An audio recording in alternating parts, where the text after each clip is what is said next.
I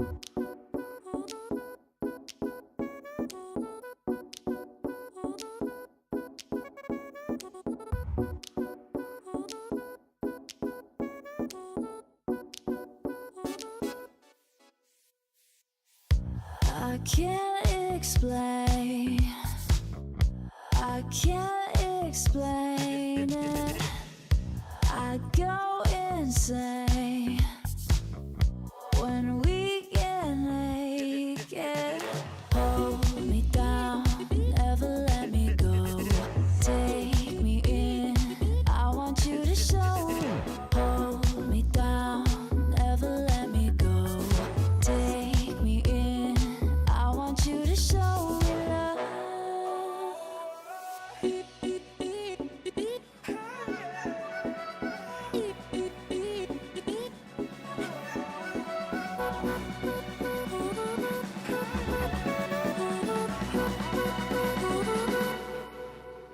Don't give up on us, don't give up on love.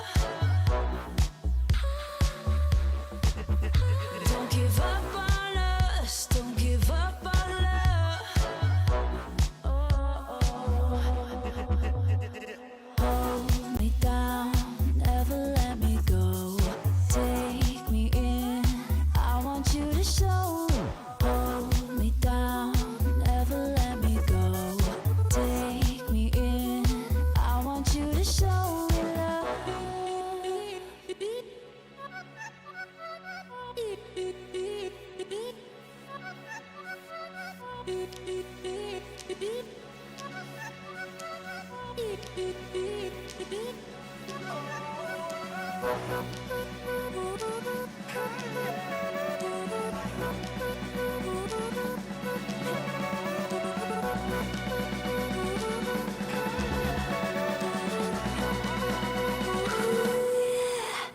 Don't give up on us, don't give up on us, don't give up on love.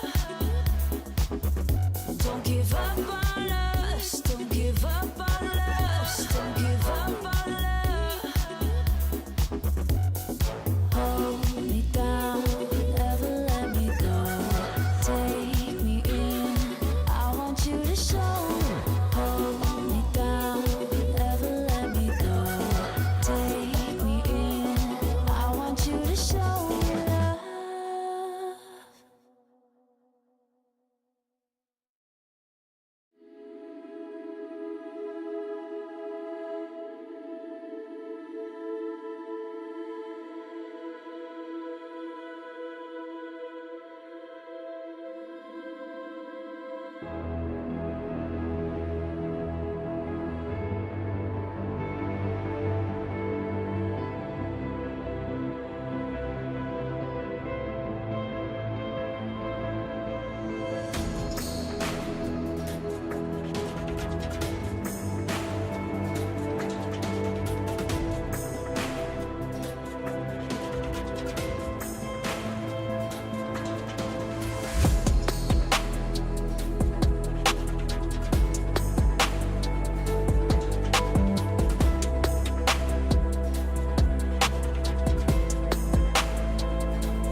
How can I fight it?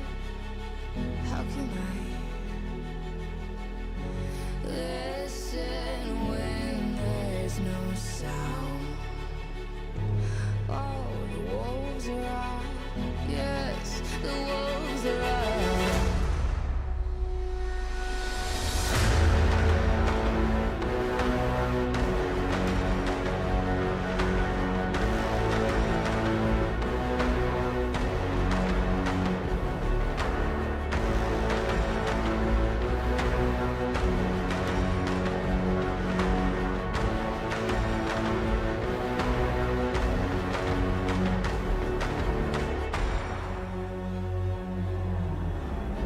Hold on to what you found.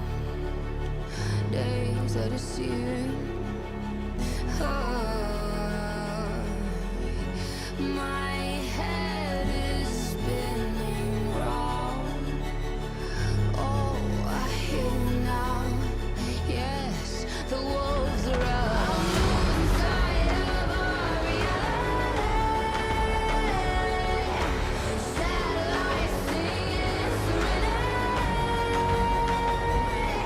Send out a signal, please remember me. Send out a signal, promise me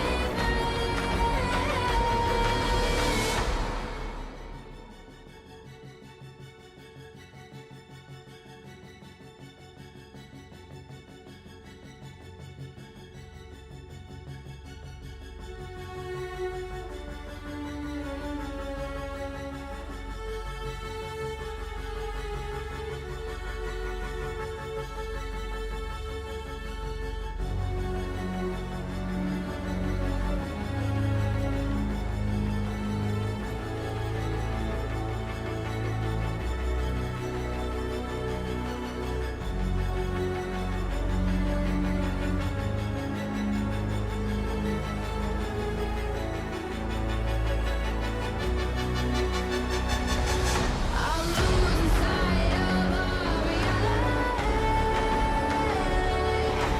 Satellites singing serenade. Send out a signal, please remember me. Send out a signal, promise me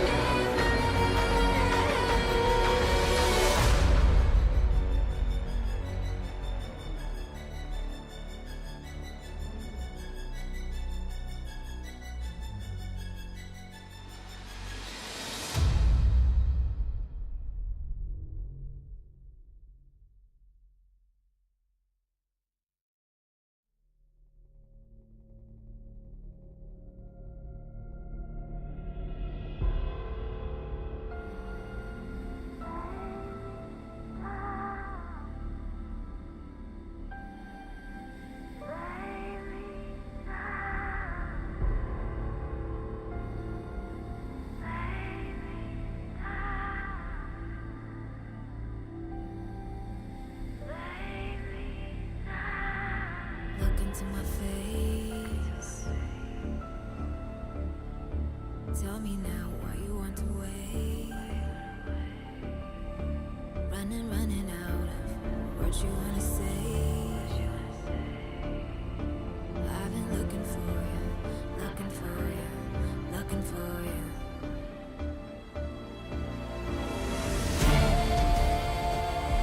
Take me down, leave me lost and found. Take me down, loud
history.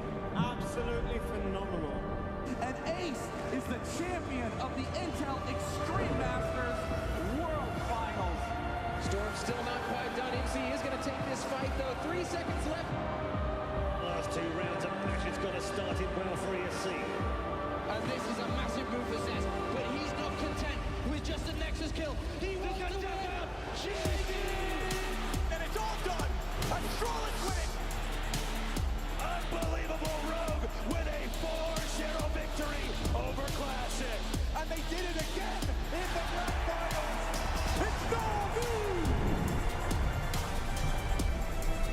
Give it up for your Intel Extreme Masters World Champion!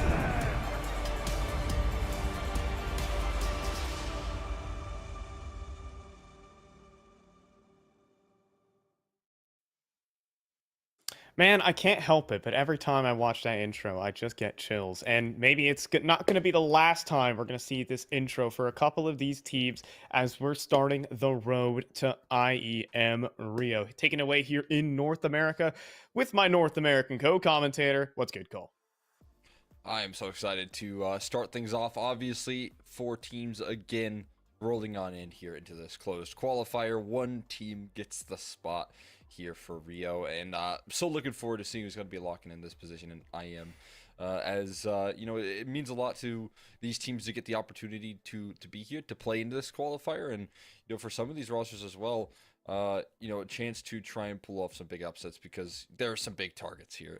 You know, we do have the one and only Liquid playing up in this bracket so far, so looking forward to seeing what we can make of this. If there's anyone that's going to upset the run of form that Liquid have been on. Yeah, how the heck did Liquid get here? Well, we'll go ahead and check on in as we got our 4-team qualifier bracket set up. We're in a litany of qualifiers, I should add, as ESL Challenger Atlanta qualifiers just wrapping up. But these are 4 new teams competing in them. Team Liquid taking on Slump and the Fluffy Aimers over there on the main stream. But here on the B stream, we got a match that definitely means more. It's a one particular team. The Brazilians in Legacy are looking to play on home soil. Absolutely. Be a big deal for them, a golden opportunity. I imagine a lot of prep after the RMRs is now being set and focused on this event. And again, challengers in their way. But, you know, being able to pass the test, showing some decent results, they still have to remain strong in this this opening matchup versus Lag. I talked a little bit about the RMRs Legacy, obviously a team that's riding a bit of the high off of the back of qualifying over, you know, NRG as well, which was, I just think, a big deal for them. That was a matchup that I think could have gone wrong, and it could have been frustrations leading into this qualifier, but it's definitely smiles on their faces as they head into this and looking to play off the back of that. It definitely seems like there could be a lot of matchups here between Legacy and Liquid if things go as intended. That would be a very exciting matchup if necessary, but they're taking on Life's a Game, a team who has kind of struggled in terms of the form. I think they impressed us here, ourselves here on the desk, just from their performances earlier on this year. Back in April and May, I believe ECL Season 49, they came through and with a standout season, placing in 5th to 6th. OG Wizards really putting his stamp onto the scene. But lately, they've had to make a couple of roster changes. They haven't found the consistency again, but it's looking like they're on a little bit of an upward trajectory. I have a bit of faith that this Lag roster can definitely show up, right? I mean, obviously this is a tough matchup. They're looking at Legacy, but they've had time to kind of prepare themselves, set their sights on this matchup as well, and look to get some revenge. And I think teams in the past here have shown that Legacy are not invulnerable to the underdog, you know, losses in certain maps here or there. So there's definitely opportunities. Like you said, OG Wizard has been an opera that just keeps on giving in a certain sense. It can be feast or famine. He can, you know, overcomplicate things with his aggression, with his repeaks. That's something he's been known for. But the positioning and the experience, and when he's hitting his strides, is definitely a huge asset for this Lag roster. So I'm hoping to see that out of him, and the continued development as a small little roster change and bringing in this new rifler, another, you know, I mean, just the consistency that this Final Form rosters continue to bring. It's going to be Raytex who joins into this roster that I'm excited to see. Yeah, he's going to be an interesting rifler. He so far has been playing excellently. But now to jump into the vetoes, we have here standard permabans for each team. And then, well, the Anubis pickup is truly picking into a weak point for Legacy here. That was what I was talking about. This is one of those maps where I think Legacy need to iron out some details, specifically on their CT side. I've had a lot of concerns for what they've been able to bring. I mean, it was versus Take Flight, and I believe a stand-in as well, that they had lost in the RMRs. They had lost a map to them, and the rest of the series went pretty comfortable for these guys. But the way that Anubis and really Nekiz was kind of playing a little bit out of character, struggles to hold down mid. It's been a big problem. I mean, Ancient being the next map is where this series kind of gets course corrected for Legacy if it goes wrong, because that went incredibly well for them. They were down, I think, 0-3 to start off their matchup when Lag and Legacy played against each other in those RMRs, and then Legacy went on to go on a 13-0 run. So that's how it closed out. Yeah. I mean, Legacy able to stabilize as a team. Look, they just have the caliber players to do it. Like, they don't have Cold Zera anymore. And honestly, maybe it's turned out for the better. It's unlocked more young talent to bring into this team. You got Barton, Lotto, Dumao, and Sadza now coming in as well, as a kind of newer Brazilian opera to really try out and test the talent here in the region. Followed with Nekiz. Like, on paper, this lineup is just stacked to the brim with talent. Can they deliver it? Yeah, my concern for this Legacy roster always comes in the form of Nekiz and the calling, as he's developing more and more with this team of younger players, right? And that calling has certainly been challenged in the past, where sometimes these T sides are a little bit slow, sometimes they don't have initiative, sometimes they're just failing to adapt, and that is something that you definitely learn with more experience. But I think Nekiz is kind of dragging in that sense here on this Legacy roster, whereas there's so many pieces, there's so much firepower. That third map of Mirage that we didn't hit on is so comfortable to call on for Nekiz, because that's where firepower really shows up, I think, on the T side more so than anything. So it opens up options. But yeah, I mean, I feel like for myself, it's those last two maps that we do see strength in, and we're going to need to see Lag try and force those adaptions, try and force some pressure points if they want to pull this upset off. It's definitely going to be in the back of challenging Nekiz and what he's able to get away with. Yeah, and I mean, maybe this unpredictable nature of this Lag team could actually help out a lot. It's just so many players with just raw mechanics in this one. Raytex is up there. You have OG Wizard, just, you know, if he's able to just fly around the map and do whatever he wants, he's extremely capable. It's about getting in those situations and making sure that these kind of multi-kills do not happen here for Legacy. You don't want to give these strong individuals a chance. I also want to kind of give a shout out to some of the more aggressive elements of the team. Nick X has been doing well. Weeza on hyper aggressive rifling as well. Everything kind of comes together for this team in its ways. They have their elements, and we'll have to see what Legacy look like on the day to see if those elements can take advantage of. Yeah, 100%. I mean, that's what I'm looking forward to here, seeing if they can take advantage of this kind of run of form that we've been seeing. Legacy have shown some vulnerabilities, but I think when you look at the players in the server, right, I think we touched on the opping of OG Wizard, but Sadson as well as a very supportive element in terms of the opping. Like, this guy is constantly throwing utility for his team, constantly supporting. We've even seen, like, not only the fact that he's been such an asset for Legacy already, but the fact that W7M, the team that he's coming from, has also kind of fallen off the cliff in South America. I mean, at the beginning of the year, both you and I were watching this W7M roster kind of rise slowly but surely, become more towards the upper echelons of, like, the South American scene. And since then, they've gone missing. I think they just exited 0-3 in CCT, if I'm not mistaken, in the Swiss stage, right? So, yeah, they've just kind of fallen off of a cliff. And I think largely that's responsible because of how much impact Sadson has had for teams in the past. And losing out on him is certainly a big hit. Can't quite hear you. I don't know. There we go. There you are. That worked. There we go.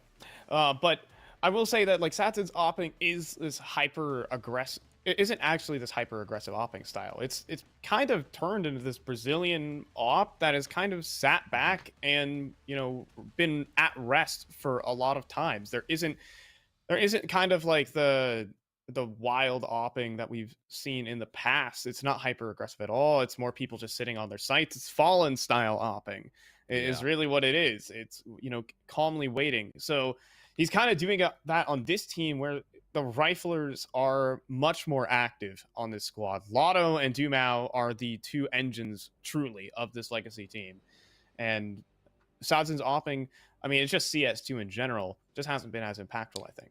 Yeah, it hasn't been as impactful, but if you're playing into that style and you do have those two engines that are running on full throttle, and then you have just a catalyst for them. Like, you have this opera that can also back them up with utility that doesn't really require a lot of resources, can position himself well. The one thing I would like to see more out of Sadson, honestly, for this legacy team is to probably take more initiative on CT side. I want to see him, take over in a certain sense. I watched a full half of Anubis get played out before he even decided he wanted to opt mid, and they lost I believe 10 rounds in a row because of that, and Nekus was just losing control of mid. And I would love to have Sadson step in at some point and say, hey, I'm going to just win the round for us. I'm going to sit my op in middle. I'm going to find solutions for the problem that we've been facing over and over again.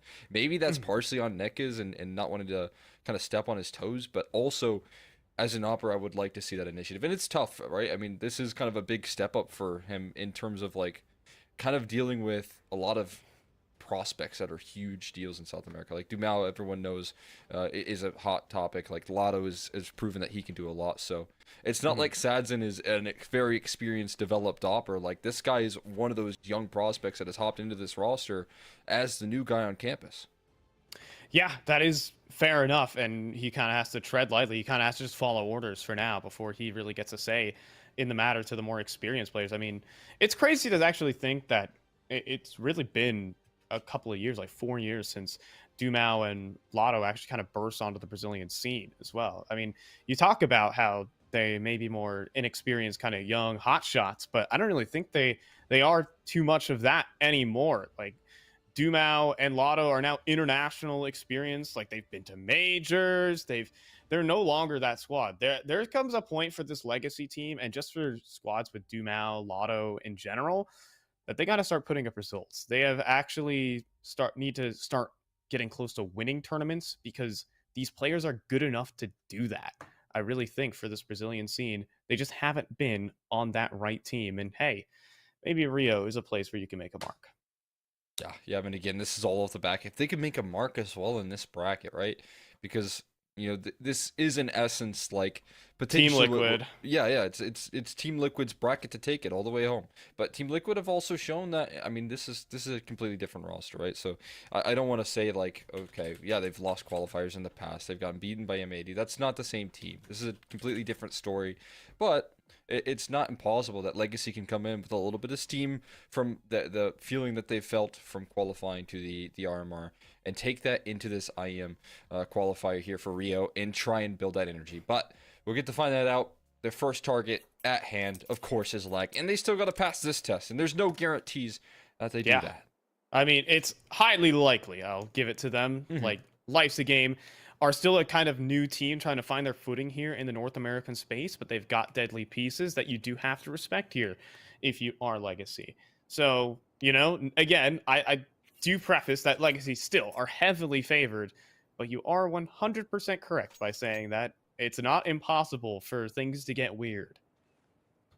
They could get definitely funky a little bit here, and it's probably going to start off on this map where things get a little bit dire. I do feel confident in the closing two statements here for Legacy and Mirage and Ancient, that the pick of Ancient makes a lot of sense. Neck is multiple in terms of his calling, more so experience and winning, and that. This was one thing I was highlighting. I talked about the head-to-head. I think Legacy getting past NRG was kind of their ticket into qualifying for the RMR. I think NRG made a big mistake in the veto, not trying to punish Anubis. Okay. And they losing out to that definitely failed the pressure. Yeah, I mean, Anubis was shown weakness. I mean, it's where Boss pulled off the surprise upset that, well, helped them qualify to the RMR and made life very difficult for Legacy. Just that one map. And this map has been, again, finicky for the Brazilians here. So as we're looking to take this one away, we'll start with a little tack timeout coming through from Legacy, rather from Lag, as we've gotten everyone from Legacy into the server. Interesting to see a attack ball is called into the pistol. Gotta But get that not in strat a- right. Yeah, I mean, also not a huge rush to kick things off. Gotta make sure everyone's on the same page. Whatever strat they had there is 5 bits of armor, so it's nothing but pure direction being called here from Lag versus the utility belts of Legacy and Nekizin. Sadzin.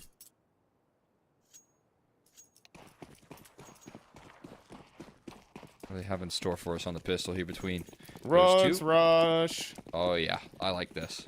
This is... And there's no resistance. Oh my god, there's 0. There's 0 on the site itself. There's going to be a camera smoke. Here comes the heaven smoke. Here comes a half-wall molly. And Weeza's going to have nowhere to stand, nowhere to fight.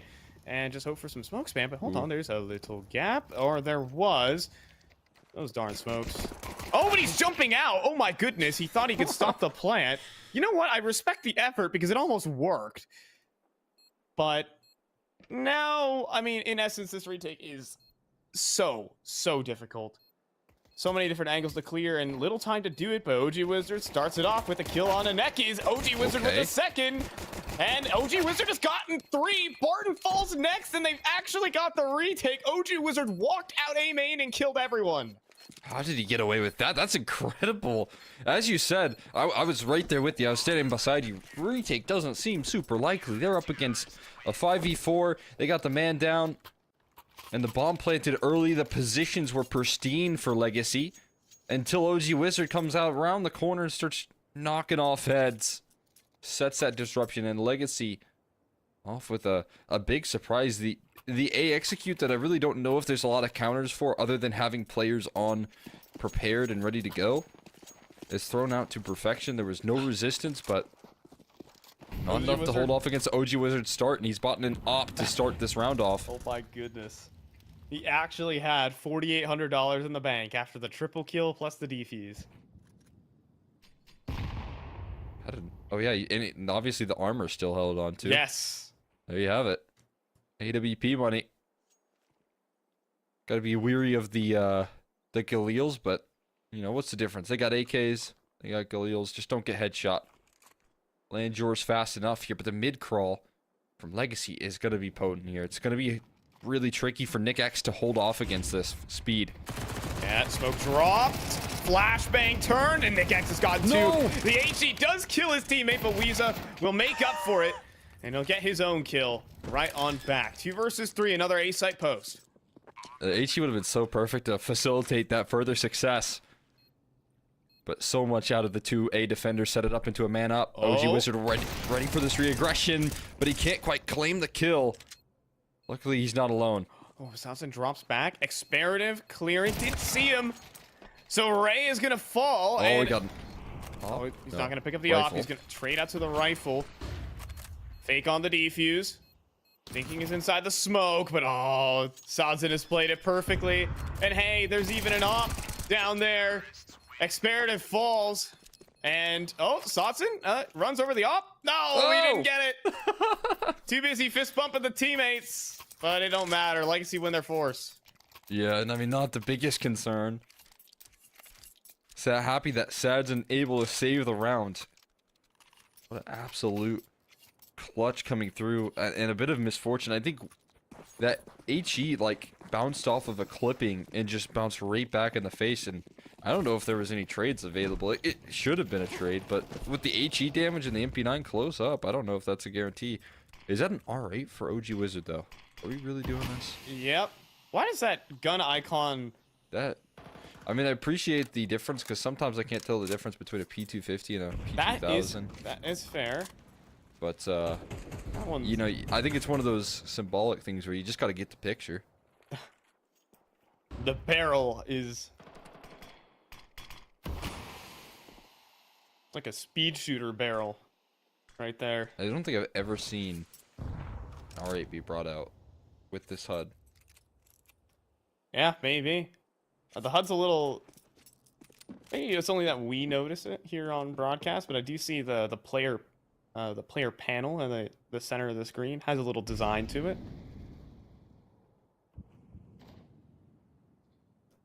I love the IEM graphics though. They all rock. As well as the intro. As well as the intro. I'll say it every single fails. time. Just when you need a little bit of energy, that's when that intro comes in and it's right back into full steam ahead. I'm just saying some of our like most legendary broadcasts come through from an IEM Rio. Those RMRs were a blast. God, it's almost been 2 years, Cole. It's getting there. It's crazy. I'm old. Hitting Unk status.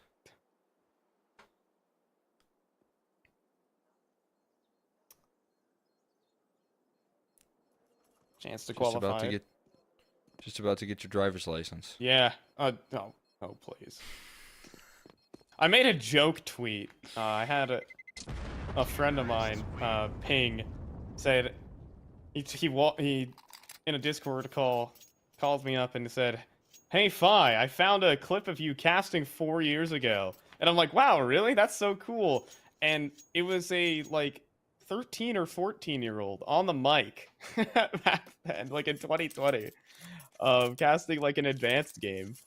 And safe to say I laughed because, you know, Was actually, it not you? No, it wasn't me. It wasn't me. He's just like, haha, this guy sounds like a young guy. This must have been you 4 years ago. So, Zing. that's the joke.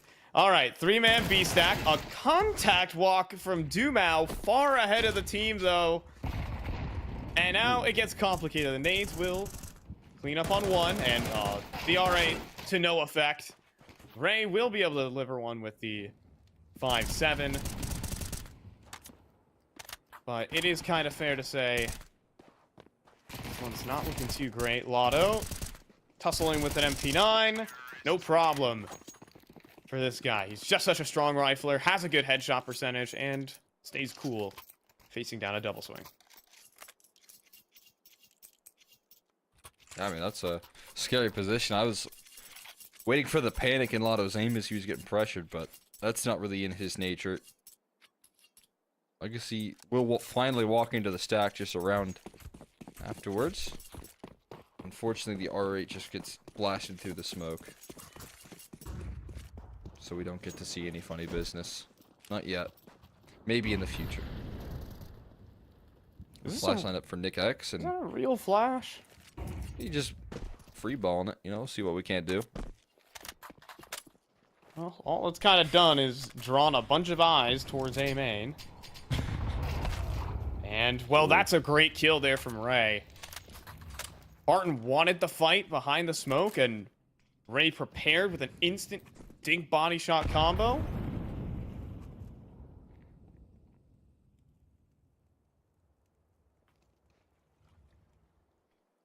That, in the same fashion as that flashbang, that HE treated it as an alarm bell to prepare Ray's aggression, but look at this, opt for Sads and just holding the line and dinked down. A little bit of pressure. But now what Equalizer found, Experative sacrificing his life to try and gather some info that they just don't have right now, and it's a silent crawl, another contact play, and it's this time a lot more effective as a passive hold, a retreat from Ray, but an instant dismissal as soon as he gets the contact. Is that a missed smoke as well? Oh my goodness, they missed a cross smoke. They've got to have some flashes for this. They've got mollies. Sotin's low. Oh, wow. Okay, just hit the shot. Sure, I guess. Allowed to cross to the site for the plant. We've got a 3-on-3. A lot more awkward than it should have been here for Legacy. And Weeza make it even more so. He does. He wins the head-to-head versus Dumao. Now a 2 versus 2. Sotson pushes forward with the Glock. It is just one bullet to the body that's needed, but he can't hit it. How are both players still alive right now? It will be Sotson to clean it up, though, and now he has the op. Now he can post up onto the site, but there's another miss, but then he connects. He's on for the ace. Nick X with no kit is basically just admitted defeat by chasing down this kill, and Sotson won't miss again. You've taken too many chances on this guy. It's 4-1. Well, there's some of the sword power. A little bit awkward there. I mean, more so than anything, like you said, Lag missing an opportunity to shut him down. He was down low to start it off. He kicked it off with the opening duel, but got dinked down, and 4 more kills come afterwards. Sad's an opera we highlighted heading into this matchup. Someone who needs to take control. Right there, he keeps Legacy in control. 9-1 for him. And that's going to be a big confidence builder to start off this T side, and a beautiful connection. Not the kill, but damage done. And they're still trying to stack this B side.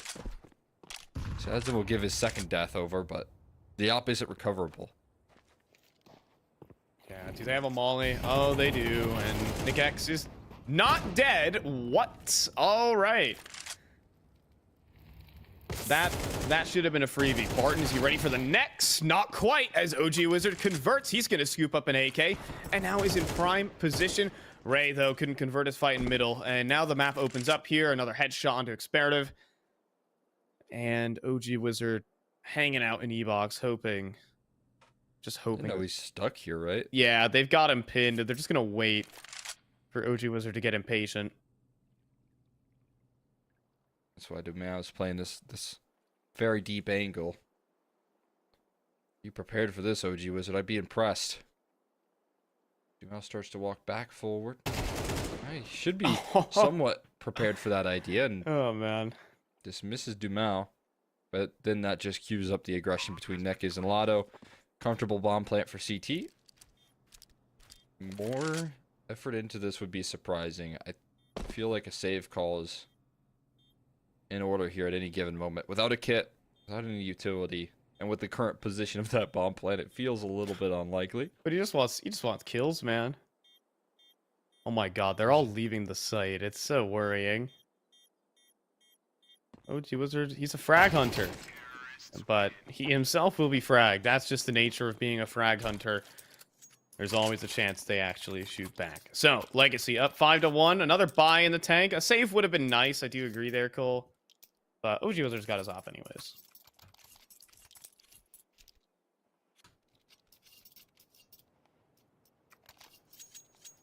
That he does. AWP. For Sadzin on the other end of things. OG Wizard bringing his out for the second time. Managed to gain that up once more. Double HE towards stairs. A little delayed, or maybe targeting Sadzin. His op is no longer positioned there, and a main control looking to be taken by the T side. That's mission accomplished. Dumao doing what he loves to, getting active on this A side, making sure that Legacy have multiple avenues of approach throughout this T side. And with that pressure put on, Weeza's gonna disrespect it. I like this confidence from Lag. If you just respect all the map control, you might lose. Experative pushes through on the B side. That might trigger them to go back into A main. Hello there. Dumao still wins the duel, but Nick X is there with the refrag. A really nice setup here from Life's a Game. It's going to be a whole different challenge trying to complete it, though. Sadzin does get a nice entry back. Nick X could not replicate, and the A site falls. A great effort, though, from Lag. As you said, I think coming into this defense versus a very confident, strong T side, trying to get crazy, trying to throw a wrench in the system of Legacy, going to be key to the win condition. Getting them a couple of defensive rounds, but the default still holds up.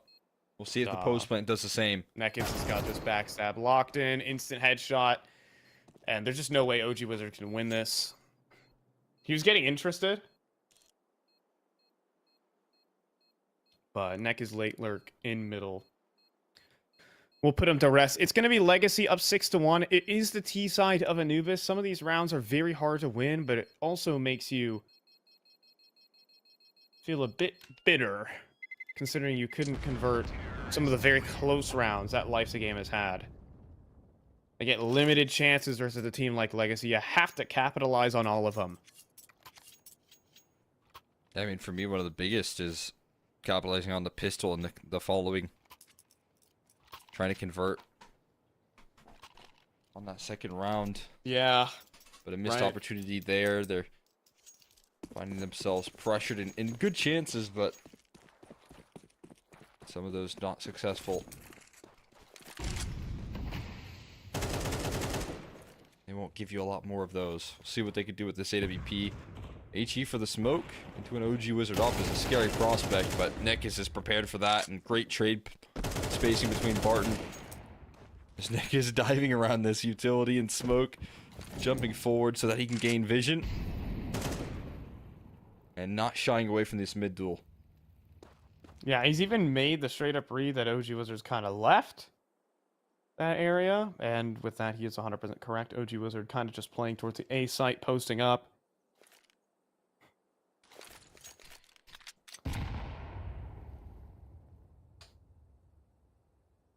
Rather, not OG Wizard, but Nick X. Sorry, that's the op. Yeah, all good. It's the AWP that was picked up. OG Wizard got blasted at the early round towards middle, and yeah, at least the op recovered. Out of util. There's two players here. But I like the play here from Legacy. Just wait out the utility. Now you have a bunch of dry fights and big advantages. Okay. Sounds it does readjust, and that could have gotten a little weird. Could have. Well, certainly. That op scope just looked a tad delayed in reaction, so gonna get past it in this occasion.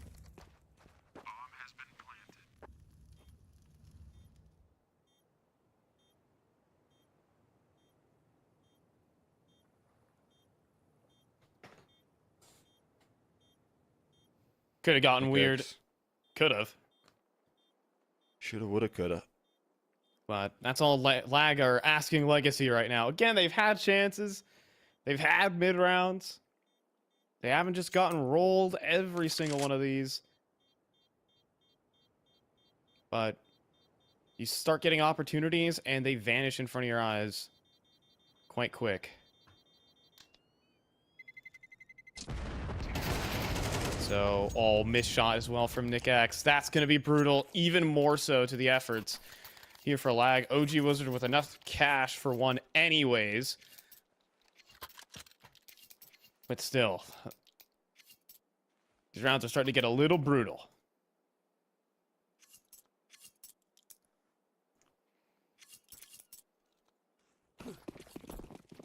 That's a certainty. The suffocating default. I mean, we're seeing a very slow style from Legacy, but you can see that they're slowly working the map control as well. There is initiative when it's needed. You got Nekaz controlling middle effectively, building confidence with every kill he gathers. You got these B defaulters doing well. Finally shut down. There's an opening duel, which I feel like has been not often in their favor here for Lag. That's a big pickup. Nekaz shut down out of the round, but they have sacrificed some E-box control for it.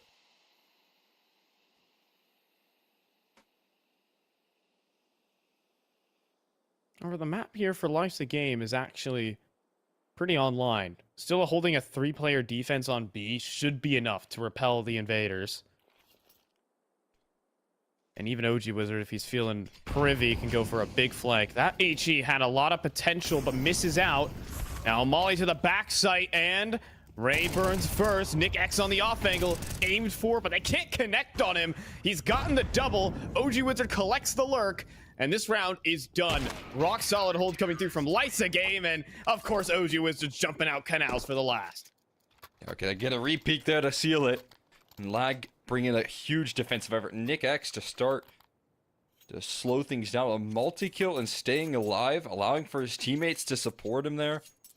You've got Ray who takes that opening duel versus Nick is at the beginning stages as well, and you know, that Molotov that would force anyone back, you would think, forces him forward into the fight. Nick is not prepared, and money's not out of control at all for Legacy either, so that's not going to do any favors. Sadzin will scale the opener,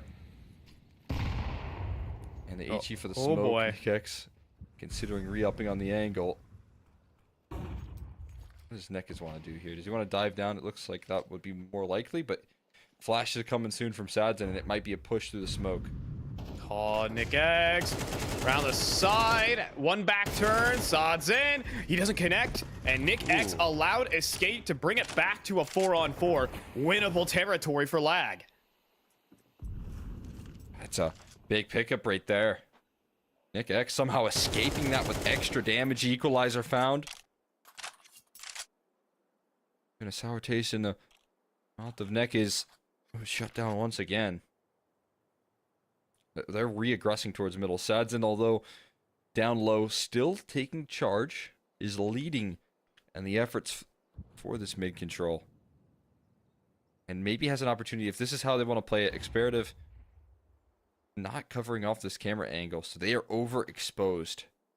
And this setup is dicey because I think Weezer could fall to this. Yeah, they have to get on the line, but anyways, it doesn't matter. They're getting caught in transition. A huge gap being slipped by the mid players, and Legacy take full advantage. Yeah, Nick X does get a second chance at Sadzin though, and once again doesn't die and also converts. Flashbang up for Nick X. It's a nice pop flash.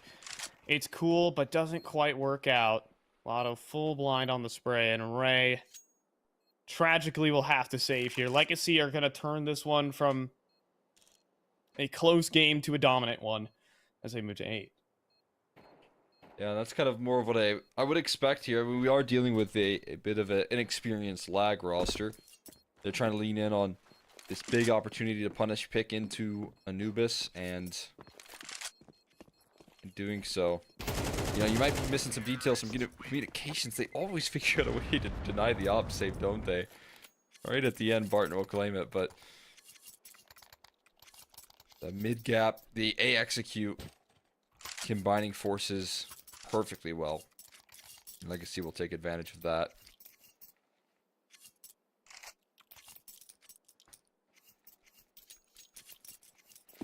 I know that Sadzin didn't, you know, get as much impact. He opened up the round, but after that didn't land anything successfully. But again, having the confidence to contact up middle on 19 HP is impressive. This jump up once again. This jump up has been seen many a time, and Dumao is just laser locked onto the smoke. Legacy has some confidence of their own. That is with 100% certainty. Even though Lag have played a strong game so far, they've actually had good setups. It's been the late round situations that I think get the better of a lot of these underdog teams. It's a massively nerdy HE combo with the aggression. I like the idea, but as you said, they're not going to fall victim to the creativity. Flashbang is going to go past the line of sight of Neck is. And as good as the setups have been for Lag, it's Legacy's, again, default that holds all the stronger. If you want to get aggressive on the CT side, well, they're waiting for you at every avenue of approach. It feels like you're playing up against 6 players with the amount of times they are prepared for this.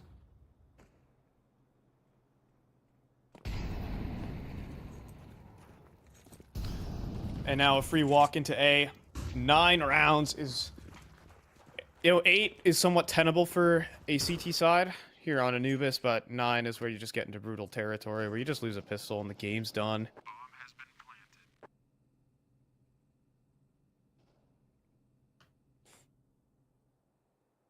They're just missing kind of that one little extra piece in some of these rounds. Just that little bit of execution could go such a long way here for Lag. It's the execution that Legacy have. Just being able to land that one extra shot. Find that opening pick. Again, good ideas. A missed flashbang at doors. Could have definitely been corrected with like a more solid lineup.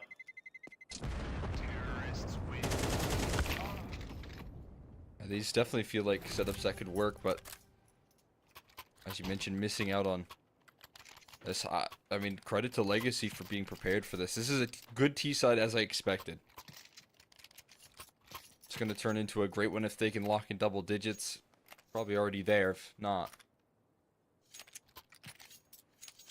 It is going to challenge their CT side. I think there's some maybe mental factors and hurdles that they have to get over, but if they can give themselves another 10-2 lead, they'll be very excited to hop into that second half, no matter what the case is.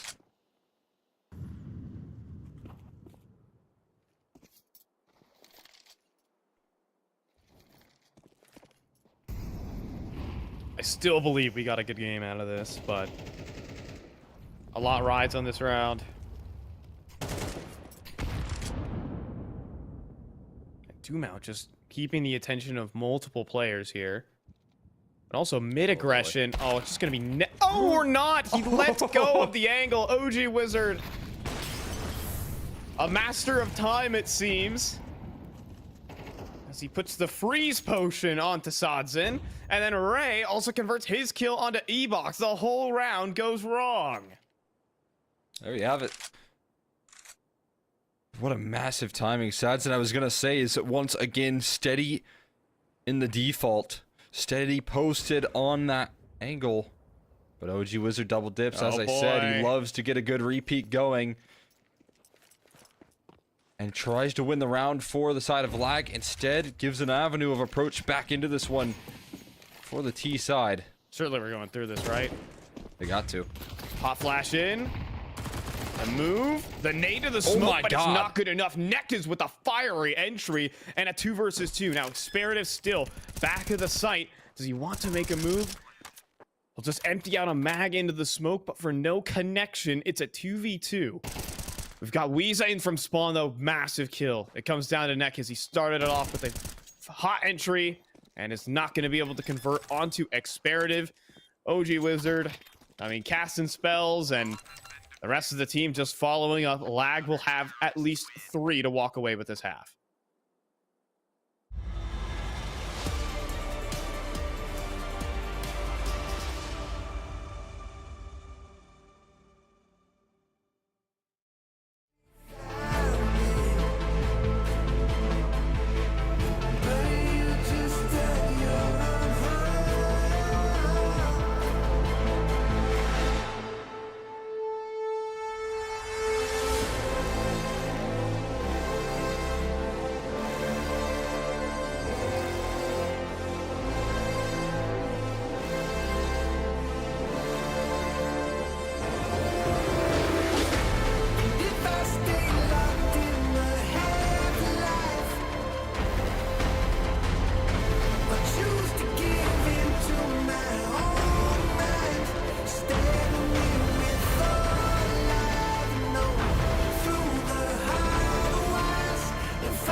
It's been a tough battle here for Lag as they've moved into their map pick and received a bit of a drumming. They've had good ideas here versus Legacy. They've even had some nice shots come through, especially multi-kills from Ray. OG Wizard doing his thing, but just a couple of nail-biter rounds, an ace from Sodson in one of them.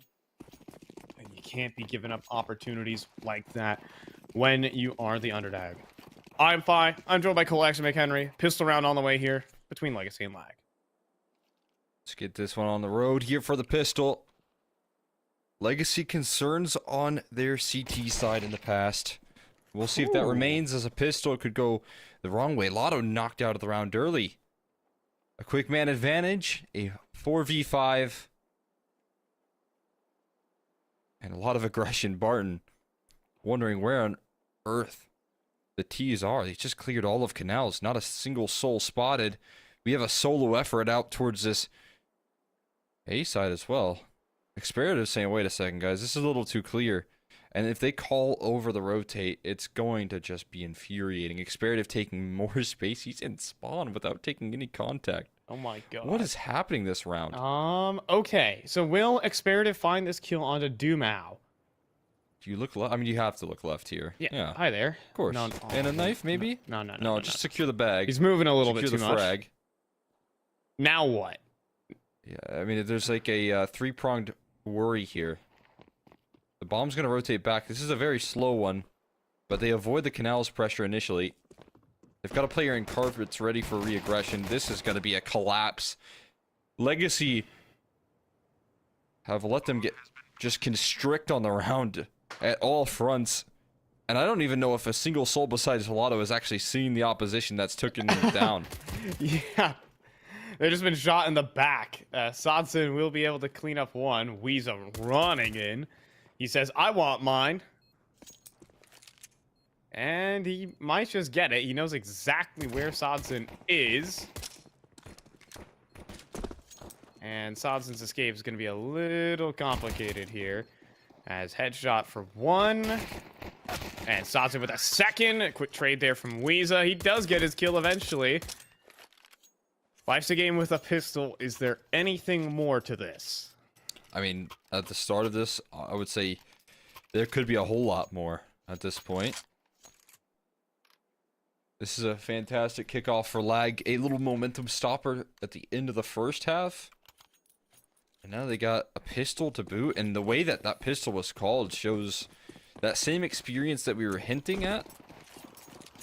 A little bit of depth in the slow nature of it.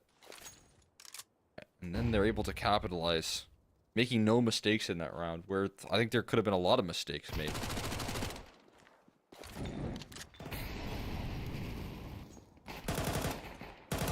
All right. Is there going to be any in this one? Can we clean up the USPs? Well, one goes down. Does Dumao have any more? No. Everyone basically bought up rifles there for like to really stamp their foot down and say this ain't happening. All right.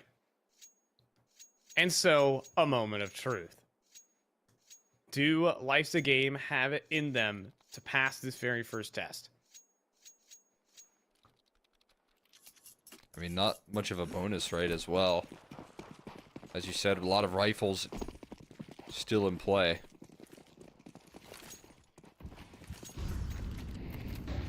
We'll see what they can make of it. Good utility to back it up there. You smoked off initially with this opening op duel. And I think if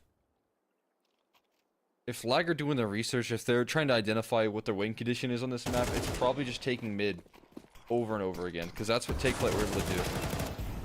He's going aggressive out towards A. This is fast here. This is quick. Neck is looking to double down. He's gotten himself one. But they're still turning the corner. This time, Satsanop stands behind him. Oh, no. It was looking so good for a moment. I think what a team flash came through, and it's going to cost them all. Legacy, they were on the ropes for just a moment. Until, I believe it was Ray out in the open, gave Nekis a salute. And couldn't convert the kill. Did the old flashbang dance right in front of him. Yep. And unfortunately, that That's again more of the same from lag here, it feels like, as we carry forward into this next map, right? It's familiar signs. The same woes of coming close in some of these rounds, but then at a crucial turning point, falling short.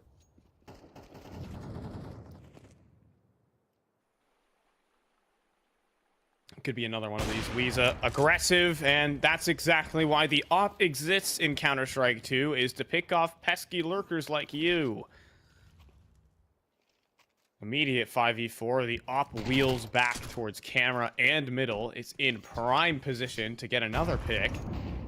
Unless OG Wizard's just different, all right? There is a small chance that can be the case. He is pretty different. He's quite the talent. Quite the aggressor. But I tell you what, that is not a sign that you want to lean in towards right there. They're going to collapse a re-aggression towards middle, out camera. Seems like they're expecting this prepared, but that's not going to help when you get taken down through the door. And the sheer numbers game is what works out for Legacy. I mean, OG Wizard did hit Sodzin with the 1-2 punch, but it didn't matter. Oh, but Expertus got one for his own. The thing is, he does not have the bomb and is facing down 3 players in middle with 30 seconds on the clock. Now, recently, I've been watching the NIP AmCal VODs, and I saw something similar like this happen with a Molly potentially forcing out multiple players. I mean, all 3 are about to be on his screen, but Lotta will hit the first bullet headshot, and nothing of that sort will be happening today. It is 11-5, and yes, OG Wizard can hit the most ridiculous shot of his life, and that you've ever seen, but it's only 1 kill at the end of the day. He wide swung Sodzin and killed him, by the way. For those who missed it. Wide swung.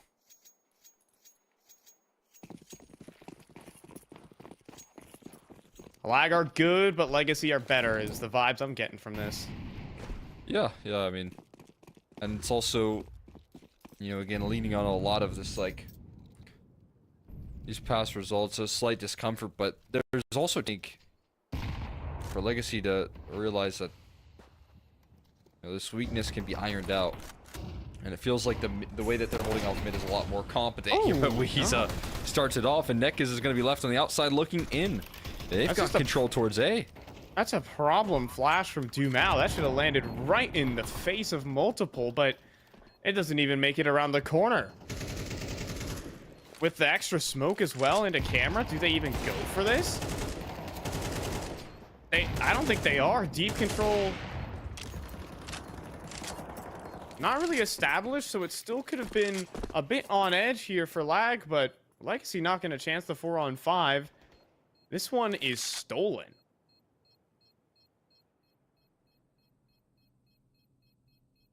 What a lifeline. Not over yet. Starting to feel that way as time goes on, but then they throw a Tech 9 round into the mix. Give some of that flair, that X factor that they needed.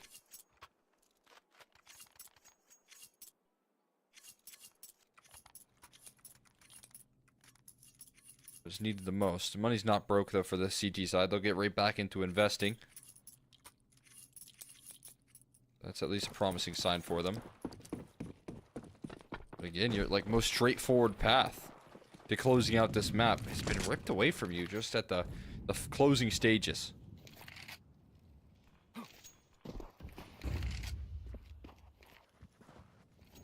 It's within reach. Oh, and look what's going on towards A main right now.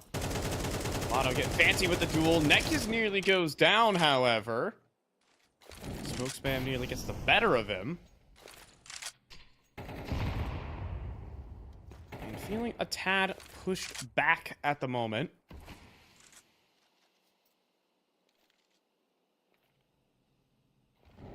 Last piece of map control to take for the T's is Evox, and that Molly may as well secure it. Swing through. Oh, but an instant headshot out of Barton. Experative hoping that it was just clear, and it certainly was not. Hold angle from Barton there, committed to the line. Not going to fall victim to the aggression, just gets out that more further information, but then they fall back into a more passive hold.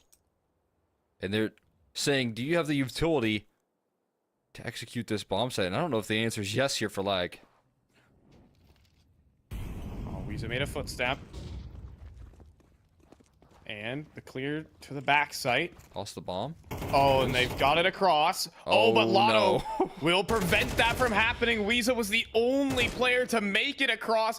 He is down. And now a Barton in trouble, Oh but my Dumau God. arrives, lines up the last two, and they tried to heave that bomb across, but it didn't go far enough. Sadness for lag. Gotta be hitting the gym there. Unfortunately, that bomb can't cut the cross. And it cost them everything in that round. Not like they had that much going for them. It was still a bit concerning, but the last little bit of frustration there is not being able to get a good heave on that thing. And now, again, back to the Tech 9s. Maybe we go back to the basics here. Back towards that A side execute. This time, though, it's not a solo hold.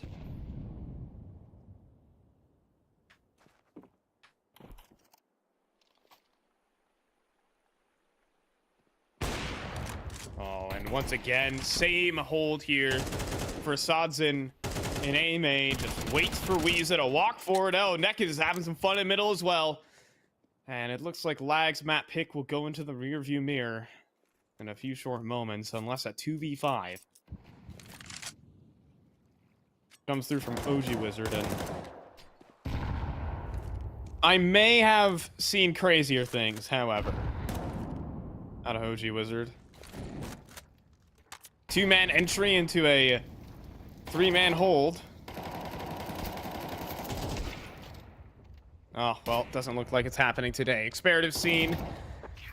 And his game done. 13-6 here for map 1 between Legacy and Life's a game. Again, it was just good ideas, but they just didn't materialize into rounds. Yeah, I mean, they had some decent success on in terms of that T side. Some of the early, success that they found on the pistol, that looked like the calling was going to be good.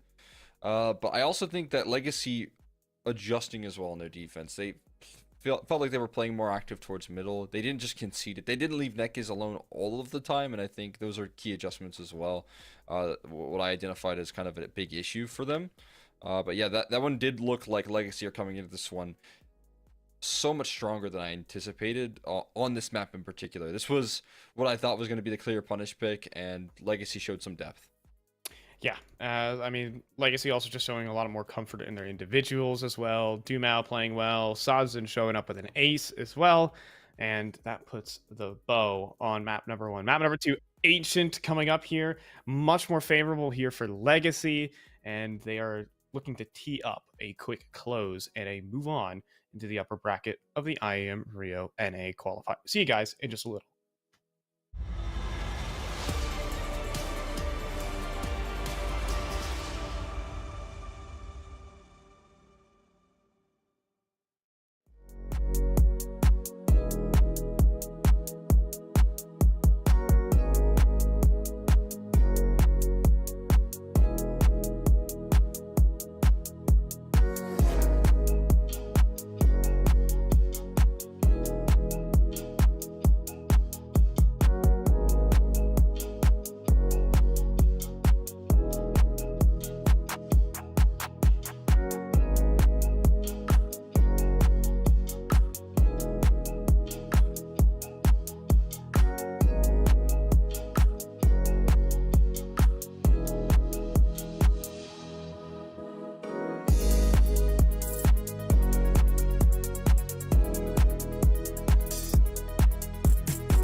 sitz auf meiner Fensterbank, die Nacht zieht vorbei. Ich blick über den Tellerrand, trinke Sekt auf Eis. Ein Teufel und ein Engel tanzen auf dem Parkett. Vielleicht sind wir unsterblich, müssen nie wieder weg. Ich sitz auf meiner Fensterbank, die Nacht zieht vorbei. Ich blick über den Tellerrand, trinke Sekt auf Eis. Ein Teufel und ein Engel tanzen auf dem Parkett. Vielleicht sind wir unsterblich, müssen nie wieder weg. Backpack, Kippen und Drinks gegen Tristesse. Großstadtbild, komm mir nicht weg. Kopf fragt, mach kein Pisstest, nein. Ich will nicht auf deine Party gehen. Engel und Teufel tanzen schwansee. Von deinen Lippen tropft der Chardonnay. Ich küss ihn weg, bevor du schlafen gehst. Sitz auf meiner Fensterbank, die Nacht zieht vorbei. Ich blick über den Tellerrand, trinke Sekt auf Eis. Ein Teufel und ein Engel tanzen auf dem Parkett. Vielleicht sind wir unsterblich, müssen nie wieder weg. Ich sitz auf meiner Fensterbank, die Nacht zieht vorbei. Ich blick über den Tellerrand, trinke Sekt auf Eis. Ein Teufel und ein Engel tanzen auf dem Parkett. Vielleicht sind wir unsterblich, müssen nie wieder weg. Faded auf den Wohnzimmerdielen. Baby, sag, wieso sind wir hier? Kann sein, dass wir den Boden verlieren. Wir heben ab morgens um 4. Ich sitz auf meiner Fensterbank, die Nacht zieht vorbei. Ich blick über den Tellerrand, trinke Sekt auf Eis. Ein Teufel und ein Engel tanzen auf dem Parkett. Vielleicht sind wir unsterblich, müssen nie wieder weg. Ich sitz auf meiner Fensterbank, die Nacht zieht vorbei. Ich blick über den Tellerrand, trinke Sekt auf Eis. Ein Teufel und ein Engel tanzen auf dem Parkett. Vielleicht sind wir unsterblich, müssen nie wieder weg.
a very, somewhat close. It could have been very close, but just a couple of missed rounds right there down the stretch for Life's a Game, and they couldn't capitalize on their opportunities. So, Legacy walk away with map number 1, and Lags pick 13-6, and moving over to Ancient, the chances are looking grim. Yeah, I mean, I think that was their chance right there on Anubis. They had a lot of good looks, like you said, and they still got bested here. That's a Legacy roster that's come into this one with conviction. They seem prepared, and again, this is a team where making IEM Rio means so much here. It's a golden opportunity for this roster, so it makes so much sense that they come in looking strong. Whereas, as we highlighted, a very close game in between Liquid and Fluffy Amers is just taking place. Liquid closing that one out, but so far the favorites winning. The underdogs looking competitive. Yeah, Slump and company going down there over on the A stream. As to start that off, somehow Lotto survives that engagement, takes a 20 damage goosh. Oh, and then Barn will take the full brunt of it. Ray also follows up, and we're going 3 for 3 on pistols here, pretty sure. Again, it's Life's a Game who have the sharp aim behind all of their players. 3 for 3 on pistols, not bad at all. Not a bad record to hold on to. That's the opportunity that's looking to be afforded. Sads and left on the outside. Looking in on Donut. Might have a bit of a surprise on OG Wizard. Nah, Ray is holding the right side of Donut at the moment. And OG Wizard will be able to lock it up with the body shots out of the dualies. 5 stand here for Lag as they pick up another pistol. Just really showing how good mechanically these players are.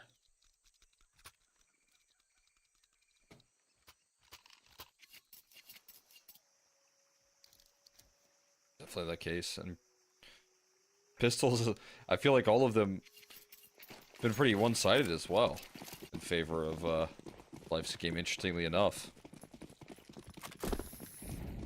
Gun rounds have been where things have fallen flat, but no force buy to answer back this time for Legacy.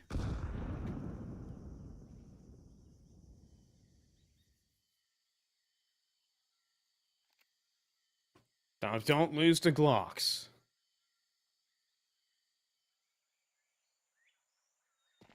That is always the, that's like rule number 1, unless it's a pistol. You know? No, it's just in general, never lose to a Glock. If they hold a Glock, you can't be losing to it. Simple as that. We got the little, jump spot here from Nekiz, trying to see if anyone's pushing up towards the top of B ramp. All right.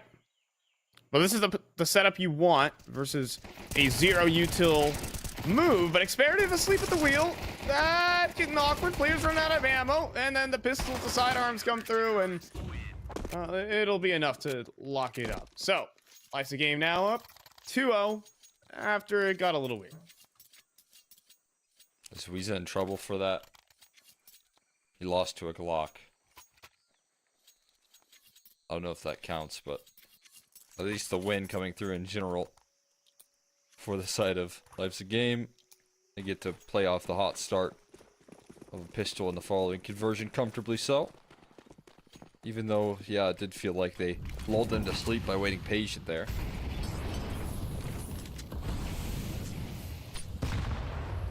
Some fast activity on the opening gun round. Ooh, boy. A lot quicker on the pace here for Legacy, and it's working wonders. Oh, Lotto even able to escape. That's questionable there. Yeah, I was about to say there could be wall bangs or an HV. And OG Wizard will finish the job there. Now another flashbang in, but the smoke's still obscuring and trying to get spammed back. Even eats a gush. Oh, the nade. Strikes true, will take down Experative. Weezer goes down low. He needs to dodge a grenade. Oh my God. No one can. It's 3 HE kills this round. Guys, we're not playing dodgeball here. It's Counter-Strike. We're just tossing utility over and over again, seeing who can survive. And a graveyard. As the shrapnel continues to fly. My God. You don't see that every day. It's 3 HEs from both sides having impact.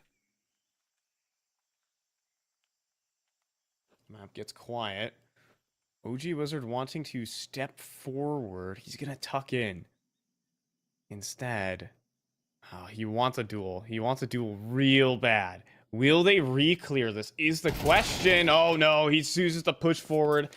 It's the 25-second mark. You gotta understand though, because eventually they gotta start moving toward the site. It's just unfortunate they go right around his corner. This is gonna be a save out of Nick X. Maybe you can find a rifle over in middle. I think that's what he's gunning for, but the rest of the round not so realistic. Yeah, I think that's where we see the comfort really asserted in this this matchup. Some of these late rounds in which the pause gets called, especially if they're dealing in the advantage. There's no gaps in the default. Been able to consistently hold down the line in that department. That trend will remain true into Ancient now once again.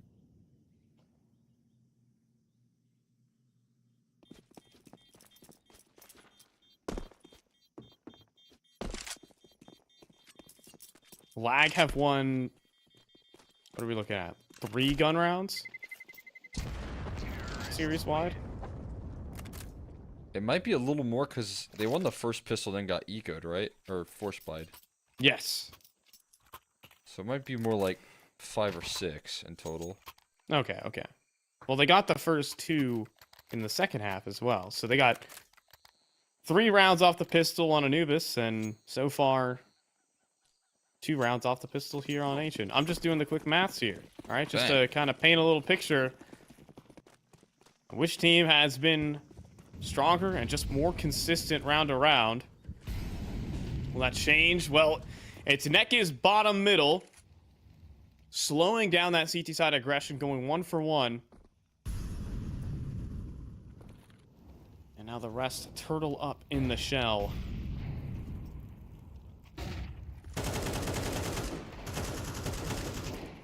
Attempt there.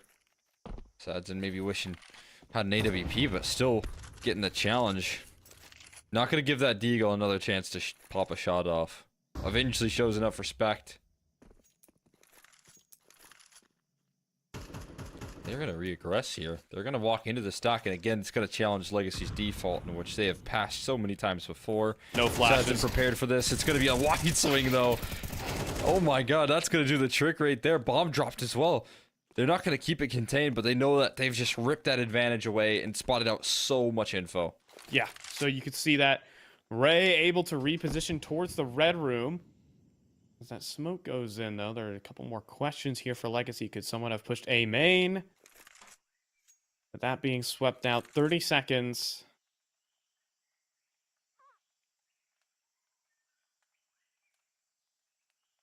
And they've just got to go through Donut. Right here in CT spawn, might actually just give it up, straight up. Wouldn't be surprised if I see Lotto just drop a smoke onto the site. Instead, that one kind of goes to CT spawn, and a safe plant for Barton, a 2 versus 3, and donut control for the T side.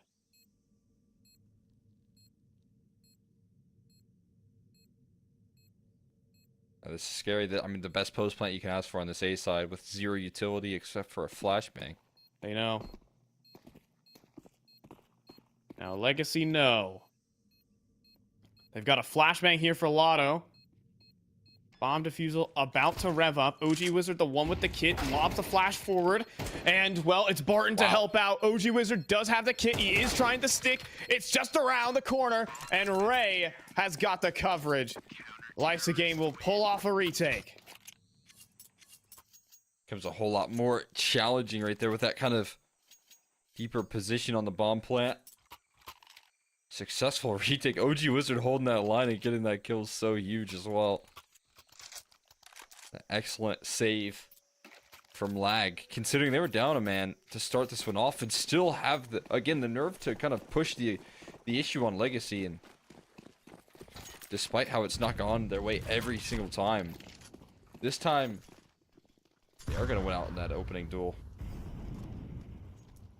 with the CT side aggression.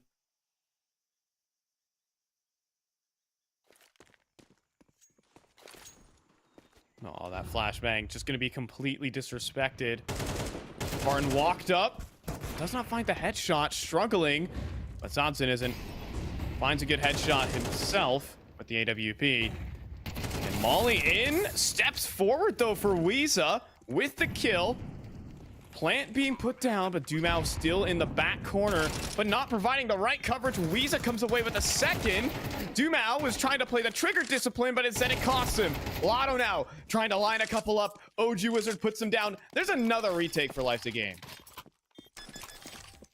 And keep on surviving in this sort of fashion as well. Just keep on sifting through this half. Defuse successful. On that retake. Able to react quickly.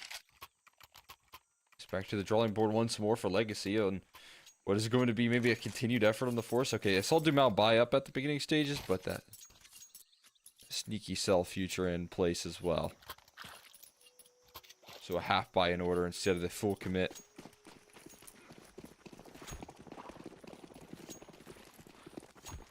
Set their targets. Tech 9s. Cave rush, looking like it. Martin with the flash, and no one steps forward here for lag. So Tech 9 swing and a miss. Legacy have kind of one more move in their back pocket with the smoke double flash.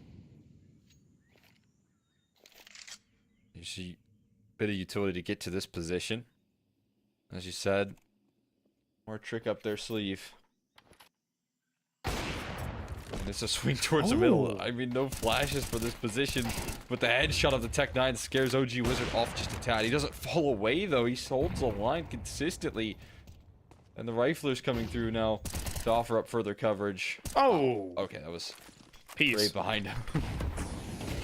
Now will fall with a kill. HE dunking him down as well. These HEs consistently doing damage and still tanking. He gets charged out.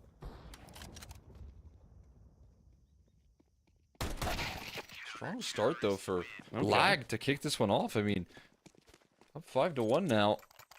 And now they're starting to show that they can win some gun rounds. They can do it in a more consistent fashion. Yeah, I think all the players are really firing on all cylinders. Like, compared to what you're seeing from Legacy, you're seeing Barton missing a couple of those entry kills that we normally see him so strong on with just these fast headshots. Just some missing execution. Lag have that right now. They had it on Anubis. They had some good firepower. Just couldn't convert their situations. Now into a straight mid-brawl. Two players out in the cubby. OG Wizard misses, but you're not ready for the next. Ray and Nyx will both collect here in middle. Make this a 3 versus 4. Wow. Oh, Mulatto was asleep at the wheel for a moment. Got a little too fancy with it. Maybe the same here for Dumao. However, there is a trade here out of Sanson. The B hops across as well, help out, and suddenly it's a clutch here for Nick X as Lotto's also won his duel on B. The problem is that Sanson has the bomb, and Nick X dancing between the angles. Oh my goodness, unscopes left and right and center. The jump spots will see Nick X. And Lotto is here for backup. Nick X concedes the duel. Can't hit with the jumping Sadzin. Usually reserved for places such as the B-side of Inferno, but Sadzin now already going to get his opportunity to finish what he started long ago. And Legacy win back in response. They get very aggressive, I feel like, and I can't even complain a lot about it, right? The push through the smoke is a chance to, again, try and capitalize on what's been going well for them, capturing some of the you know, complications in the default, but this time able to punish, ready for the aggression, ready for re-aggression, ready for everything. Yeah, it is a shame in a 3 versus 4 someone is still watching that smoke, but the mid control has been great here for lag, time after time. Oh, but Dumao, finicky.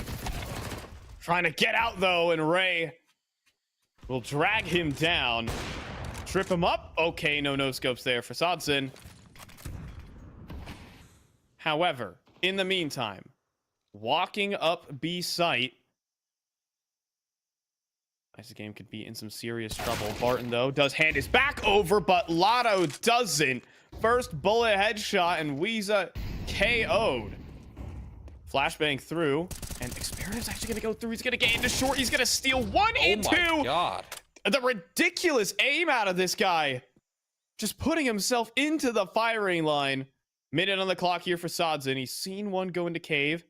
Where is the other in his mind's eye? I think he saw a barrel, or maybe he didn't. I don't think he's clearing this. Oh, no flick connected there for Sodzin. As it'll be 6 rounds to lice the game. Experative just runs in and finds a double. That's absolutely sick from Experative. Something definitely necessary to continue to activate. I mean, that's some of that execution and X factor that they were missing.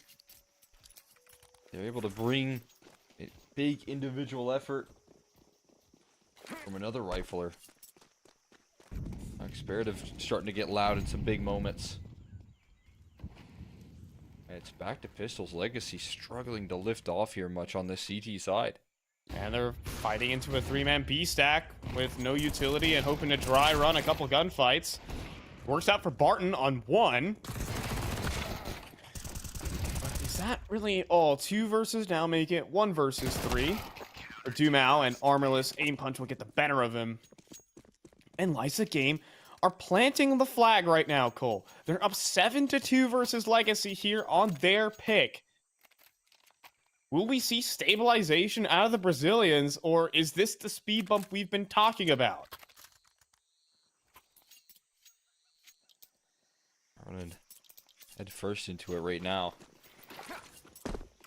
Much more like it for Lag. Back to the guns once again for Legacy, though. And different approach. A lot of aggression towards A now for Ray. Gonna take some early space. No pressure on middle. So utility works out successfully. And somewhat mission accomplished for Legacy, at least for now.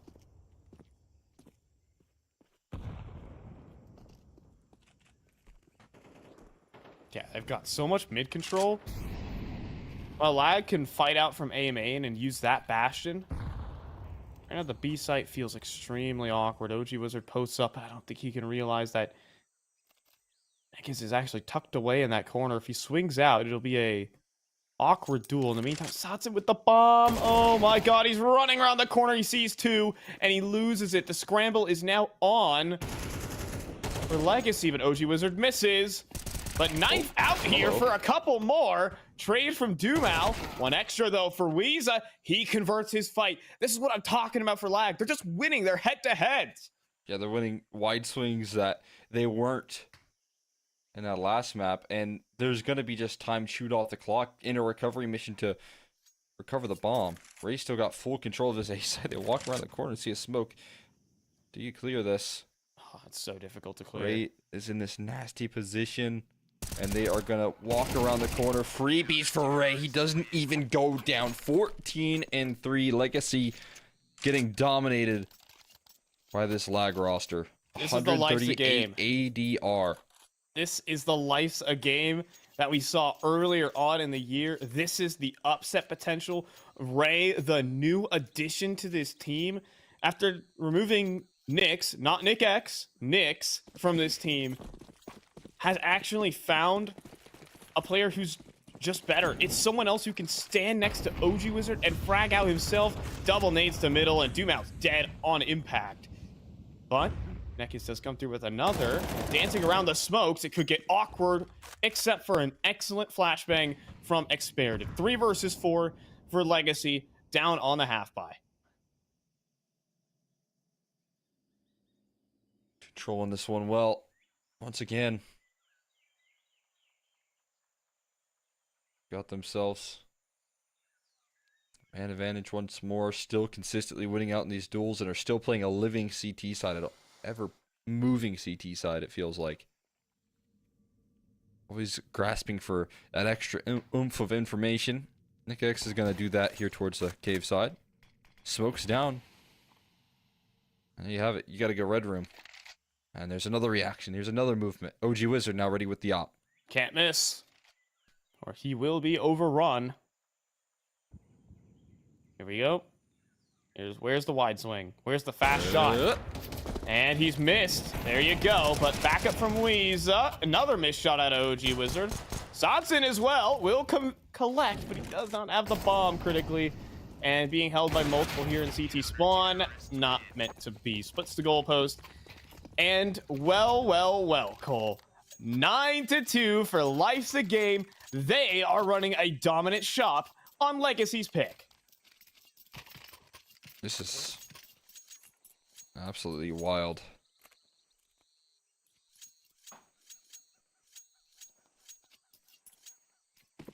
Having themselves a 9-2 lead. Legacy again. I mean, struggling to find any solutions. This is more of what I see out of T sides when you don't have individuals finding entries for you. There doesn't seem to be a big league of depth behind these executions. And finally, maybe a big change of approach. It's a fast A play. Have you even seen one of these?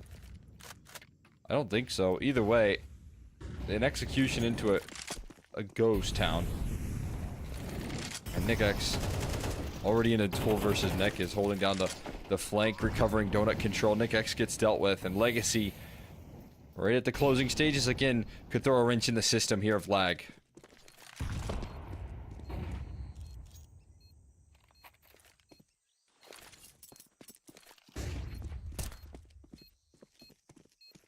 They'll try, but they do have smoke and a defuse attempt.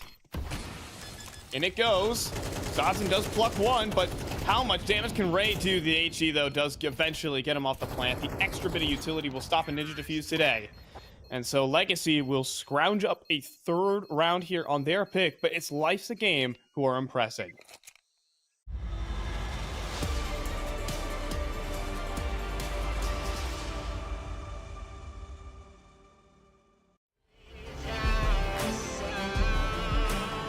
And I will rise, rise, and I will fly, fly.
So 9-3. It's playable for Legacy, but what has so far happened this game is Life's a Game continued to prove themselves as a team. Once again, they did it earlier on this year, and they've had a lot of struggles. But Cole, I think this map right here is probably the best performance we've seen out of this team in months. Can they close it?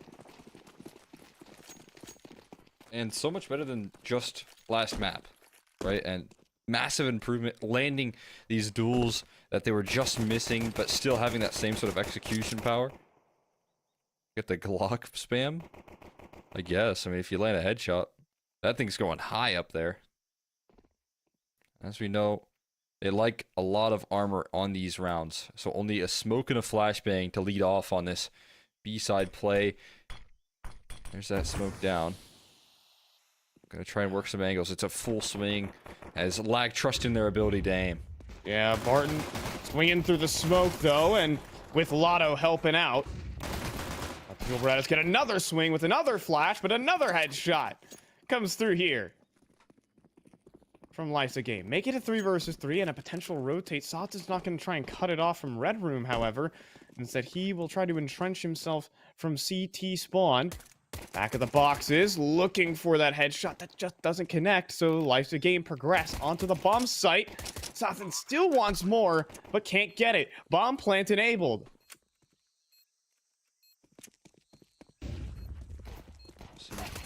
On the site, stuck, fully experative, gets run down.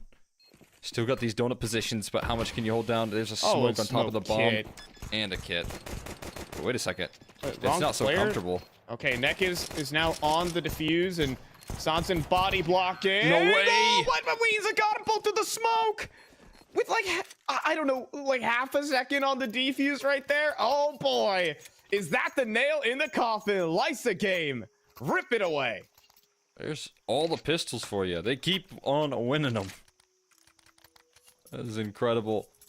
An excellent close. They bring them just one more step closer to sealing this one and doing it in a confident fashion. Asserting dominance here on your opponent's map pick, a map that you lost just a couple days ago, 13-3, and got 13-0'd in terms of a spree of rounds. Ugh. Yeah, it's just literally the complete opposite. And the meat grinder through the smoke. All 5 players drop on the same coordinate. And it's 11-3. There's one last laugh here for Legacy. I mean, put some respect on Lag's name. Ray has been such an addition to this team. The multi-kills that he's been posting up round after round on that CT side. You may have never heard of him. He doesn't even have an HLTV profile picture, but maybe he'll get some respect after this. Now, Mac-10's into B, and they find the entry. Nick X onto Barton. One more swings around the corner, though, and Nekis pops one off. Then promptly wants to think about going forward, but will not. 2 versus 4. Oh, make it 1. Lag came through with some gusto, some flame, some fire. But it has been extinguished for just a moment. Forcing them to slow the roll just a little bit there. Nice shutdown of a round for Legacy. Still leaves them a massive deficit, but good way to start pulling that one back. As the AK is still being brought out once again for this T side. They're not out of cash flow just yet, and they're definitely not out of energy here. I'd imagine they're so eager to get this revenge. Actually, they have this T side. This dude now doubles down. And now Oh boy. it shows a little more of a scary sign here as the mid control is dominated by Legacy. Okay. All right. All right. This is and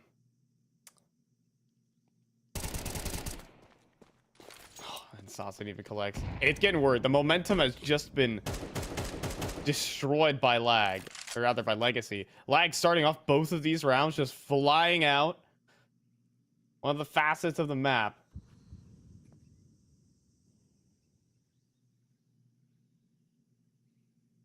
And they've been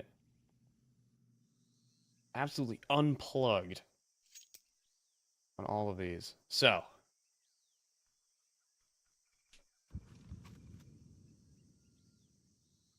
they basically know where Nick X is. So much so that Saz is not even really holding an angle. He's waiting for Dumao to take contact. Oh my goodness, but what a headshot. Have some of that. You don't experience that back in Brazil. Okay, maybe he does, but like... Probably got some of that there. They're pretty good. If it's one thing that they do have in abundance, it's very good aggressive riflers.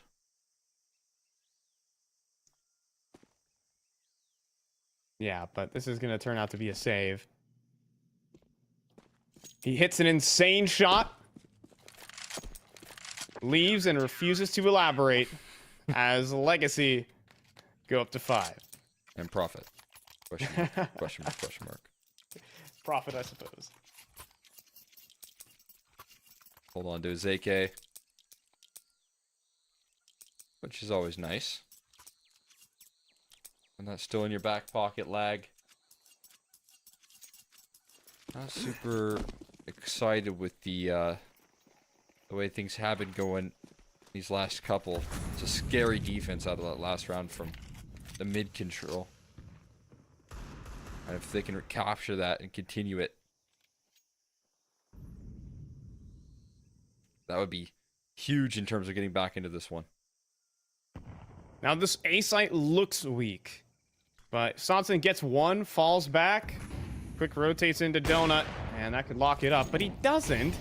He lets one off a little early. They encroach on Temple. He misses another. Oh, but okay, yeah. I have $4,750, but a default pistol will do. Nick X, though, swinging with the AK, will escort in for a plant. And Sonson alone here in CT spawn. They aren't going to press that issue. They will make themselves at home in Temple, but good shot out of Nekis. 2 versus 4, both players in Temple, both armorless pistols, and a round that should theoretically get locked up here. All right, Sonson finally connects an op shot on the 3rd try, and OG Wizard just simply in an unwinnable position. Hey, can we try for that op again? No, says Sonson. I want to start hitting shots all of a sudden so that he can keep it out of the hands of OG Wizard.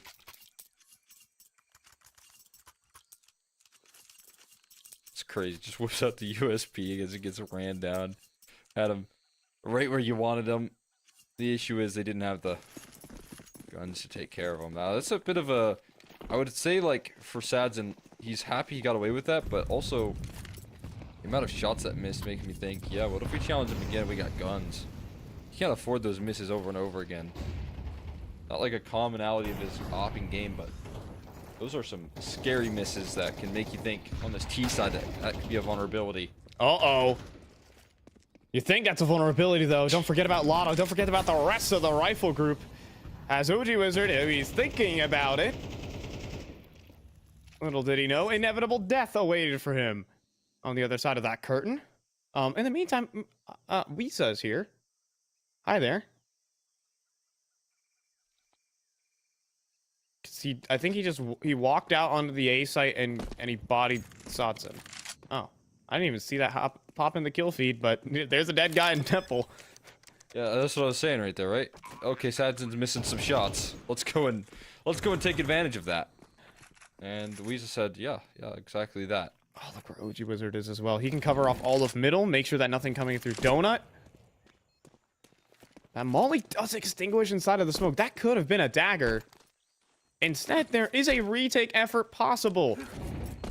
Molly going up towards the top of the tree. That could force off Experative. Instead, he just pops off a headshot on the first player walking in.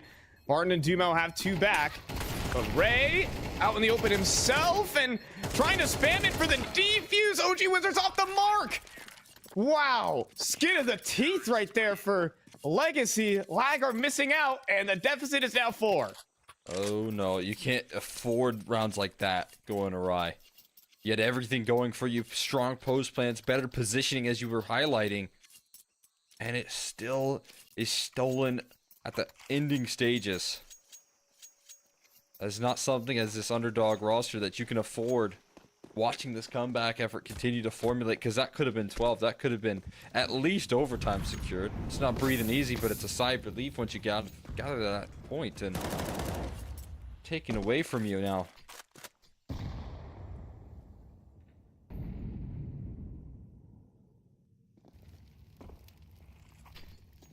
Comeback sustained off the retake like that.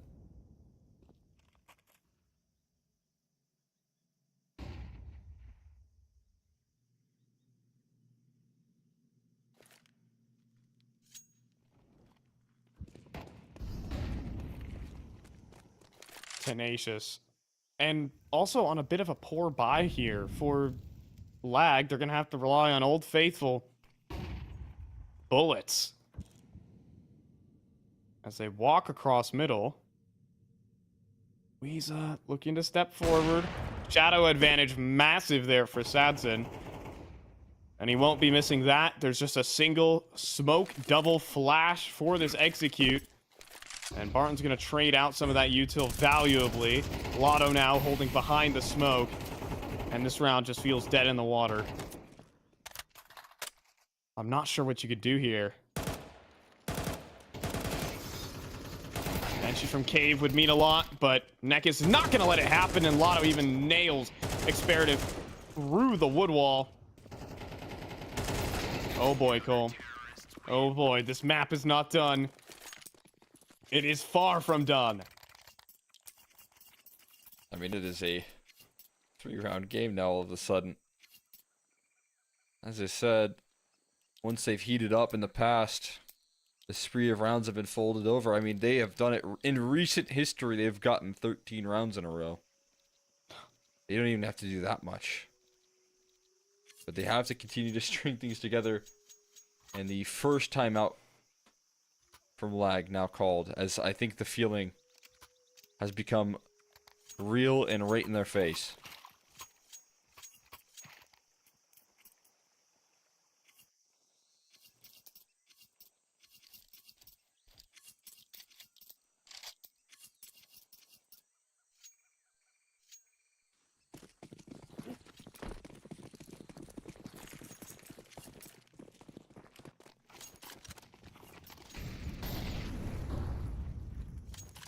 What's up next here? Off the back of this timeout, what do you do to seal in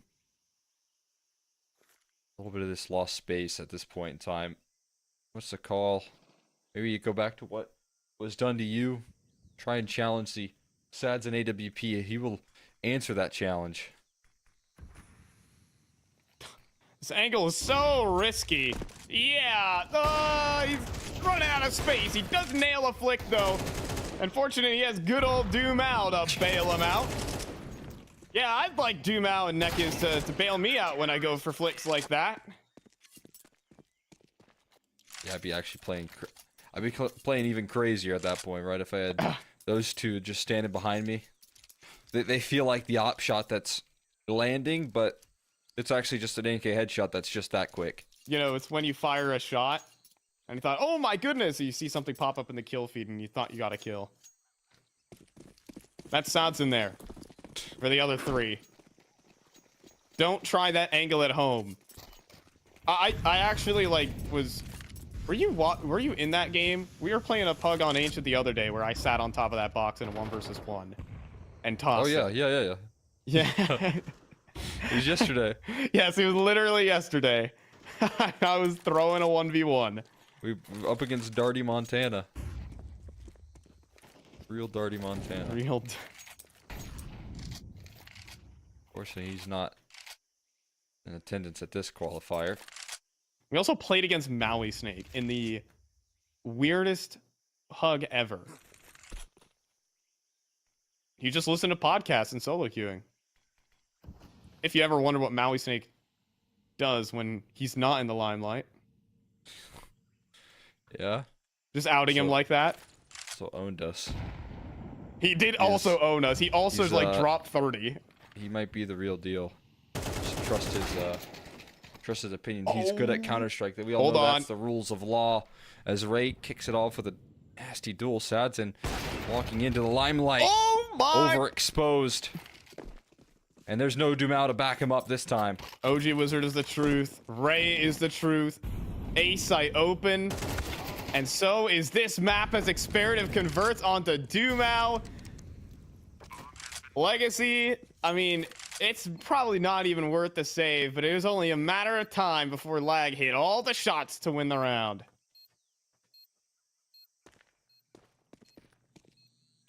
Just needed a chance right there. The issue with digging yourself into this hole is that one shot through the smoke could do it. On the retake, though, quick as can be. Is there anything to make of this? No. No, absolutely not. Oh, Not a chance. might as well give it a whirl if you're Barton, but it's not even the up of OG Wizard that hits the shot. It's Ray with the headshot. God, this... We are looking at so many prospective players here in North American Counter-Strike. Slump over there is fighting for his life versus Team Liquid. Unfortunately, that one has ended 2-0, but what a battle it was for that guy. And now Ray is putting the digits on Legacy.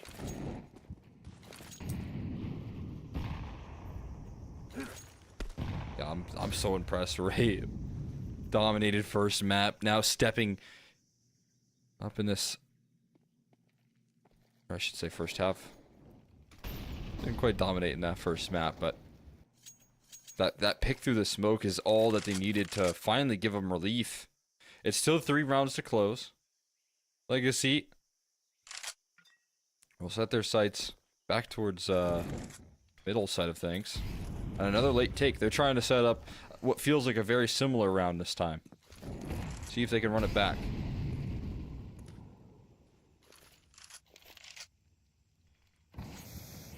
Kind of 4-1 mid play. Is Sansa gonna miss on this one? I don't think that smoke connected, but oh my god, it does not matter. Sansa has not had a map to play. Dumao's dead as well. See you later.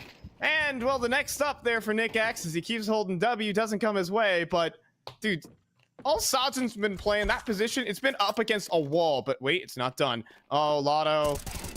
He's going to be patient with it. He's going to drop the bomb. 2 insane entries, but this 3v5 has spiraled out of control. But Experative. Oh, he snuck into cave. But Lotto with an Oh up my and God. covered by Barton. The game ain't done. Thought it was right there. Shots like that onto Sadza, but Ray doesn't have enough health to sustain this fight.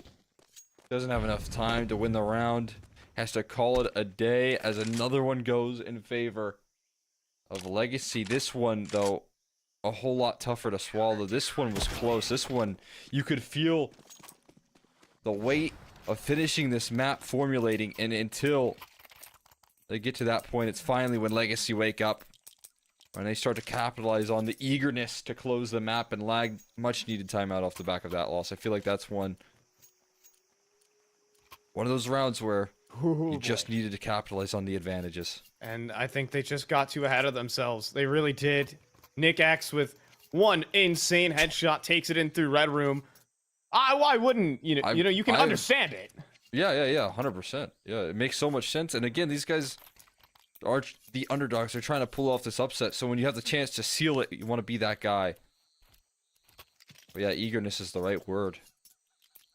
And missing out on that opportunity definitely gonna hurt. I feel like Sadson has been blasted out of this round with the op. I mean, credit to him for still investing into it, man. Like, sometimes games like that, even Zaiwu doesn't even buy back the op. He's getting back. He's getting back up after Back on the saddle. yeah, absolutely rocked. He went back into the coach's corner. He got an inspiring speech.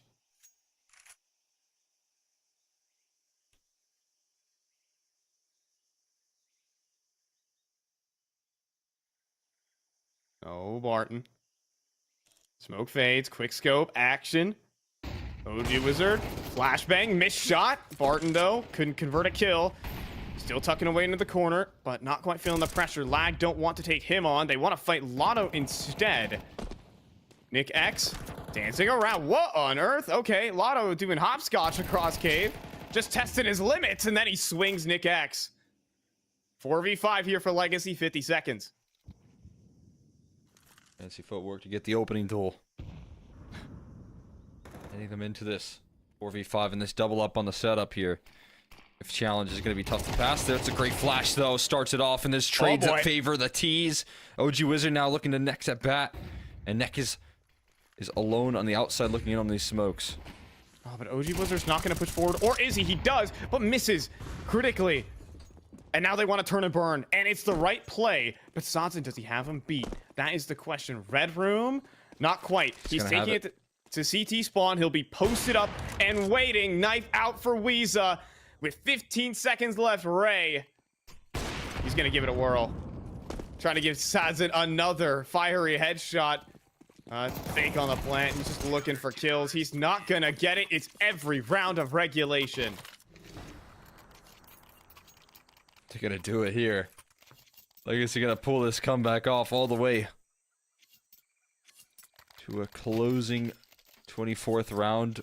Lag. You might as well use your last timeout. You get an extra in overtime. So, all of them required. It's that 3 versus 5 that's going to be in the back of your head for a long time. I mean, if I was Nick X, I'd be slumped in my seat right now. He wanted to extend into cave. Into Red Room, rather, into CT spawn. Loses that fight, and the wheels come off on the round. Do they have a redemption round here for Lag, or is it overtime and a missed chance? I mean, that's what they're facing right now at this given stage. It's gone the distance.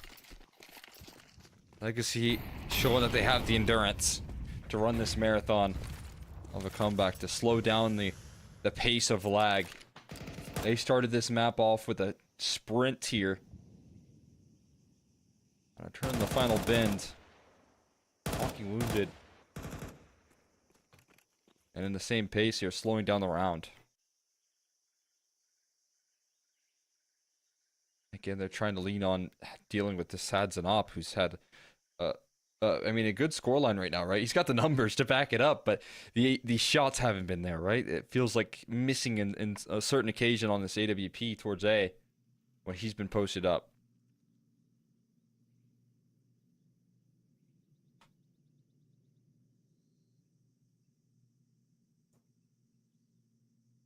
Is he about to get zapped again?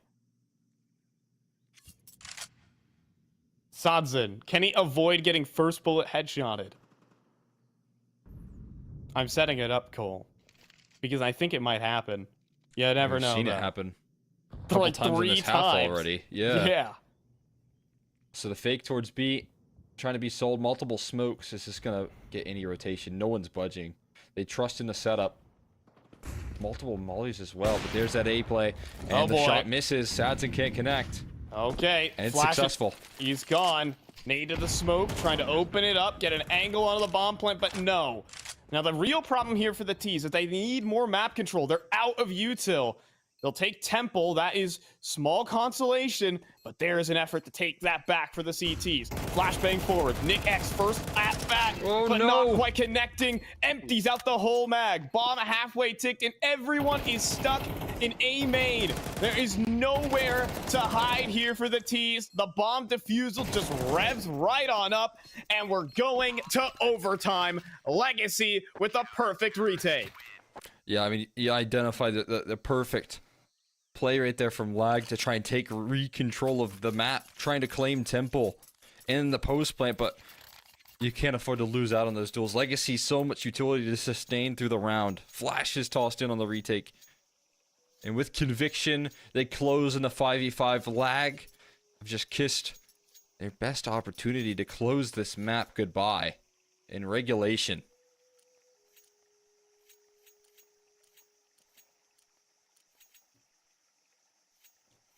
And they're even bringing an attack pause towards the very end here. Well, extra rounds, and it's going to weigh down on lag for a lot. It's eagerness.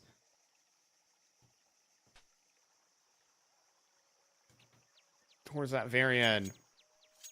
And it really is that A-site win condition. You can't plant the bomb and just run away. You've got to fight for map control. They did. They tried, but they couldn't hold on to it steadfast enough with no utility. And so Legacy, with a chance to redeem themselves, they were down 11-3. They ran it back. And now Ray down mid. Whoa.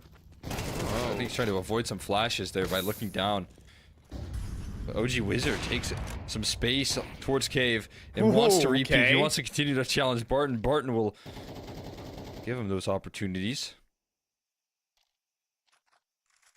Off angle. Oh, Barton gonna get finicky with it. Here's a player right in front of him, but there's also one right to his left. Instant headshot for Nick X. And Dumao will try his damnness. He's good, but how good? Flashbang's over. That's both players' positions revealed, and Lag are going to start a sprint to A.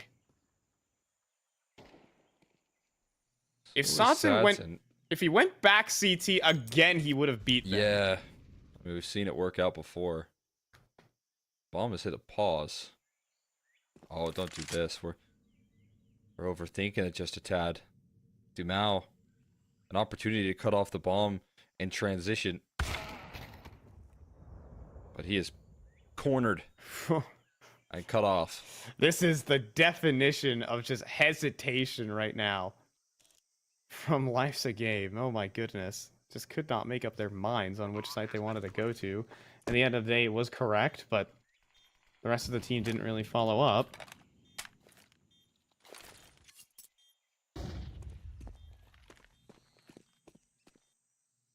And Sanson is being hunted. Well, it took a while. It took the pressure being removed from the situation. Sanson's very dead.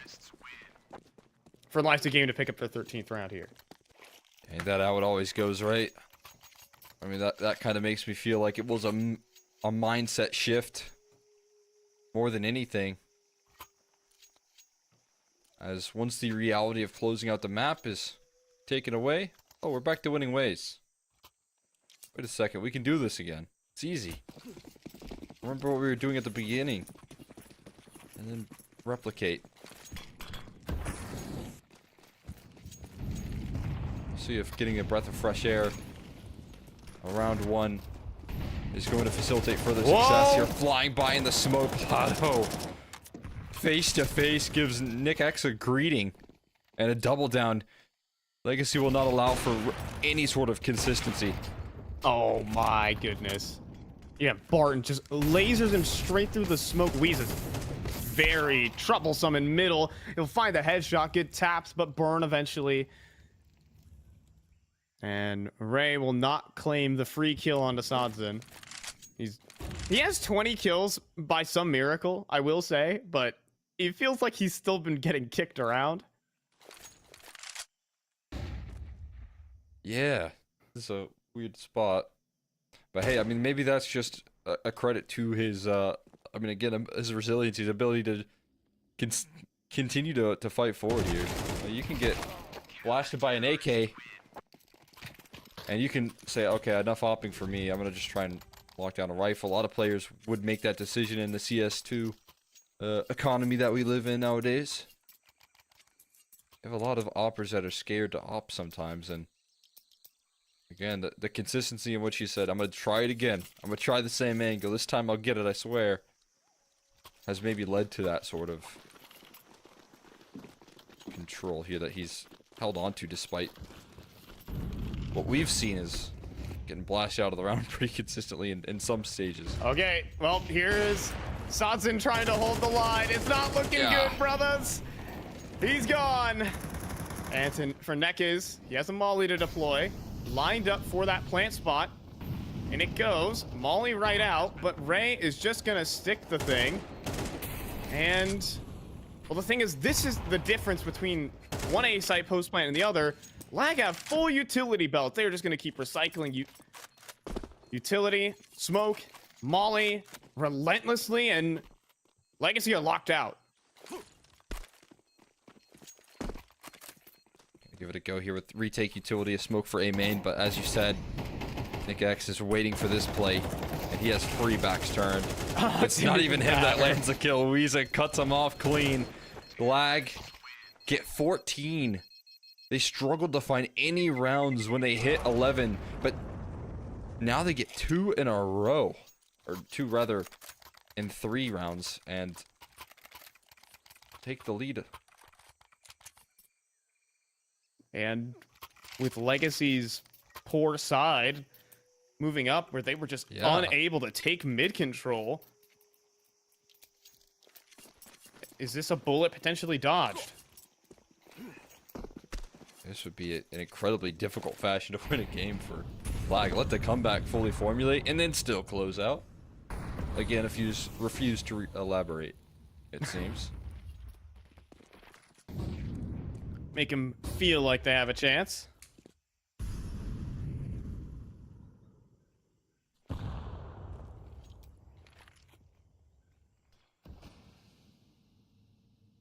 Those are just the most frustrating sort of losses. Think you can get your way back in, but no, that was never the case.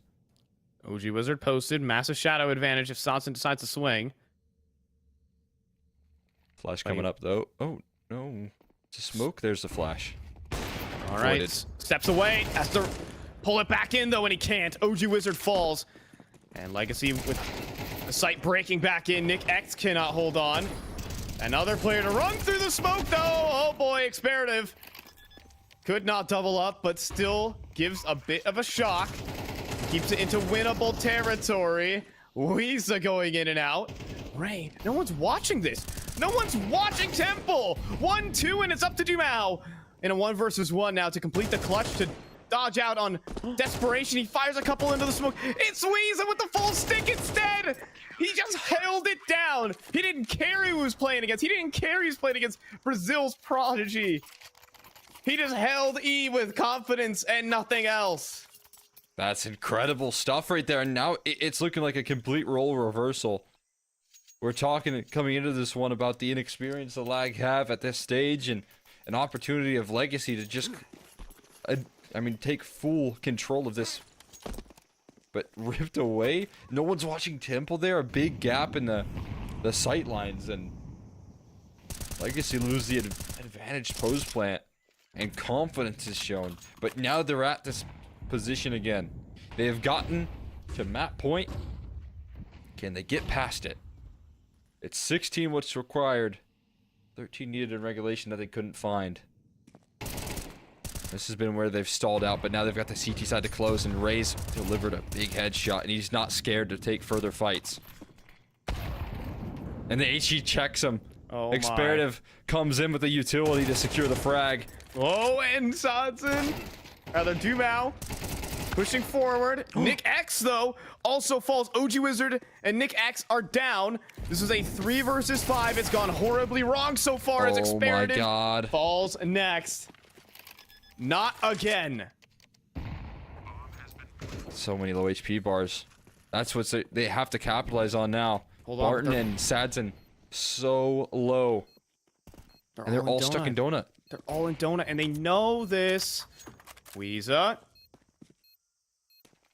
Thinking about jumping past the angle. But Ray's gonna push forward instead. Walking up. Sanson falls. And Ray gets another. It's down to him and Lotto. Round the donut, though. Lotto with the Glock has got it. And it takes the final round of single OT. Lag cough up another 3v5. Can't be like that. It cannot be like this. Letting it slip away again. This lead that's been held on to. But closing has constantly eluded them. How does this happen again and again? scratching their heads at this point. Now Sadson brings an opening duel. OG Wizard in overtime. At least on the CT side, finding some serious struggles.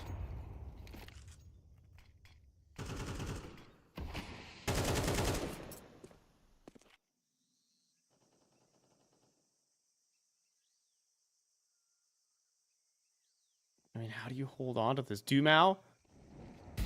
Oh, it's a molly with Nick X's name on it. Does it spread? Does it spread? Way.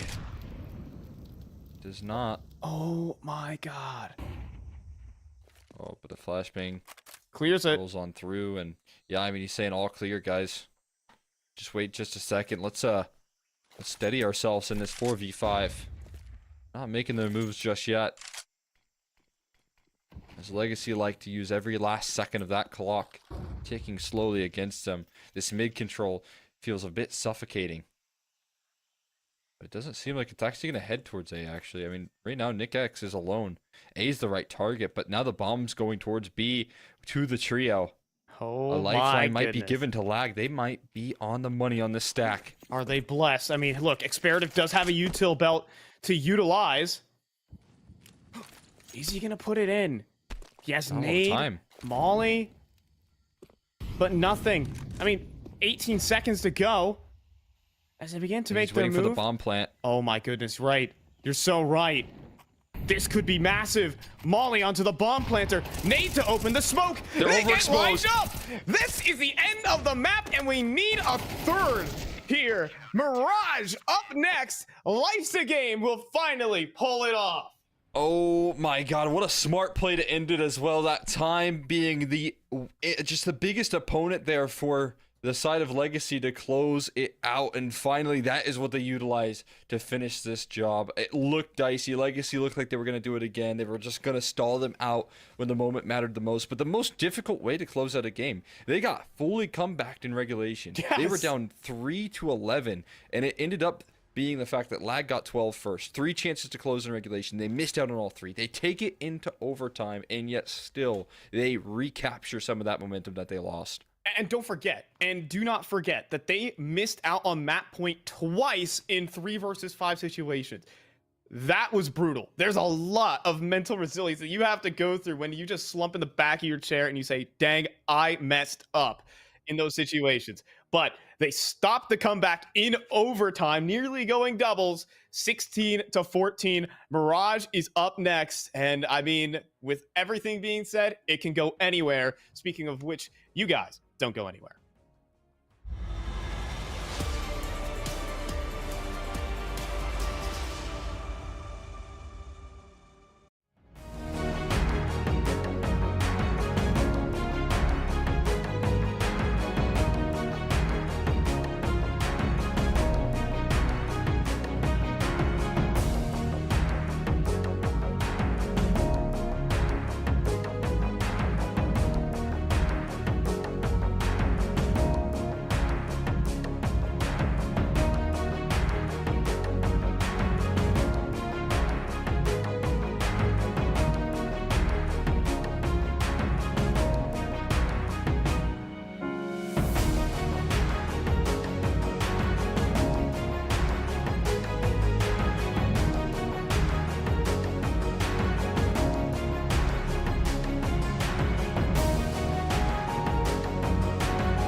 I've never seen you in this place. I like to play some game. I can see right through your face, focused on you like X-rays. I've never seen you in this place. I like to play some game. I can see right through your face, focused on you like X-rays.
I stare and stumble into place.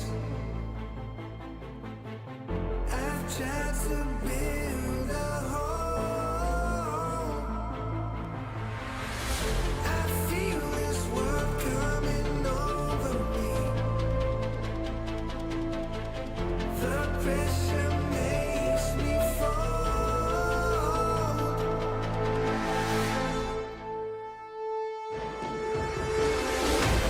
If I stay locked in the headlights, but choose to give into my own mind, staring in with all I know, through the hard wires, and finally feel it all.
And, well, dodging a bit of what I even call it an embarrassment, but more of the expectations almost got the better here of Life's a Game. They were up 11-3. It went to overtime. They lost so many mat points until they got that very last one. Some excellent play down the stretch has pushed it to Mirage.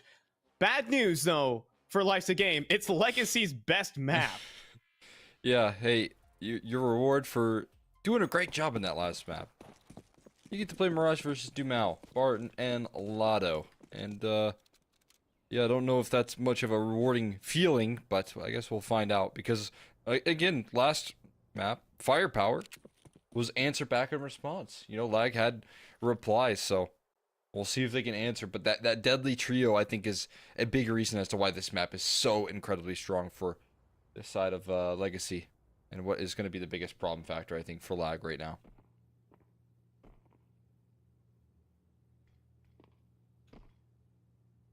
Got some jump spots here from Nick X, but he's missed out on the most important player here in the underpass. Molly there for Nekis is going to deny rotates. Is that going to start and execute towards B? It might feign one. As a couple of players make their way up Cat, Nick X with little room to run will not be able to escape Nekis, who's in CT spawn. In the meantime, the B site under threat as Ray falls to a Dumao headshot. There's going to be a post plant available and even some extras on the way out for Nekis as he just ran through jungle. I think this might be the first pistol that Legacy lift off in. Yes, correct. They've done it. They have done it. They have used sidearms and they have taken down Life's a Game. Wow. Wasn't a big concern there in that first map losing both pistols, but it sure as hell mattered later down the line in Ancient. So starting off Mirage, showing exactly what they're made of. It's a huge asset. Now and Neck is to start it all off there. Dumao already arriving on Mirage is not what they want to see. But Life's a Game. Neck is having a little more impact. Again, I kind of hinted at Ancient being a strong suit for the calling in terms of what Neckis could do, but had a good CT side, just couldn't get much going for the T side. I felt like there was, again, that classic bit of, like, Neckis calling of, I want to keep on doing the same thing over and over again. I want to keep running into this wall. And they did. And it got them a 9-3 half. But, again, Mirage is another one of these maps where I've seen Neckis be able to adapt and bring good T sides. And winning a pistol to start it off is a huge relief for them. I think also Sadzin was just getting caught so often on the CT end. Especially just at one particular round in overtime. Playing close A main. Picked off, and that got them that extra bit of breathing room to push it over the line. We were just talking about it as well. He had good numbers, but I mean, some of those gimme shots were being missed. It all started on the full eco as well, where he got charged down, had to whip out a sidearm. He hit the two headshots with the sidearm, but not the op. And I think that genuinely plays into confidence for an opper. I've seen oppers have rough rounds and not be able to really recover. And not to say that it was a completely disaster state, but there was a couple key misses that cost them. How did Dumao get over there? What was the pathing? What were we working with there? Every kill the CT side gets on this kind of round is worth a lot. Rebuys for the T's are gonna be tough. Oh, maybe a little weapon retrieval as well. Oh? Nick has picked up a Molotov. I believe there's a Galil there. Should be. Maybe he's waiting for it to blow back, but that bomb's gonna do a lot of damage, so he's got to get in and get out. Yeah, I actually don't know if Nick X will survive this. He's good now. Yep, he's made it. Alrighty.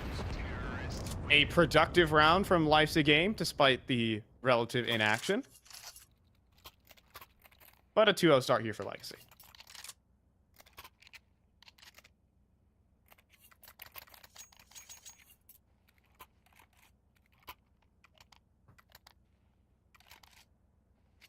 Okay. Be happy with beginning stages, but like you said, a bit costly. when it comes down to the access later down the line.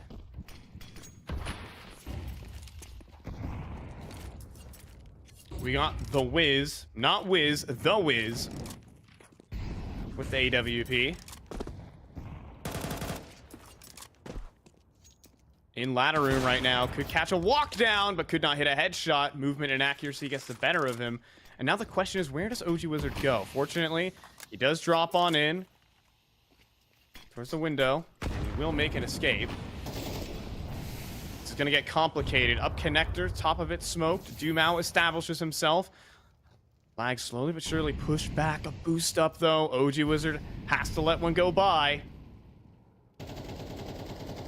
Is he ready? Well, looks like Ray isn't. OG Wizard will connect. And post up he does. Flashbang will completely annihilate him on the angle. A 4 versus 4. Pushing into CT spawn with the bomb?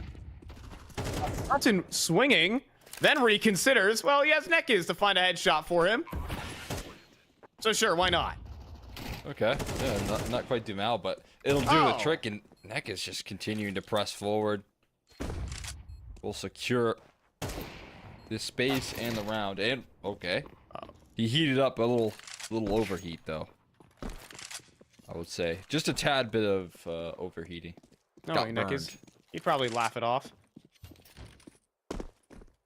He's a cheery guy. He's a cheeky bloke. But about to not be on Twitter. Yeah, I saw that. I mean, maybe that's a good thing, to be honest. Who really needs that anyways? You know, Ryan at a particular journalist network made a very good point that here in NA, we'll miss him. You know, it's hard to lose like your worst nemesis, your rivals, right? It's like Phineas and Ferb. Hey, wait a second. What? It's Ryan is losing his rivals in that case. Oh, excuse me. Yes, I need to clarify that. Well, I don't know maybe. if you've created any rivalries. I have not created any rivals, but I like to think we're in a rivalry. So Fair enough. this is not an invitation, but in No, yeah, I think you just accepted the invite right there. Come on down. Start a beef. Hey guys. It's at FlyCast on Twitter. Oh, come on. Anyhow, a little bit of waffling for the default here, but we do have an A split brewing for Legacy. As Lotto scales up the site, you have Dumao and company in middle, cutting off rotates. And the frags going well, but Ray still stands. Has to be aware of another one coming up. Top connector, he is, but could not connect the headshot. And so it's OG Wizard, a man capable of magic, in a 1 versus 3 with a perfect flashbang. Yeah, he's done. Peace out to the grenade. And well, the bullets will do the job here for Barton. It's 4-0 for Legacy. Scary start. Not the Legacy that you want to deal with. Usually this, map 3, when they get upset and Mirage comes around on a map, it feels like it is such a clear closing statement for them. And not to say it's, very early on in this matchup, but seeing shades of that come through once again here as they just show so much strength in the start. Neck is also putting himself in a position constantly to fire up. Willing to be very active.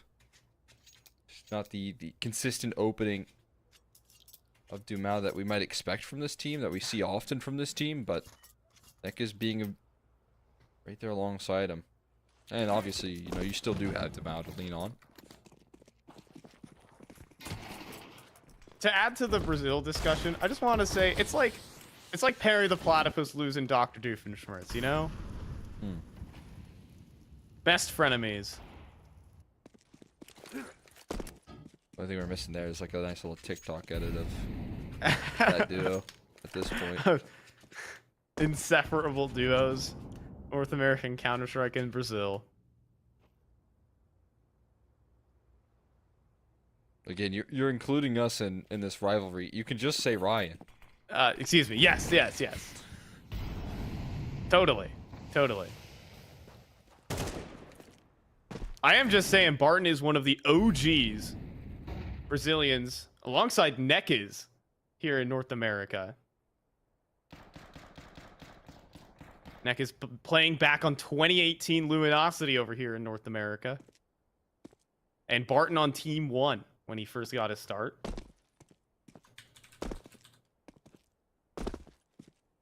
No strangers to North American Counter-Strike. You can definitely see it in some of their styles as well. Sadson, he's a new guy. 2-8. And again, to like this kind of level of play here. Organization. This caliber at least. And looking to prove himself.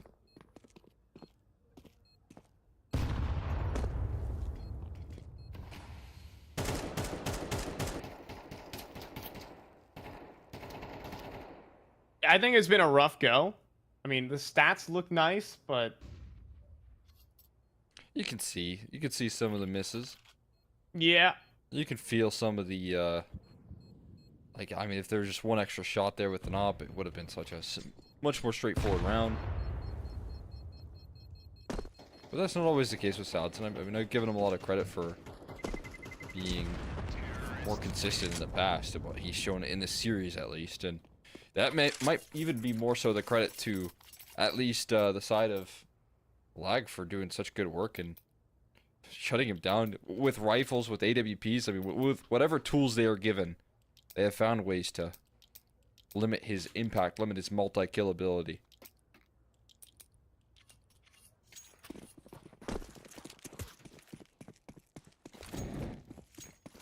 keeping him down for now. Lag looking for their first round. And it's interesting, at least. Nekis starts off with an op tag. There's an HG as well. Landmine placed underneath Nekis to start off this one. But still sticking around for middle. Ray with the underpass swing into two players. Survives the engagement. Another HG that nearly claims Nekis. And Legacy are very much on the back foot. It's going to be a big relief putting them there. We'll start off with a man advantage and so much damage. It's not just the player up that they have, but the HP bars that are also low. They're up against alongside it. But if this angle gets cleared here for Weeza, it's going to be tough. Also, the crosshair placement isn't perfect, you know. Probably going to jump up on the pots here. Oh, but nades pulled. But Barton survives critically. Weeza holds on for the kill and the double. Sure, I guess. Shut me up. It's two players here with sub 15 HP. Sadson will pick one, but Nick-X will not let him escape, and Nekis is done in this one, as Life's a Game will scoop up their first round. On the board. Doing it in a bit of a convincing fashion as well. Requires Weeza on a double down, but in good position to do so. So much HP set up early as well. With op tags connected. And the CT side able to lift off. Okay.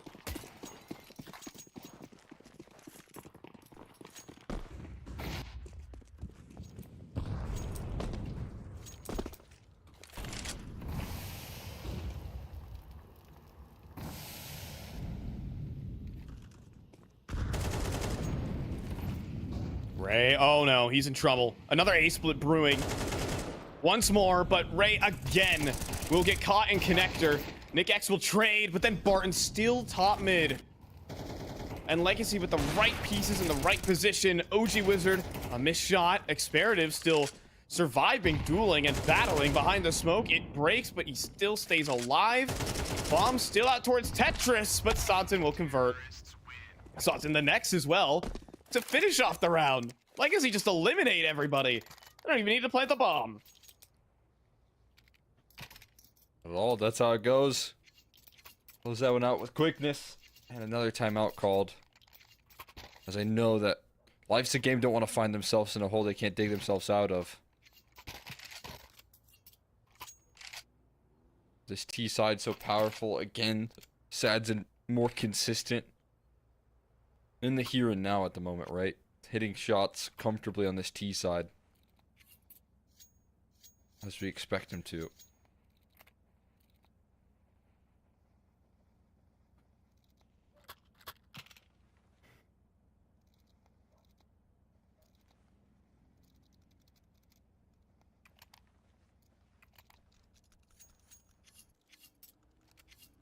Gonna get a decent purchase still in order, actually. Okay. Not all that bad. It Well, allows fools. for like one play. That's all you'll give him, one play? Yeah, they got one belt of utility, a smoke double flash HE. And Ray's kind of got the setup. He's got the flashes over from triple. 3 players ready to collapse in middle. You bet when that window smoke fades, it's go time. And here we go. Experative flashing through. Headshots, good! And the flashbangs were enough for a 2 for 2. Can that work for lag? Is the question. The thing is that Ray is under so much pressure here. Back of triple, does not have any support, but he does get to safety and even gets a teammate. Nick X, he finds the kill, sees where Lotto is. I don't even think they know where Ray is on the play. They might think this site is empty. Lotto does burn out Nick X, however. Ray has a back turned and 2 deagle shots will do. It is a 1 versus 2. Sodson creeping through A main, but lag, are they making a mistake? They're split up between the sites. Sodson, if he's aware, which now, I think he is. Where else You could know. he be, right? Yeah, he has to know that Ray's Palace. Very bold call to just stick the bomb right in his face. And again, the inkling, the expectation is there. Ray is prepared for this reaggression, though. But it's a crazy quick scope from Sads, and it's instantaneous. I'm going to go a little long way around here. I mean, you know what? It's going to work anyways because Weeza does not have a kit. He has got to basically get on the bomb and full stick it immediately. First fake. I mean, Sonson's just waiting. I think he's just locked it up with that. Missed shot. Doesn't look pretty, but time will get him the round. Your clutch, sir. Not the highlight ending he was hoping for. No. No. A bit of a low light. Hey, but he got his round. I got mine, guys. You? That's all you gotta say. No, and then instant embarrassment. Guys, you gotta run. You gotta run. The bomb deals damage. It hurts. Maybe he was so confident he got that kill. He didn't even think the bomb was gonna go off. He thought he hit that last shot. In Sadson's mind, he hit that shot. Uh-oh. And dry swing top mid, sure. And OG Wizard, okay, just gets dunked on by a grenade. Lotto, not as much. He still stands to fight. And okay, well, Ray's gonna swing it on. Sasson has not been having fun to these rifles, man. He has just been getting wrecked. 3 versus 3, anyone's game. Yeah, I mean, the craziest part is he's opping and kind of getting what an opper would dream of and holding down these lines, and then the nightmare of getting blasted by the AKs quickly comes next in that story. Here we go, Weeza also on some re-aggro right into the crosshairs of Barton. What is that? Oh, Weeza! okay. Well, if you wanted some X Factor, yeah, some X Factor. It's never gonna happen again. What? That was full running. That was full running, folks. There's no sugarcoating it. It took him a while to even register he got the kill there in his brain. And now, Dumal left into a 1v2. Weeza with the re-aggression. Did so much heavy lifting. There is a opportunity to route away towards A, but not gonna make This that is so call. smart. This is very smart here. Experative just playing his life, and with 10 seconds on the clock here, Dumao fake plant, swing from Experative is sharp on the headshot, and life's a game courtesy of some fortune. We'll pick that one up. Some fortune, yeah, but some fire visa. I mean, you'll take it either way you can get it. Nasty headshot. It's the last thing you expect when you're Barton. You're holding down this line so passively, and Legacy wait so patient for that reaggression, and then you get rewarded for your patience, but then your reward is a headshot. That's not what you wanted to see. So Legacy's money's tested. I mean, the Sads in clutch rate before that round. Gonna put the pressure on this A execute. Different set of smokes, though. We've got a wall to try and cross into CT. Experative needs to do battle, dodges the flash, but can't dodge Barton. Picks up the AK, and an amazing post plant awaiting here for Legacy, but they do lose Dumao. That wasn't the bomb plant. They didn't get it. And now smokes are fading, and things get awkward. To find a way to lock in the digits, but as you said, very awkward in the post plant. Look at this angle that Lotto's trying to thread to find further kills. And there's no advantage in these positions. Bomb is planted default as well. That's crazy damage, though. My god. 2 dinks. Is that enough to close it, though? You gotta get the kills at the end of the day. But the CTs also need the defuse, and Lotto guarding the bomb will eventually fall to the grenade. It's Sods in again, this time the AK, and the bomb being stuck. He has no say in the matter, and it's done. Life's a game. We'll pull off the retake, despite the craziness. Wow, Lotto doing so much damage, but not able to capitalize. His teammates not quite able to capitalize on some of those kills there.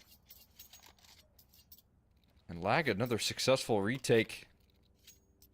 Running on through, denying the Sads in clutch, and then also taking him down. But this time it's at the hands of the rifle instead of the bomb. Money, again, because of the force by being punished, is now, you know, certainly gone.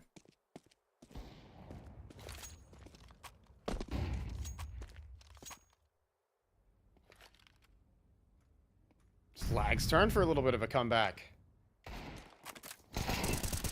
Uh-oh. What? Wait. My bad for saying anything, folks.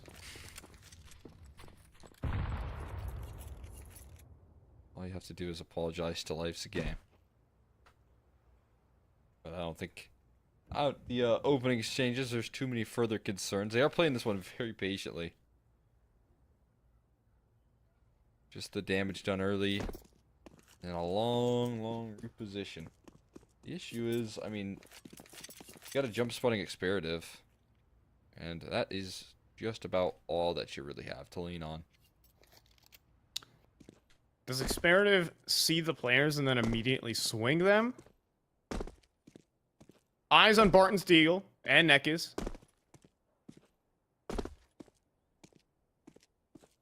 Oh. Sees them all. Alright, he's gonna play his life here. Wisely, but not going for any spam, and Sods in. Cheeky around the smoke. I think the head is seen. He still gets a dink off. And a post plant with the pistols right now. It's so awkward. Head armorless for OG Wizard. He falls. And Neck is as well on the Deagle. It's close. But not today. A lot of damage dealt. He's on 8 HP as well in CT spawn. Should add. But it's 4 for Lysa game, and whatever. We can forget about it. Not even close. Easy, comfortable, calm round up against the unarmored pistols. For a concern. They will close out. They will move up to 4. Could close out a 5th, and the domineering half that I was talking about that Legacy love to get off to in these deciders is not going to be the case if they can't close out this last one. They are getting aggressive. Lag are looking to set the tone. Towards A, they're pressing the issue deep. Towards Palace, they've got an op scoped up, ready to go.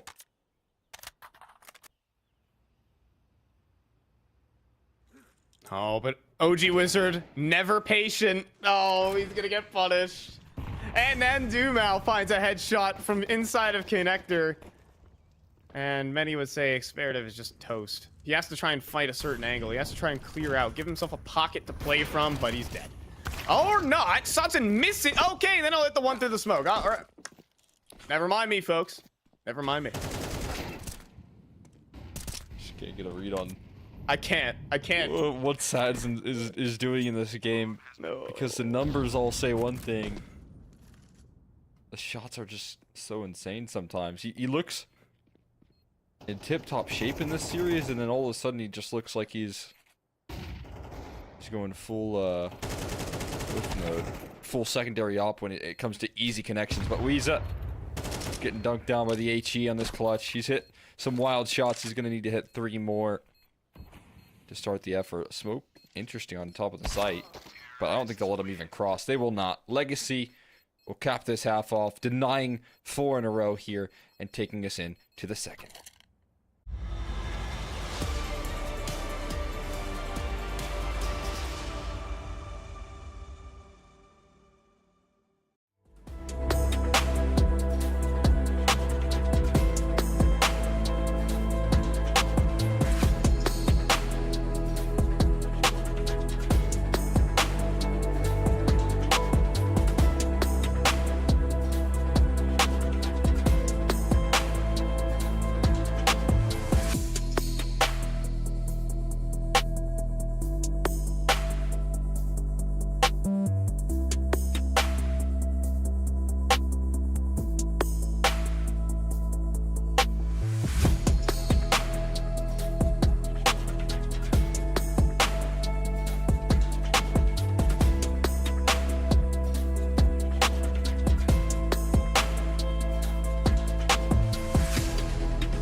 And a freakish half coming through from Legacy as they took a 7-1 lead. Lag nearly closed it down, and well, they couldn't do it towards the very, very end. 8-4 is where we stand. Legacy in a commanding position to dodge the Life's a Game bullet. An excellent way to close out the half there. Bit of a chaotic ending. But it's Legacy looking for a second pistol. Okay. And look at this setup. Sad's Sad. not taking contact. How is that the shot he connects? Oh my god, at least he's so much more sharp on the follow-up as well. He's still alive. He's still kicking. And he got another! Dude, just get this guy a pistol! What on earth? He just headshot everyone. Just barely missed It's the bullet. USP. It's the USP. It's back from ancient. They remember that USP. They remember it. And it gets so much out of just boxed into a corner as well, backed up. And he finds a way to fire up for all of the kills. 4 in the round. And just left scratching your head as to what just happened. There, if your life's a game. But now it's both pistols converted here on Mirage. And now it's Sadza you have to worry about on a CT side. Just hand him a USP. I have one friend that I pug with who insists after winning the pistol to keep the USP and just buy head armor. Sajin should follow suit because it's all just armorless Glocks here. How many does Lotto get? Oh no, he's down to 8. Oh, it's because it's Weeze's Deagle. That's the one weapon that found a headshot, but the wall bangs! You love to see it. It does deny the plant. That's all that they really want here. For life's a game, 2 players stuck firebox, and Dumat will spray them both down. Learn that wallbang, folks. It's very useful. Just if you're locked out behind the CT smoke, you can fire back with that. Yes, that's no need to see the target there at all for the side of Legacy. But, the wallbang is nice. I just feel like every time I bring it out, it doesn't work. I think the pros might have the lucky version of the game, and I'm just on the unlucky one.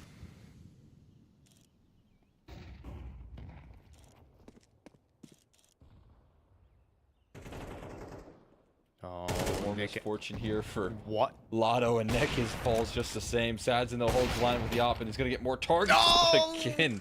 You cannot re-peak this team because they're so quick to trade you out. Sadzin cannot avoid his head just being a magnet, dude. No escape. But they're gonna go for it. Barton is interested. He's around the CT smoke, underhand flashing, and oh, he's just going for a recovery mission. All right, all right. That makes a little bit more sense. And, well, the question of whether he escapes... Well, with some intelligence... he'll be able to just fine even a wallbang shot that whizzes by OG Wizard.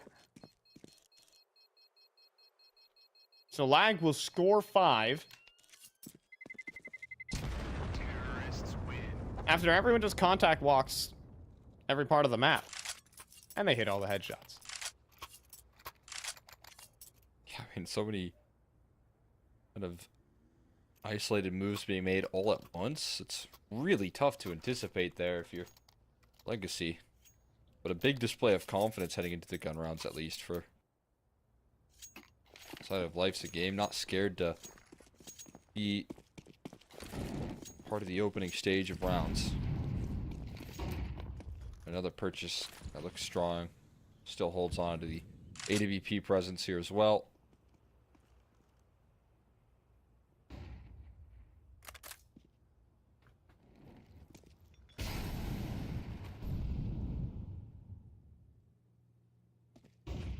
To close things out here on Legacy, or if it's a Lag comeback that comes through here.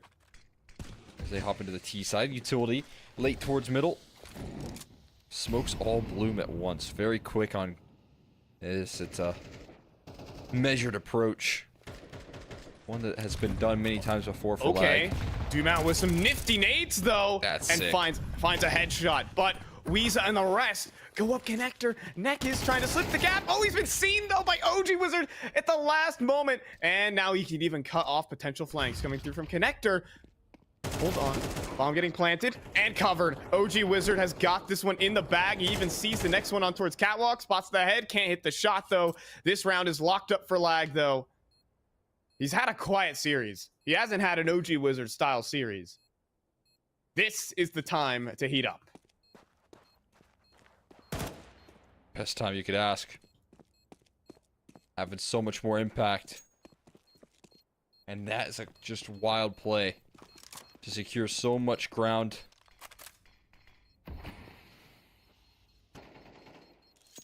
Neka's move around the smoke is what he loves to get up to on this map. He loves to sneak his way through situations. It's all denied by the presence of mind of OG Wizard.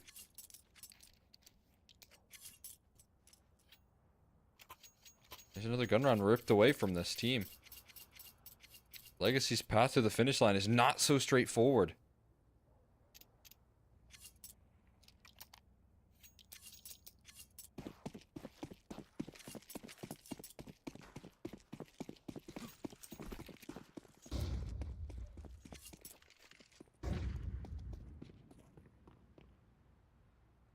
Just a straight A execute, and was looking to be a lockup. Sadzin's op is in towards middle. Barton also on a bit of an island. And with no CT defensive utility, leave it up to Dumau's Zeus. Is he gonna go up the ladder though? Oh, okay. Okay, he's gonna get funky with it. No, no way this works. There's just no way. But it works as bait, funnily enough, for a kill from Barton to make it close. Put it in contention with Sadzin around the edges of the smoke. He had a chance, but I think it might have just expired here. Smokes fade, post plan established, and I think it's time to run. Yeah, call another save. Back on out of this one. Oh boy.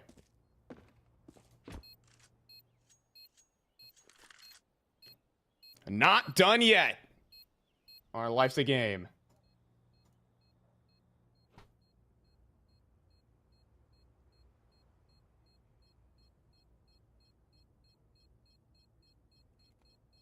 So impressed with this team's resiliency in the series, and look at that, OG Wizard even ready for the line. Man.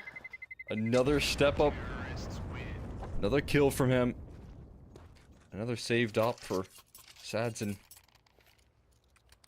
who wants to break through this CT side and be the answer to the closing stages of this map, but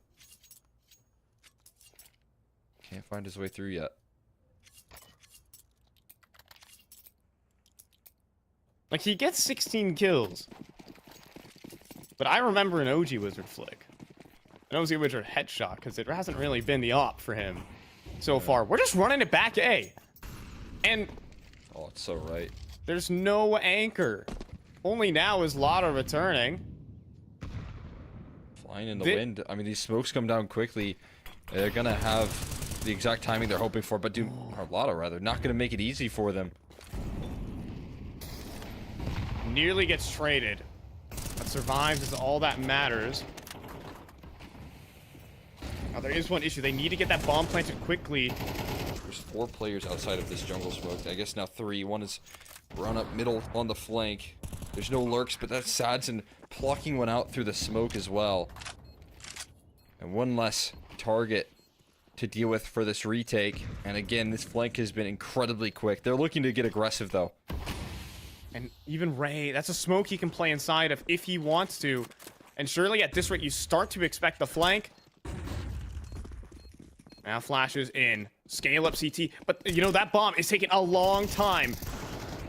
Now only probably 10 seconds remaining on that thing. Now the headshots start to roll out for Life's the Game. It leaves it to Ray, but he can't hang on. He can't take down Barton to save the round here. A chaotic 3 versus 5.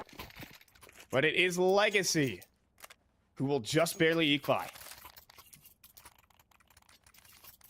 It's chaotic as all get out there towards the end.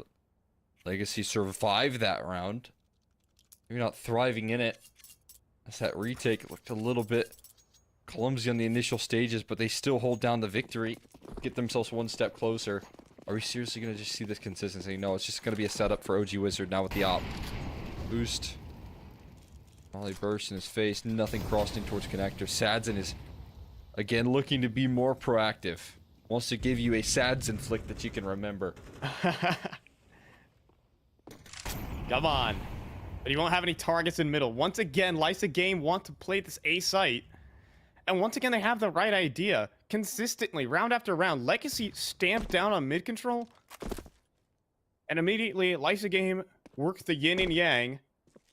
The other side of the map. Looking to go out A main, and Legacy are so committed to this mid play. They're just going to rely on Lotto's info and his fracking ability. In the meantime, look at the move Weeza was making. Got caught by Barton. But now that springs the A play to life. Lotto about to be the recipient of a molly. The finest beverage of the T side. And now what? A boost up for lag. They want space. And they're gonna take it! Oh no! Oh no!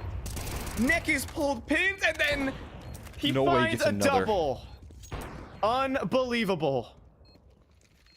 Oh, this is the all-important moment now. A situation in which, you know, if you're Ray, you could have brought it back and they're just going to swing him wide. Not a chance for Experative to close that one out. Wow.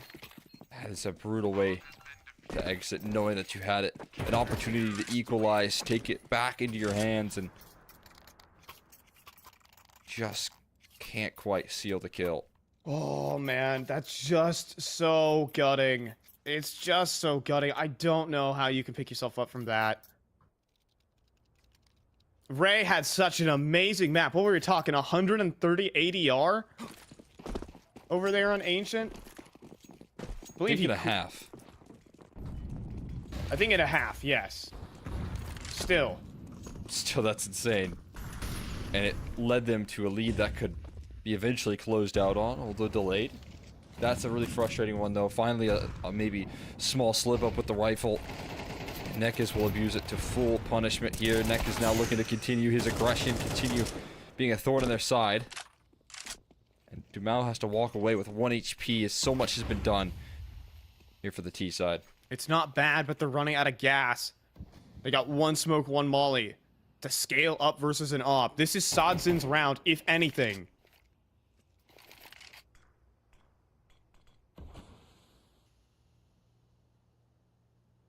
Oh, and there's a gap.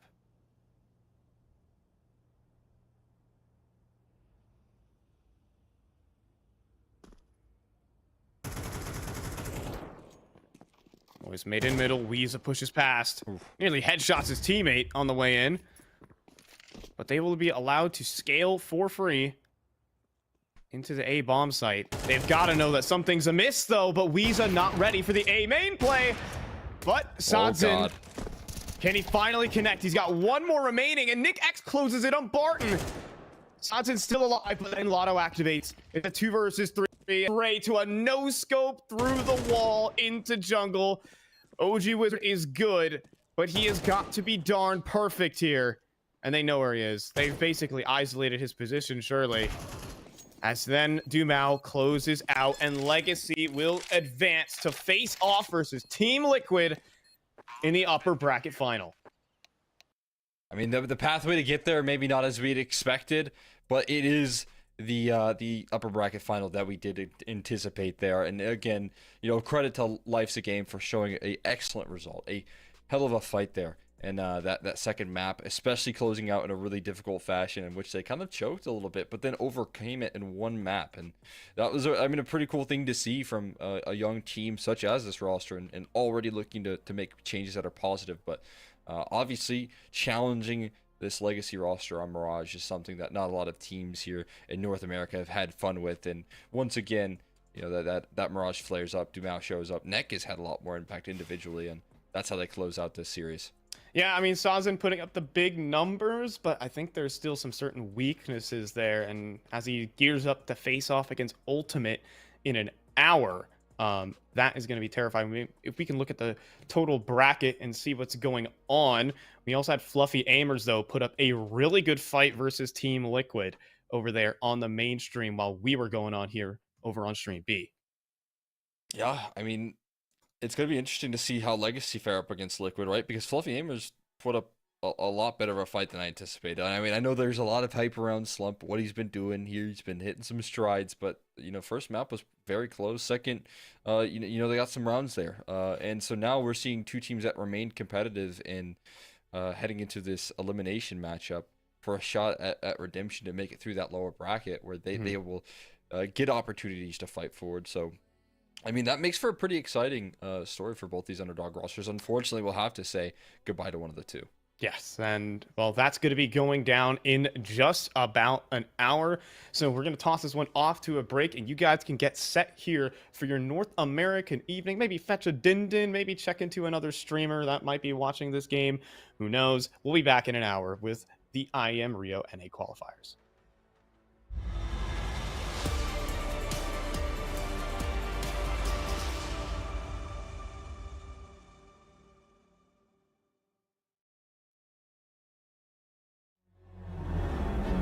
Hold on to what you found.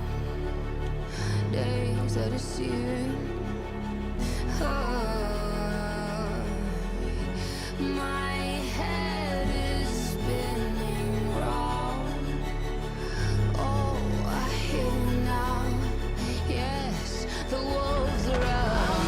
Inside of our reality. Satellites singing serenade.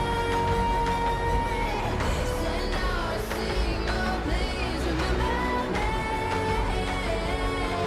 Send out a signal, promise me. I'm losing sight of our reality.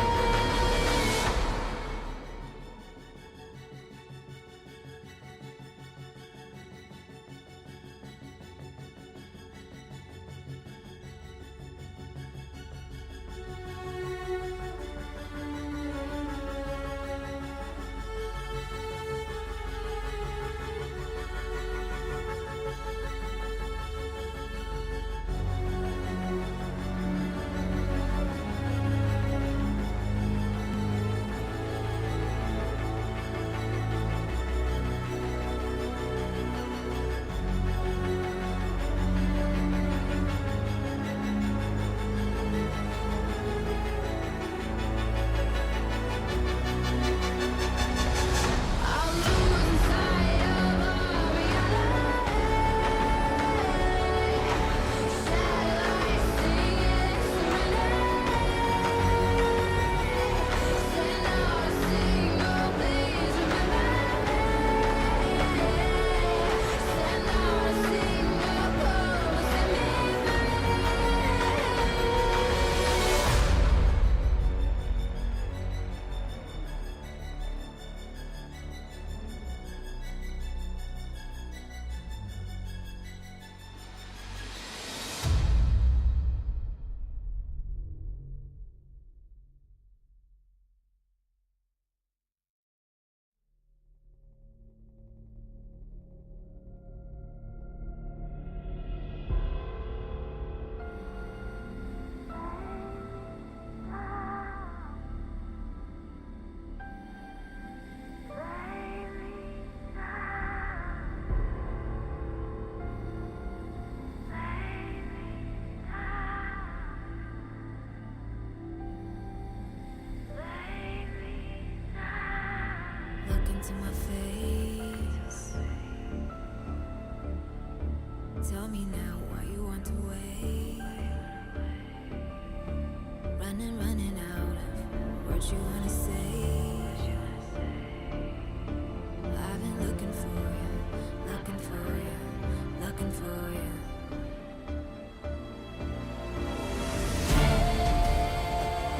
Take me down. Leave me lost and found. Take me down. Loudly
And so 4 teams back at the starting gates again for another block of Counter-Strike here. We're on the B stream. A stream is also up and running as our bracket has been decided here for the IEM Rio NA qualifiers. First round done, and now an elimination game.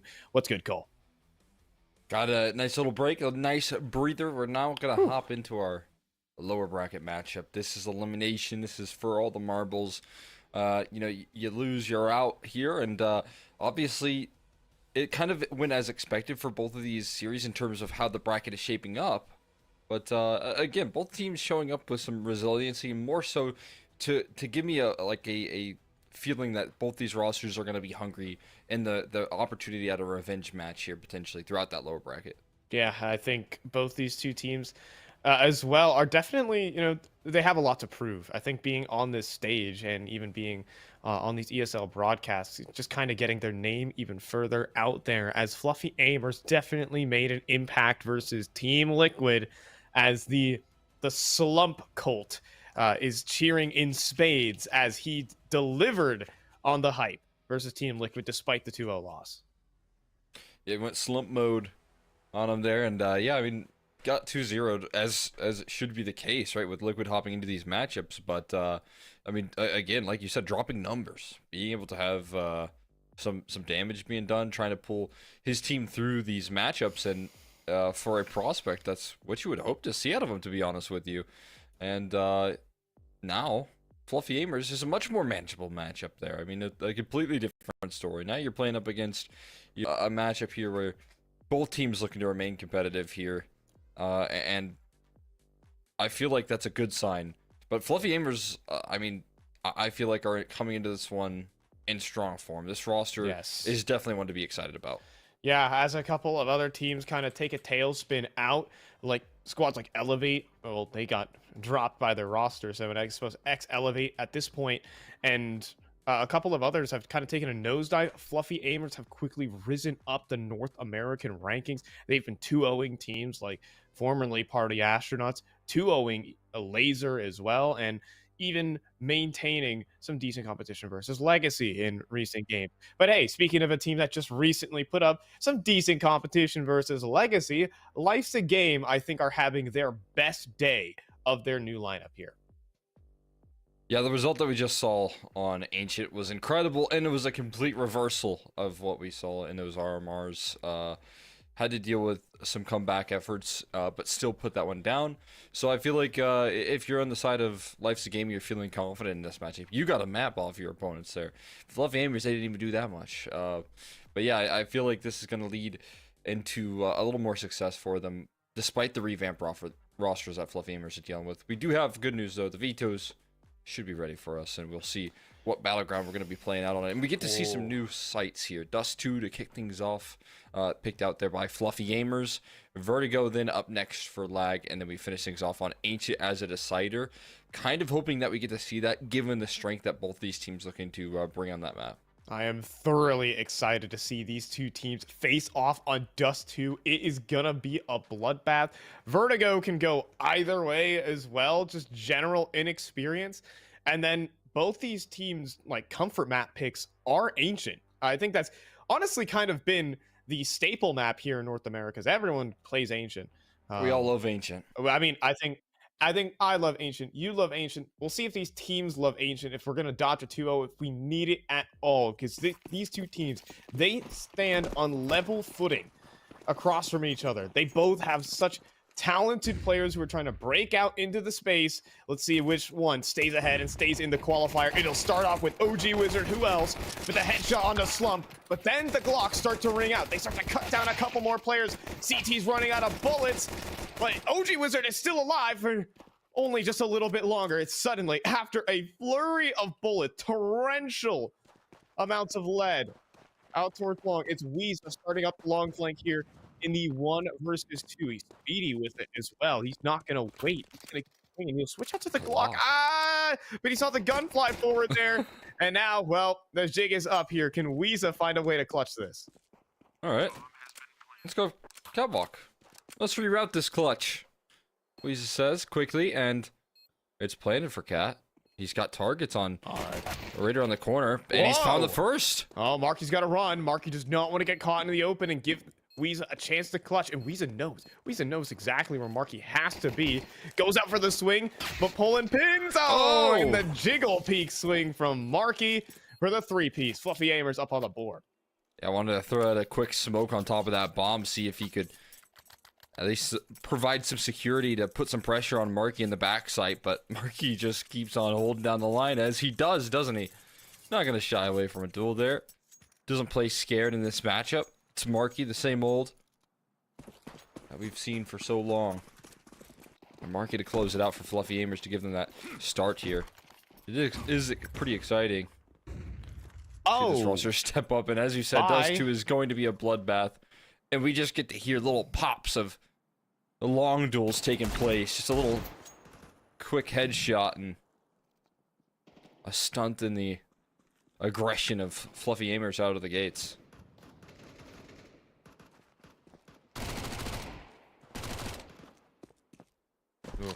But Weasel will get cleaned up. However, there is a sheriff in town. And he slings a couple shots. OG Wizard is 2-0 versus Slump. Keep your tallies, folks. It's either you're cheering for Slump or you're cheering for OG Wizard.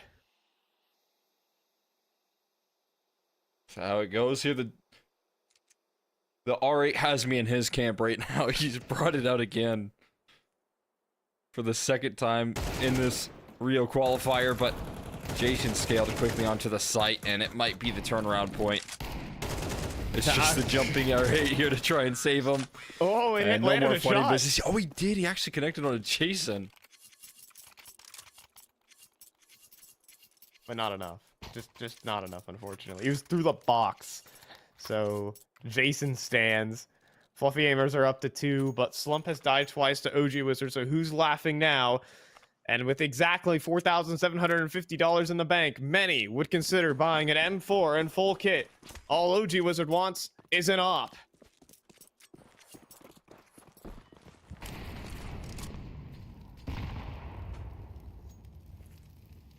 Understandable. Makes sense here with how effective he's been, but fast out B. Weeza looking to avoid flashes. And there's so much resistance here in terms of the numbers that they don't expect Weeza to still be boxed in towards car. High, low, peak. Oh. And Weeza tracks another kill. Puts it into a 4v2 early on. And now a 1v4 Slump. What has he got for us here?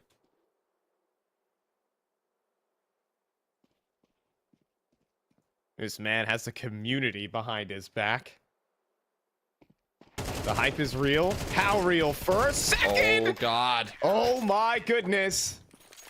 They gave him a chance.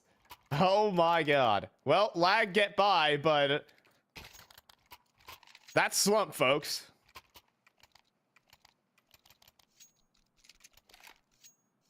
A couple of fast headshots there. Make it more pricey than they would have liked in that 1v4.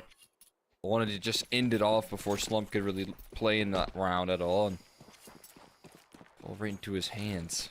Here we go, out long. Let's do it again. Let's run this one back.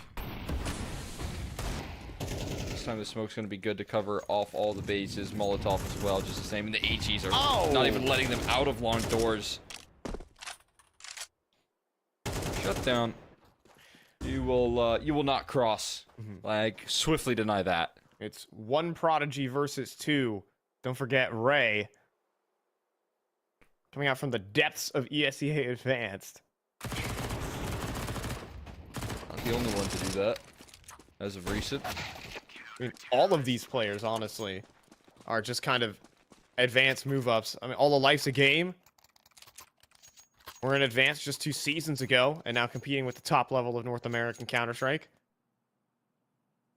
And Slump, the main man, making it the Fluffy Aimers as well. So, both these 2 teams powered by similar roots.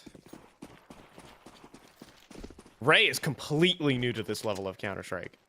And it's amazing to see him playing at the level that he is. Yeah, it's been a bit of a trend here. And look at this. Nick X Whoa, gets a feast up what? some sweet ecos, mowing them all down. And knocks down the last headshot as well. Easy ace for him. will just be able to farm away as Lag take a lead quickly. My God. That was mean. And yeah, the typing in the chat is worthwhile. You definitely know Nick X in the comms right now, filling everyone's ears with it. He has got to be ecstatic. All right, so an ace full spray down 1 mag. Done there for Nick X. And from that into a Dust 2 default, I don't know if I can handle the contrast. Yeah, he's with the age-old classic here. Just getting a little bit of jiggling down range, trying to hold on to utility for as long as possible. The slow default can quickly turn around, though, on a map like Dust 2. He's got a smoke ready to go instead of a Alt-off or flash, which I would expect to be dispensed. What was? Did he think he had a flash out? I think he thought he had a flash out, surely. Okay. He clicked the wrong nade bind. I don't know what happened there, Oh but boy. yeah. They're making a lot of noise on the jump up as well. Smoking here for Ray.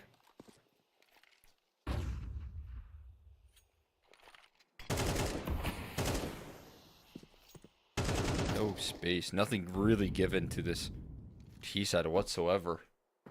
And Cat's got to be the kind of territory in which they try and end this round with. But even still, you're going to have extra support systems here.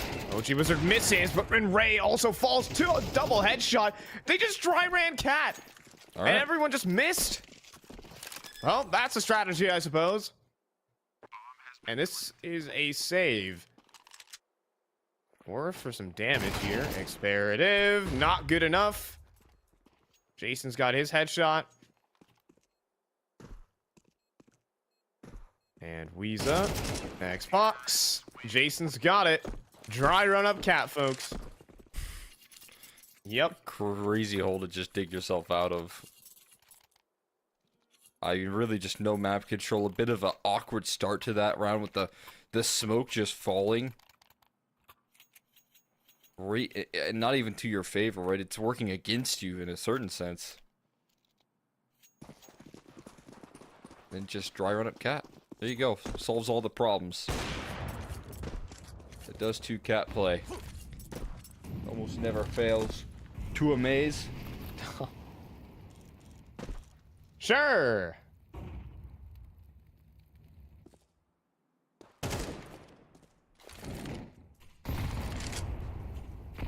I do want to talk about these couple of players, because never have I felt really the same amount of hype and like actual hope I had with these couple of guys. First it was JBA, Lake, Grizz in the discussion, but just never really landed a stable team. Oh, hold on. Experative. Oh, that corner gonna get cleared. Brett stays diligent, but OG Wizard opens up with 1. Quick trade back. Look at this. Oh my God, Ray. Look right. Look right. Ray hears him run down. Oh my goodness, but he's going to be able to hear them moving in towards B. At least he should. Now the alarm bells are going to be ringing, but yeah, you're right. What is he going to do about it? Yeah. He's going to be stuck on outside looking in. I mean, the Molotov and smokes are already out. That's going to help. Okay, breaks it open, but could not win the duel in the news. Marty eats an op shot through the wall. Where's that molly gonna land? Is it gonna be good enough? Will it burn on a Marky? No. He will stand in the smoke on top of the barrels. They want to give this one a go. They're thinking about it. They've dropped in a couple mollies. They got that extra flash. Ray. Too many crosshairs pointed in his direction. Fluffy Aimer's gonna hold this B site. Very chaotic into that round, but closing stage that you can be happy with. But I mean, as to your point about the prospects here coming through, usually it is disaster for almost every team that moves up and out of advance in their first season of ECL. They don't oftentimes stick around. it's been a long time since we've had prospects out of, I mean, not a long time, right? But like in a consistent fashion. I feel like there was like RPG that we were really excited about way back in the day. That was a big advanced move up that we saw, you know, talent rise out of the scene and immediately offer up success. Now it's becoming a bit of a trend that, you know, you can lean in on this advanced side of things. You can see the talent develop quick enough in like one season. Yeah, that's the thing. These are prodigies. These aren't just like good players, right? These are the future. And these players make instant impact in the teams that they're playing on. Oh my goodness. Brett? What happened? What? Ray got a double on Cat, and then Slump is dueling out long. It's ridiculous. It's battles everywhere. And I mean, I can understand the long push coming through with pressure on B, pressure on mid. They've got to make a move, and Slump is just top mid, sniping down everyone. The biggest question is, what the heck was Brett up to this round? I was just getting after it. Slump has got this mid-cross locked in. This guy does not miss often. Oh, well. Yeah. That one looked on the mark. I'm not going to lie. All right, I'm going to give my... You saw a Slump miss and your brain went... That's not supposed to happen. No, he didn't miss. It was the game. Mechanical error. Yeah, that must be... What is it? I mean, it's not even human error. It's the car, not error. the driver, you know? Yeah. Not my sweet, sweet Slump.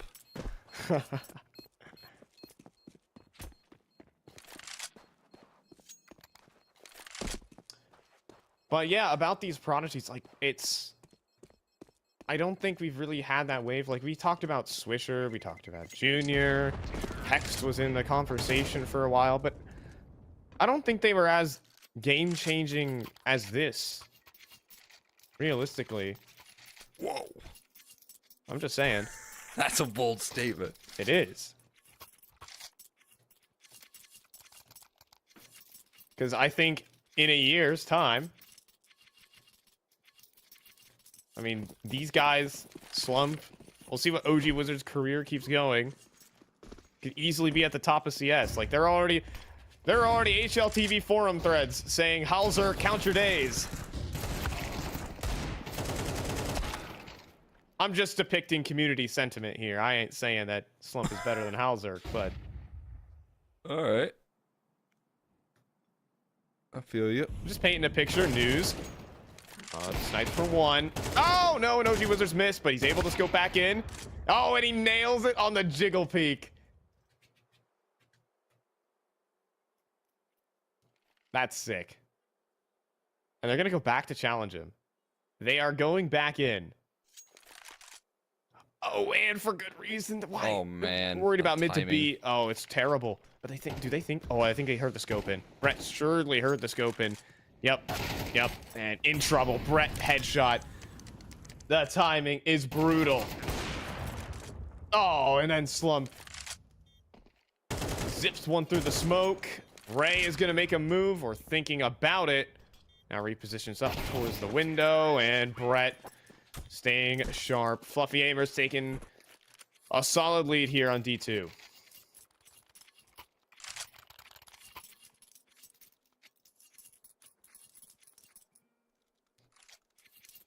Continuing to step up here. I was also, you know, kind of talking, because at one point, again, after the qualification, I was talking with Cryptic about Brett and this Fluffy Aimers team, watching them play versus Legacy, and he said the trick about being IGL here for this Fluffy Aimers and stepping into that role for Brett was that you had to turn your brain off. That's what he said. And maybe it's like akin to what Brett's kind of style is. He loves to just run it down. Kind of that aggressive IGLing, very similar to what I'd imagine Cryptic's philosophies are, but I mean, the leadership has gotten them into a pretty cool spot, and this roster's got a lot of potential. Yeah. Marky's still an excellent player. You look at that result in shutting down Party Astronauts, and you're just so impressed with what he's been able to do in a short period of time. with this roster. Yeah, there is a changing of the guard here in North American Counter-Strike. Like, Party Astronauts ain't that team anymore. Hey, it might not be a team anymore. Yeah. To be decided.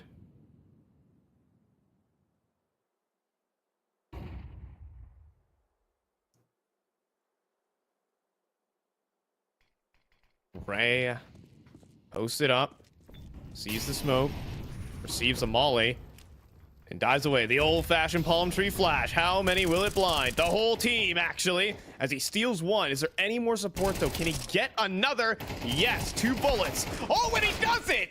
Ray with the triple from Goose. The one-and-done position on Dust 2. With 2 bullets. That's the kind of stuff I'm talking about, and Marky has simply run out of time. He'll scramble onto the site. He's out in the open, and he's done. That's Ray right there, folks. If you haven't met him, there he is.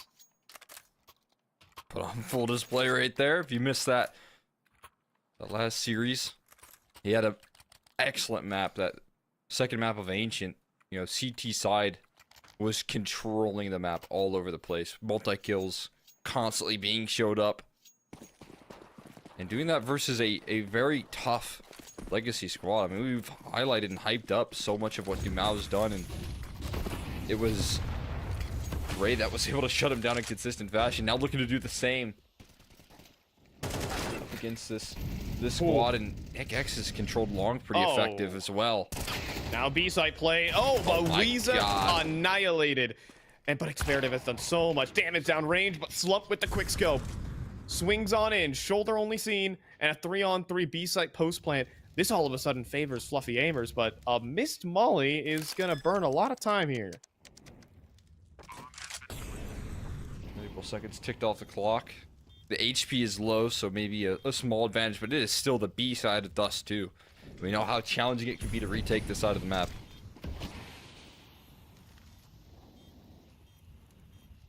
And they're not gonna go for it, or maybe they are. That kill, you would think. Wow, I am. Huh. I would have totally said we're going back in with that once you get that kill. I'm not sure about that, Cole. Safe game. Huh. It's a decision that you don't love to make. Forcing their hand. I mean, again, I kind of understand it in a certain sense. It is the B side.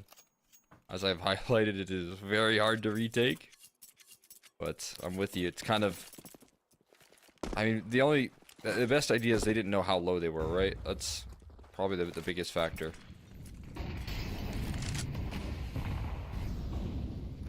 Suppose that's fair. It was nearly a double kill out from Experative at the B doors, but could not lock in or at all. Huh, Nick X wants to push this so badly. You simply cannot take that corner position. It's just far too risky. How about the blue bin?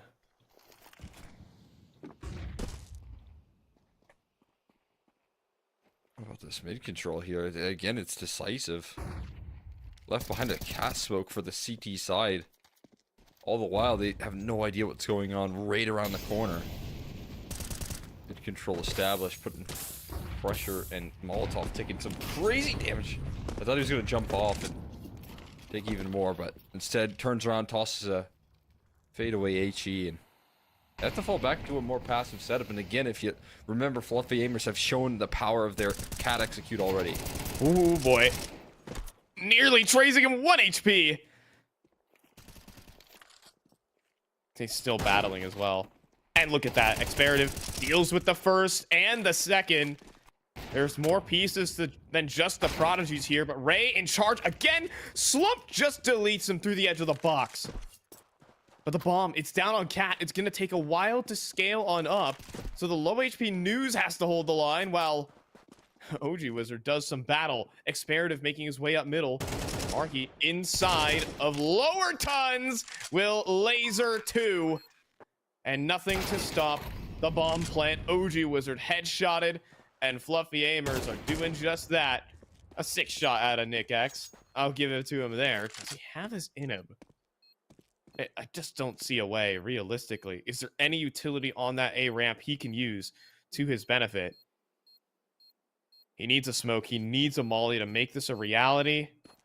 And, well, he'll pick up a D-lore. Pretty scam, Nail a shot. Kill. Nice kill, but time has just simply run out. And Marky will put an end to it. 8-4 here for Fluffy Aimers. We've gotten high-octane Counter-Strike, and I only expect that to continue.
And we are back. Fluffy Aimers have been battling. They've been showing their stuff. Not just Slump. He's been hitting shots. Don't worry about that. But Brett, even in a couple late rounds, and just generally said, a good team effort. Who's even Marky to close things down. So everyone having their moments here for Fluffy Aimers. While life's a game, they've had some exceptional rounds themselves. Ray locking down A. Nick X with the anti-eco ace at long. So a lot to talk about for both of these teams. As we transition to the CT side, though, keep your eyes out for a Slump AWP. See if he can control it like he has been. As you said, it's a full team effort coming through here from Fluffy Aimers, though. Everyone getting involved. And News just consistently playing smart. Slump, a tough task at hand. Crouch walking up catwalk. as an easy pickup, and with that kill, it's the full A site pretty much falling within an instant.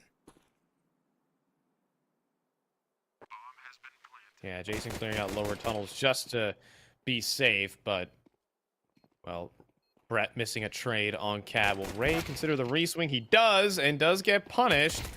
Now Experative next in line to get swung by multiple players, and lives the game begin to drop.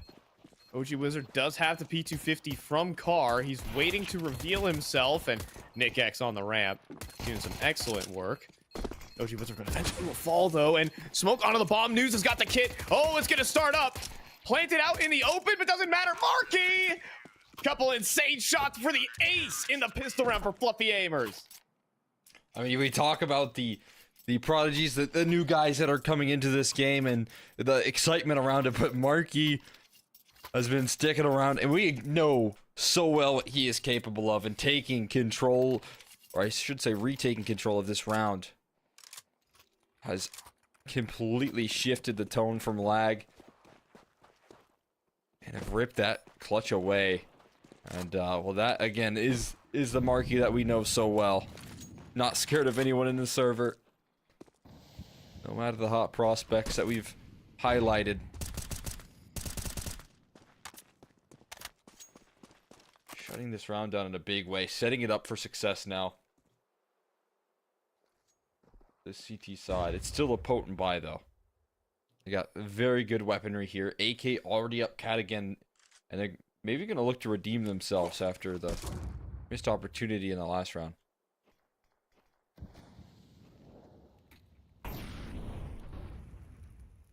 I mean, a definitive chance here as the only A-site defender is Brett. And in essence, no support.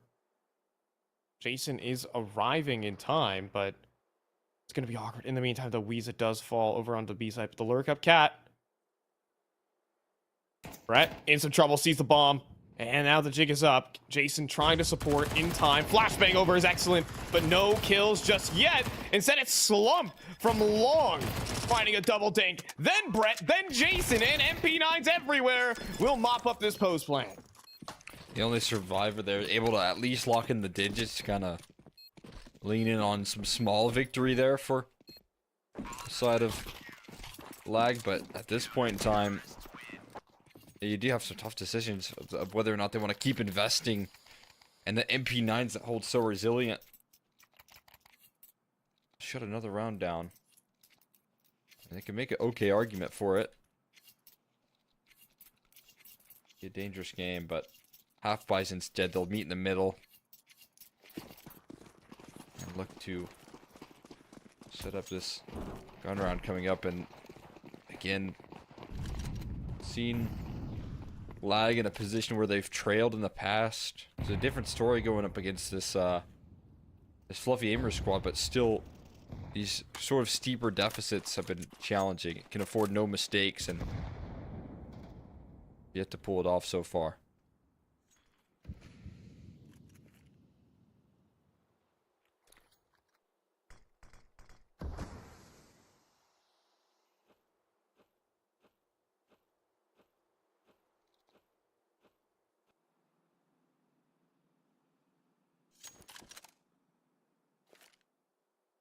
Try and get up Cat again.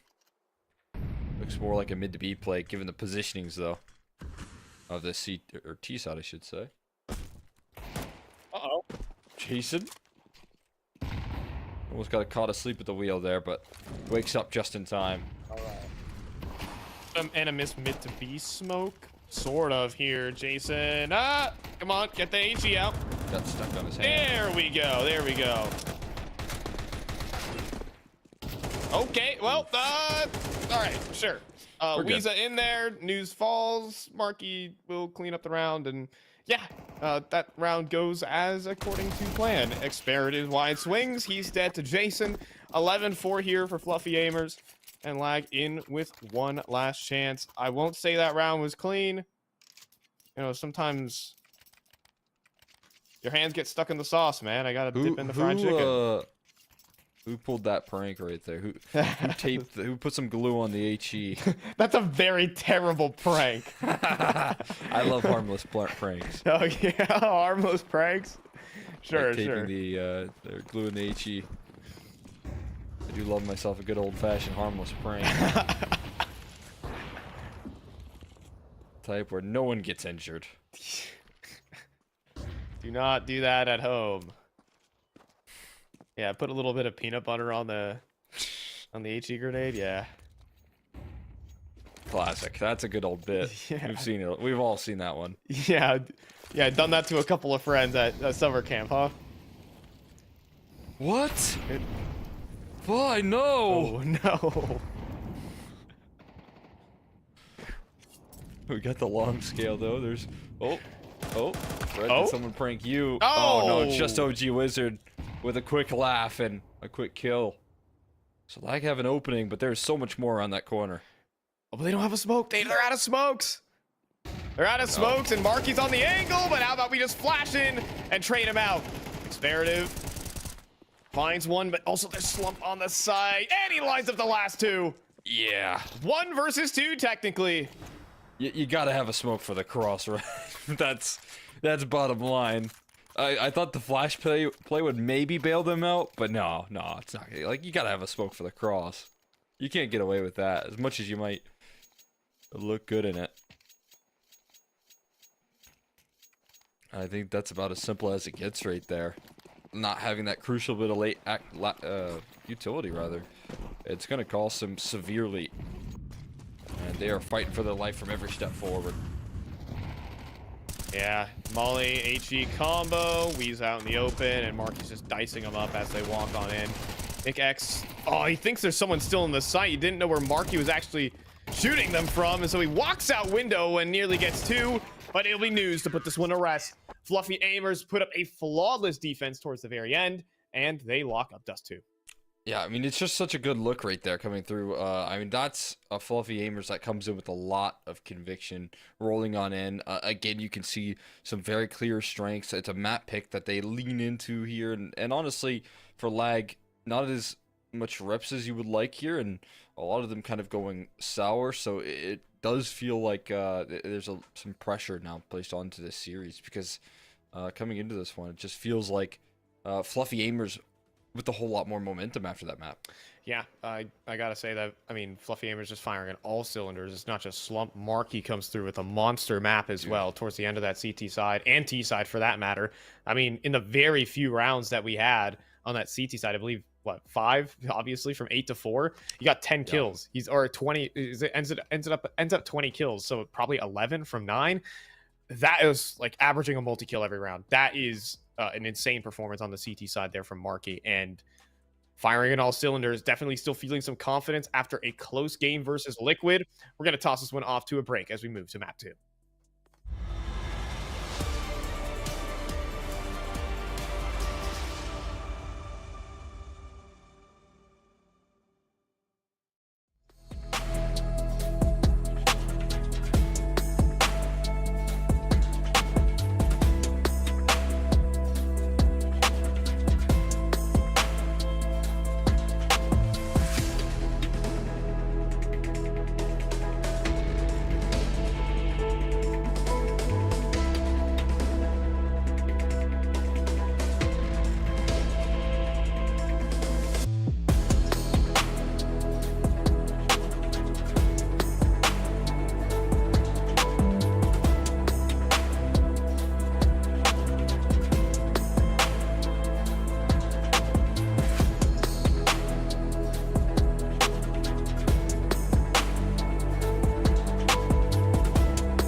I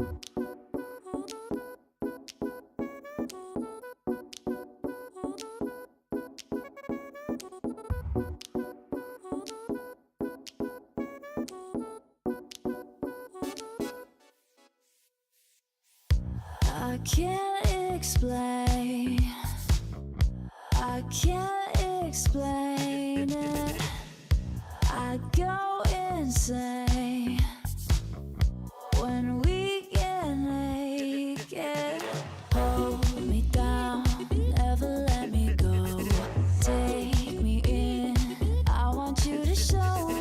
Hold me down, never let me go. Take me in, I want you to show me love.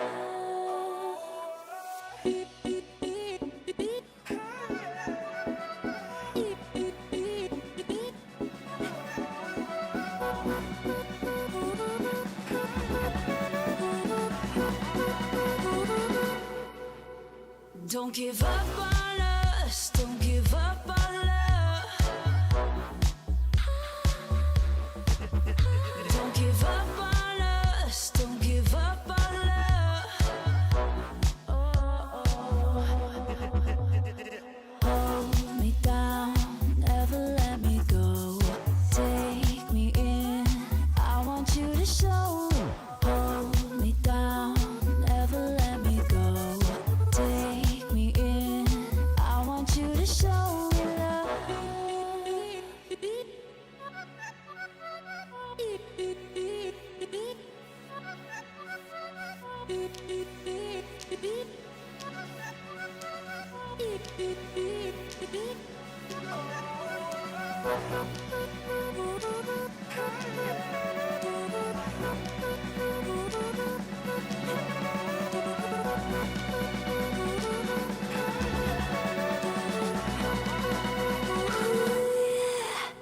Don't give up on us, don't give up on us, don't give up on love.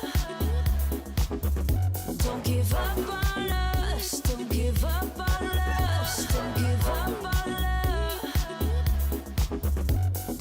Hold me down, never let me go. Take me in, I want you to show. Hold me down, never let me go. Take me in, I want you to show me love.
And so we are back aboard here. Fluffy Aimers with a dominant victory over there on Dust 2, 13-4, and every aspect just working for this team. Every single player having a moment.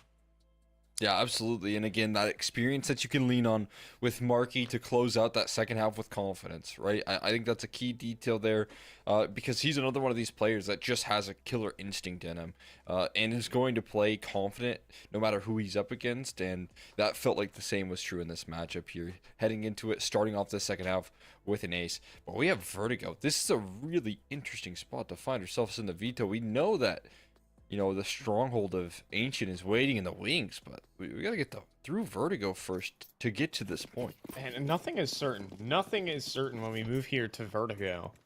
Fluffy aimers don't really play it. And Life's a Game, while they dabble in some Vertigo, have not had a lot of fun versus the top teams here in North America. And Fluffy aimers might just be one of those with that shot from Brett. Oh my god. A nice way to kick things off. Open up proceedings. Instant dismissal. Man advantage. And what could be a trend of consistently winning these pistols now for the side of Fluffy aimers. Lag were doing such a good job of that in their last series, but they don't have that luxury right now, it doesn't seem.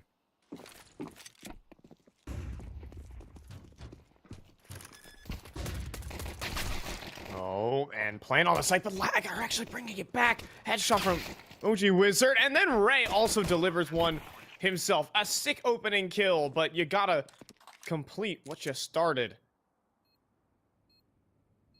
Marky may be able to do that. Walking up to the site. Slow clearing every single angle. They've walked past. And the double red as News wasn't ready for a player so close. Marky, though, sure as hell is. Starting to wonder where all his targets lie. What a headshot. Marky is out of time. But he's sure putting on a clinic down here. Weasel will put an end to it. Ice a game with a pistol, but Fluffy aimers show that they've got firepower. Marky, dude. On these USPs is consistent. Consistently great. There's another example of it, even though it's not a closing win for them. Puts a scare onto it. And I will say, as you said, like a good start. Brett instantly is finding the first. But, I'll be honest, Lag have just shown in this event so far in the past that they're so capable of coming back into things when they are off to a tough start. A pistol is a prime example of that ability. It's a good boost, though. Nice way to kick off this round. When you need a little bit of trickery, got that up their sleeve. Brett trying some of his own, but he actually survives. And now they're going in for a boost up. This is being, I thought, was being looked out for. But nothing gives. A lot of footsteps heard, making their way down the ramp.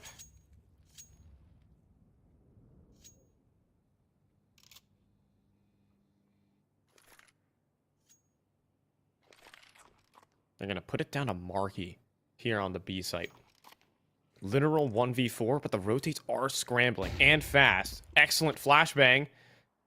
Gets Marky, I was about to say, into a safer position. This is bold.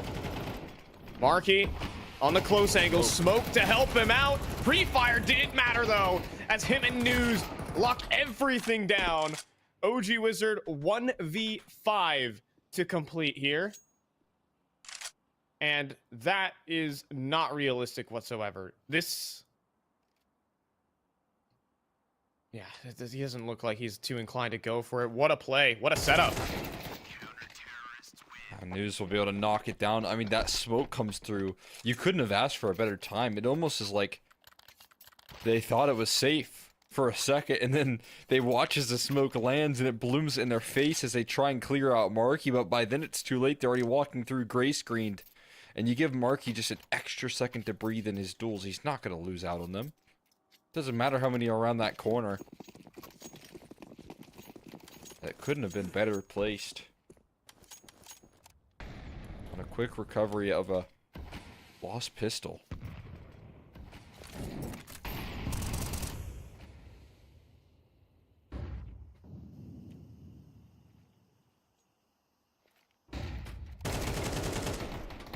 Oh my goodness, and Marky, what? He keeps it going. Holding out from the white box, gets the double. Now News backside. Oh, his turn for a spray transfer. This Latin American duo is just putting them all to rest. Oh my goodness, even slumped with the parkour there. My God, this team is terrifying to play against. spray transfers for everybody. Do like a good spray transfer. But I doubt that Lagger is as big of a fan. As you said, that duo just locking down the B side completely. Flash is set up here, pistols are out, and they're holding nothing back. Full aggression on in. Can they get any more kills? Dude, Jason's just full committed. He wanted his ecos, but ends up getting taken down. We've all been there. The thirst for the eco consumes you, and you find yourself with a sidearm out versus another sidearm, both of you whiffing, but you know, in the back of your mind, that you're the one that's gonna fall at the end of this exchange. Inevitability. It's really poetic there, Cole. Thank you so much for sharing. It was only a pistol, guys. It was only a pistol. I needed that kill. It was good for my KD. Wasn't good for the spirit, though. Wasn't good for the soul. Did that smoke land? It did.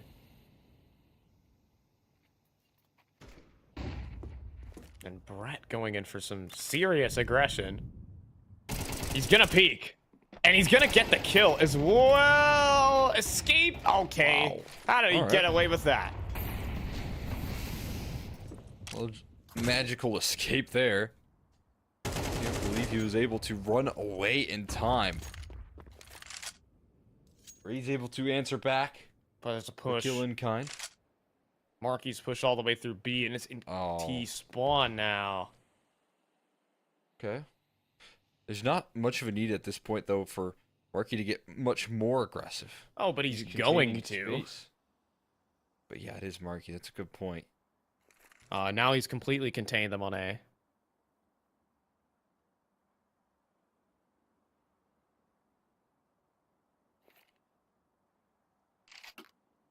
On for the extra support. Troops arriving onto the scene. There's already so many angles that you have to get past while the round gets put on a timer with this flank.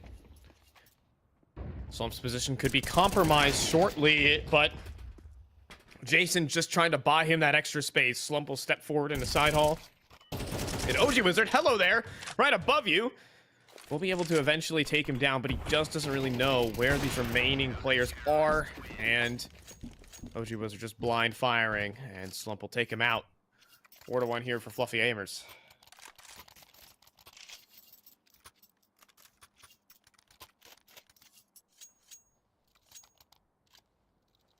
I mean, again, this is going to be interesting to see. We have Mark Hughes just playing so decisive. It feels like they are containing all of the info. They're walking in with all the advantages. And I would say that these two rosters feel like a bit of a parallel, but yes, it doesn't seem like that in the server right now, at least in this series, which comes as a surprise. But maybe it makes sense here. I mean, again, you are dealing with the experience. Marky, Fluffy Aimers trying to answer back. Another Lagger trying to answer back, and Marky's dodging out of the flames with another spray down. He manages to get 2 kills off of that. This guy just doesn't care anymore. I'm sure he's just stone cold as he swings into a molly, burns, and then finds another multi-kill. Like, this is just Marky's whole series. Oh, the 360 coming through from Brett as well. Fluffy Aimers are just on a stomp right now. The Lag can't handle the firepower at the moment.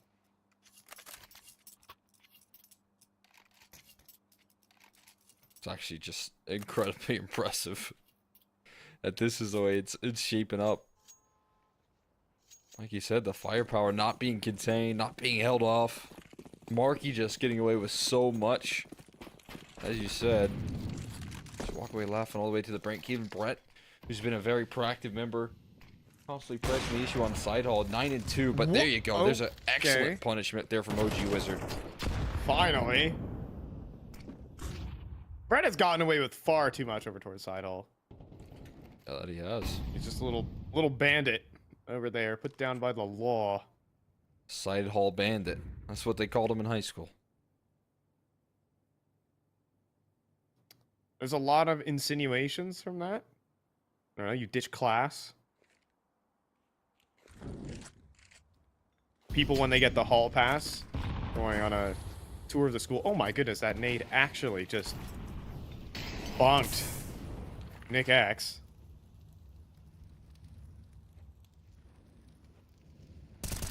I didn't really have a good high school nickname, Cole. I played video games. The gamer. That's me, guys. I was the gamer. Oh, nice flick there from Jason. Wasn't a headshot, but I'll call it as it is. Slump in middle. Not missing that. God, he's so fast. No wide swing will get the better of this guy. 2v4, and not even Ray can land a shot. Everyone just connects here for FA. That was a 4v5. That was like the easiest 4v5. That was the opening duel. That was Brett finally getting shut down on some of his plays. What felt like could be relief is just only more pain instead. You know, Lag are calling a very individualistic playstyle. Like, they want everyone to take these isolated individual duels. But harsh reality is currently setting in when, pound for pound, Fluffy Aimers have got the better players.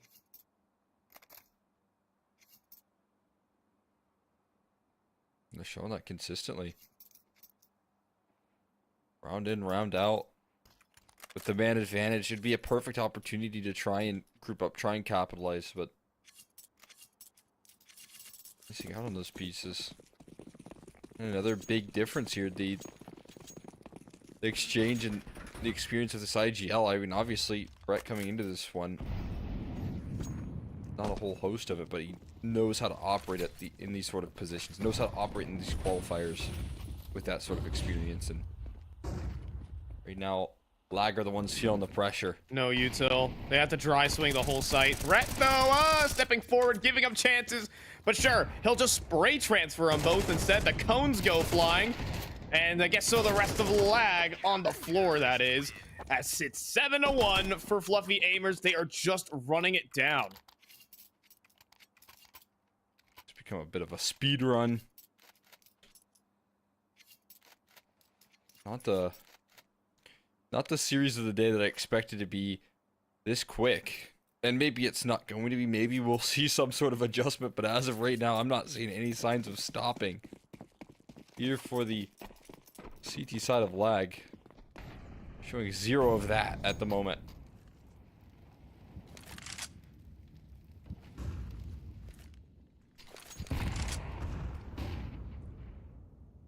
And again, Brett, a lot of credit right down to him. He's doing a lot individually. As being one of those players that is going to close out, bring you early round success. Oh, hello. And he's trying it again. Oh, he snuck on by. He knew. Ah, this is infuriating. He bumped into him. 100%. He knew he ran into him. Sheer awareness. That is just devilish right there. Unbelievable awareness there from Brett. 3 versus 4. Disadvantage again here for Lag. Ray's gonna walk into an off. Fortunately, Slump misses for once. An experative also converts his, but he's on 8 HP. And then Marky took both kills. Sure, I guess. And okay, well, it's now down to Weeza. What a headshot onto Jason to give him a chance. Marky, though, is make a slick reposition. I'm wondering if he heard that drop, or he's just going to make the straight up call. He certainly will hear the steps on the wood now. And Marky is gun out.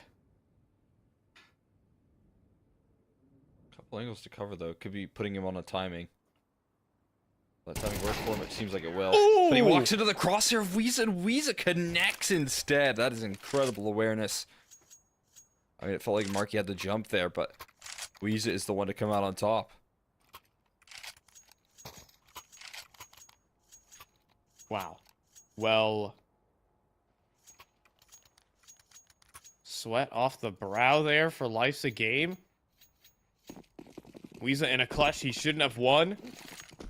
But I think Marky was also a bit asleep at the wheel there. He didn't trust his own instinct for just a moment.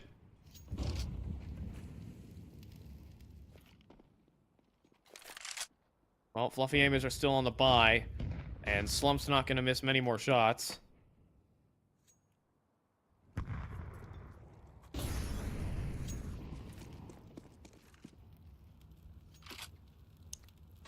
Definitely can't afford to miss him anymore. But he's becoming a bit of a problem on the CT side. You don't want to let it get too far out of control. Now they're going to, again, post this up. Put some pressure. Pred is still just playing as confident as can be, though.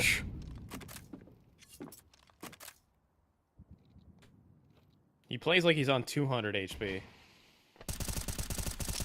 He'll take any grenade. Op shot. Nah, I can tank it.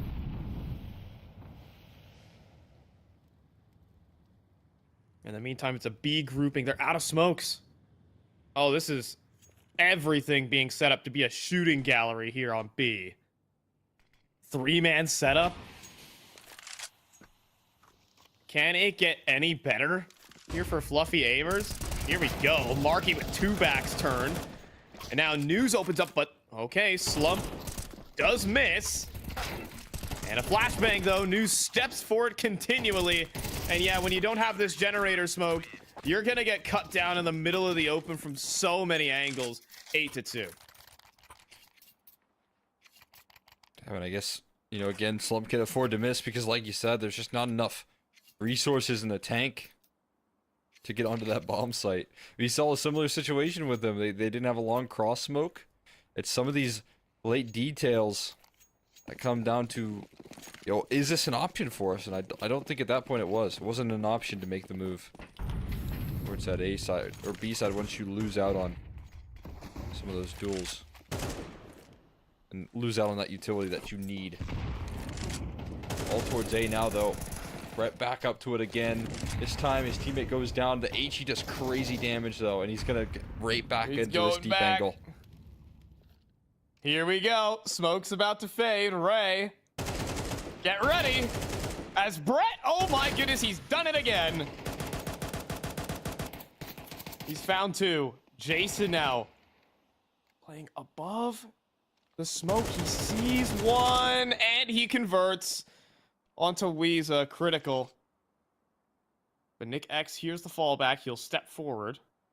And hold on, there's a player right behind. There's a player right behind you. Oh, but it's Marky. He turns. He sees him. And Experative will walk onto that B site. He's got 2 kills to his name right now. Needs to make it 5 to give Lag a little runway here. And he's got in a forward position to do so. This could potentially be in the cards. He'll have to try. He'll swing. Oh my god, he did it! He did it! He accidented Marky and then transfers to Jason, but he can't complete what he started. Tragedy there for Experative, as it is just going to be Fluffy Aimers in this non-stop pain train. So damn close. So close, man. Just the perfect play. The right move at every step of that clutch. Aggressing forward. A little bit of fortune favoring him maybe with the lineup, but all to be just denied right at the end. He just gets to end that round with a little smirk. And another successful, you know, massively successful CT side. Not just one you'll be happy about, but one is roaring right now. And again, unleashing towards that A side. Brett is going to do it once more.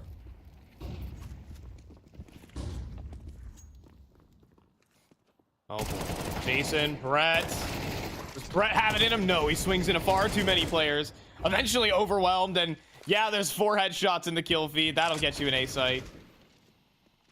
OG Wizard with 3. So a 9-3 half? Question mark? Yes, that will be the case. Experative to put it in 9-3.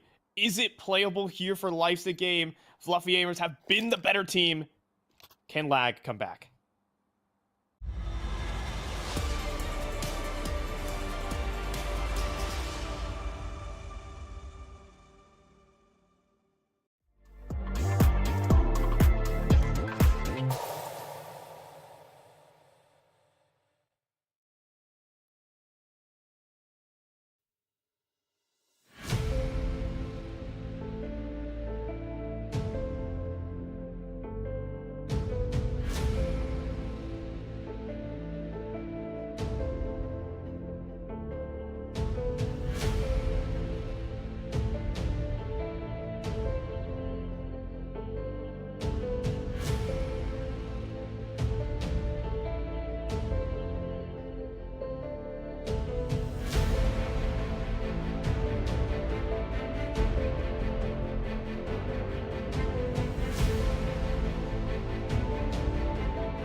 And so, 9-3. Fluffy Aimers have just been rocking lag throughout this entire series.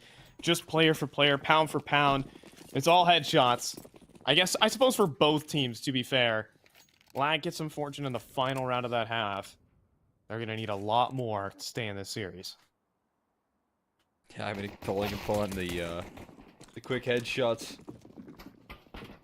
of OG Wizard with the rifle in that last round, but like you said, a lot more required, and scared off this A side. It is a rapid rotation, left outside looking in on these smokes and looking for headshots here as they run them down. There's so much resistance ready to go though on the CT side. How are these shots just not connecting? How has no one fallen until finally they scale, and 2 answered back to the 2 in return as Weasel left low trying to get these headshots. Nothing is connecting though still, and they have to wait on this flank here. Ray could do it all. Oh, but now they certainly know. They've cleared out CT spawn. And they just couldn't hold out long enough for the flank to activate. He arrives, but now both players can set themselves up to take him down. Marky gets tagged up, but he'll just dive way into the elevators and slump on the side of the map. We'll take him down 10-3. Devastating round to lose here for lag. And we see desperation immediately. They're in the position that they're left off in, of course. The force buy has to be called upon.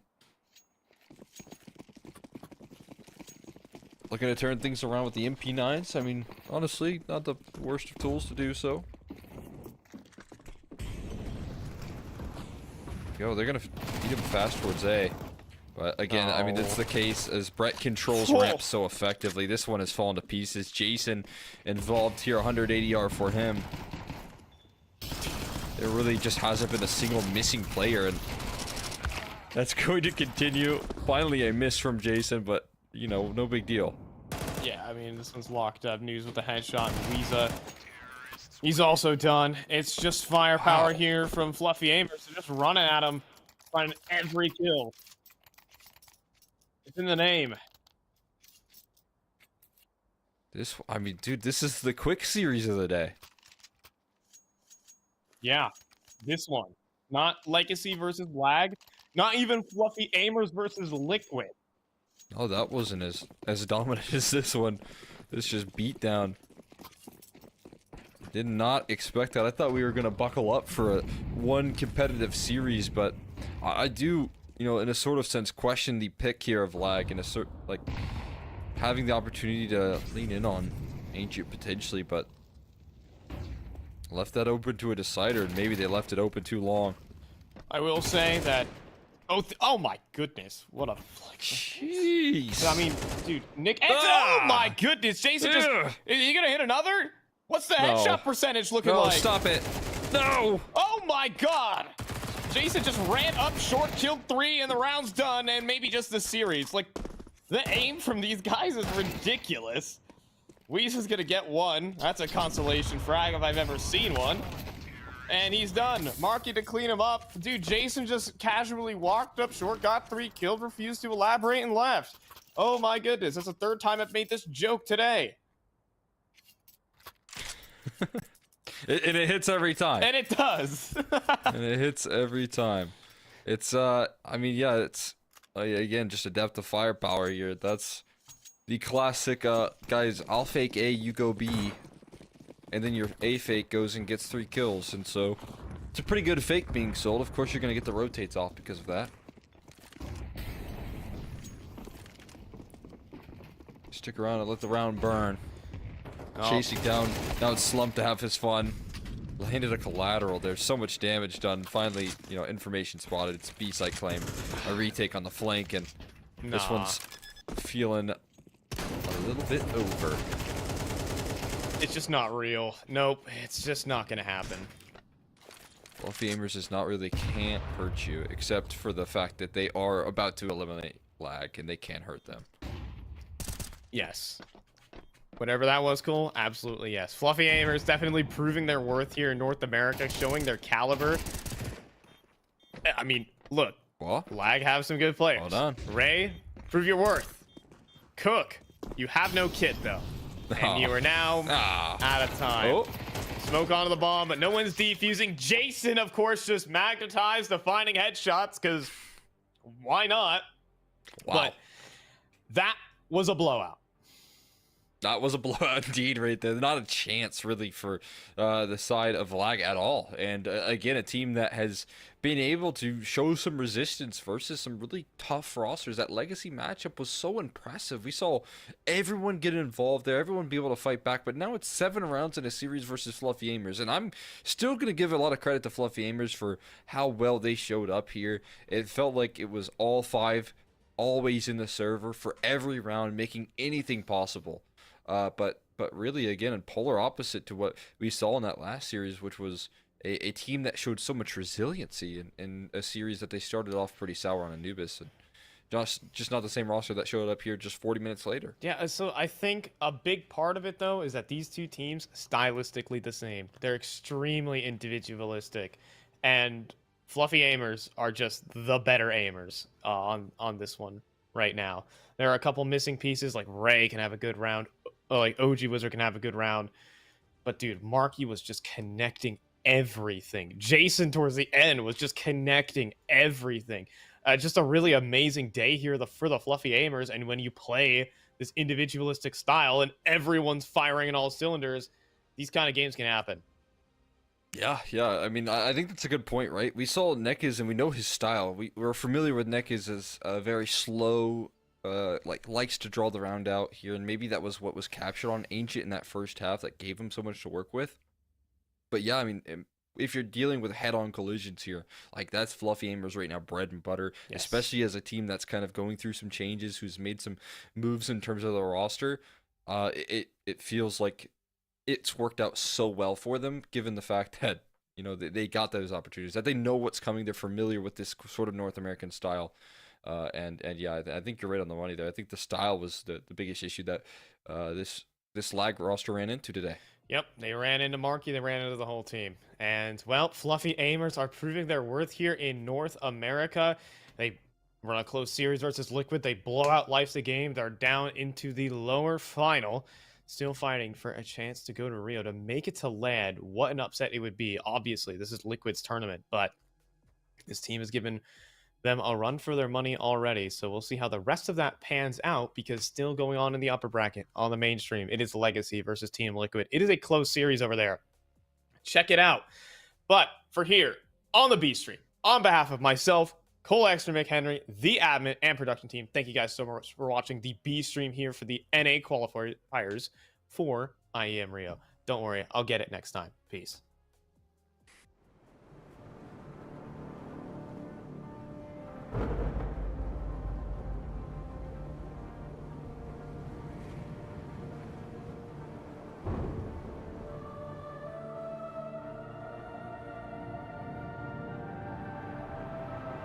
Rafa really making history. Absolutely phenomenal. And Ace is the champion of the Intel Extreme Masters World Finals. Storm's still not quite done. MC is going to take this fight, though. 3 seconds left.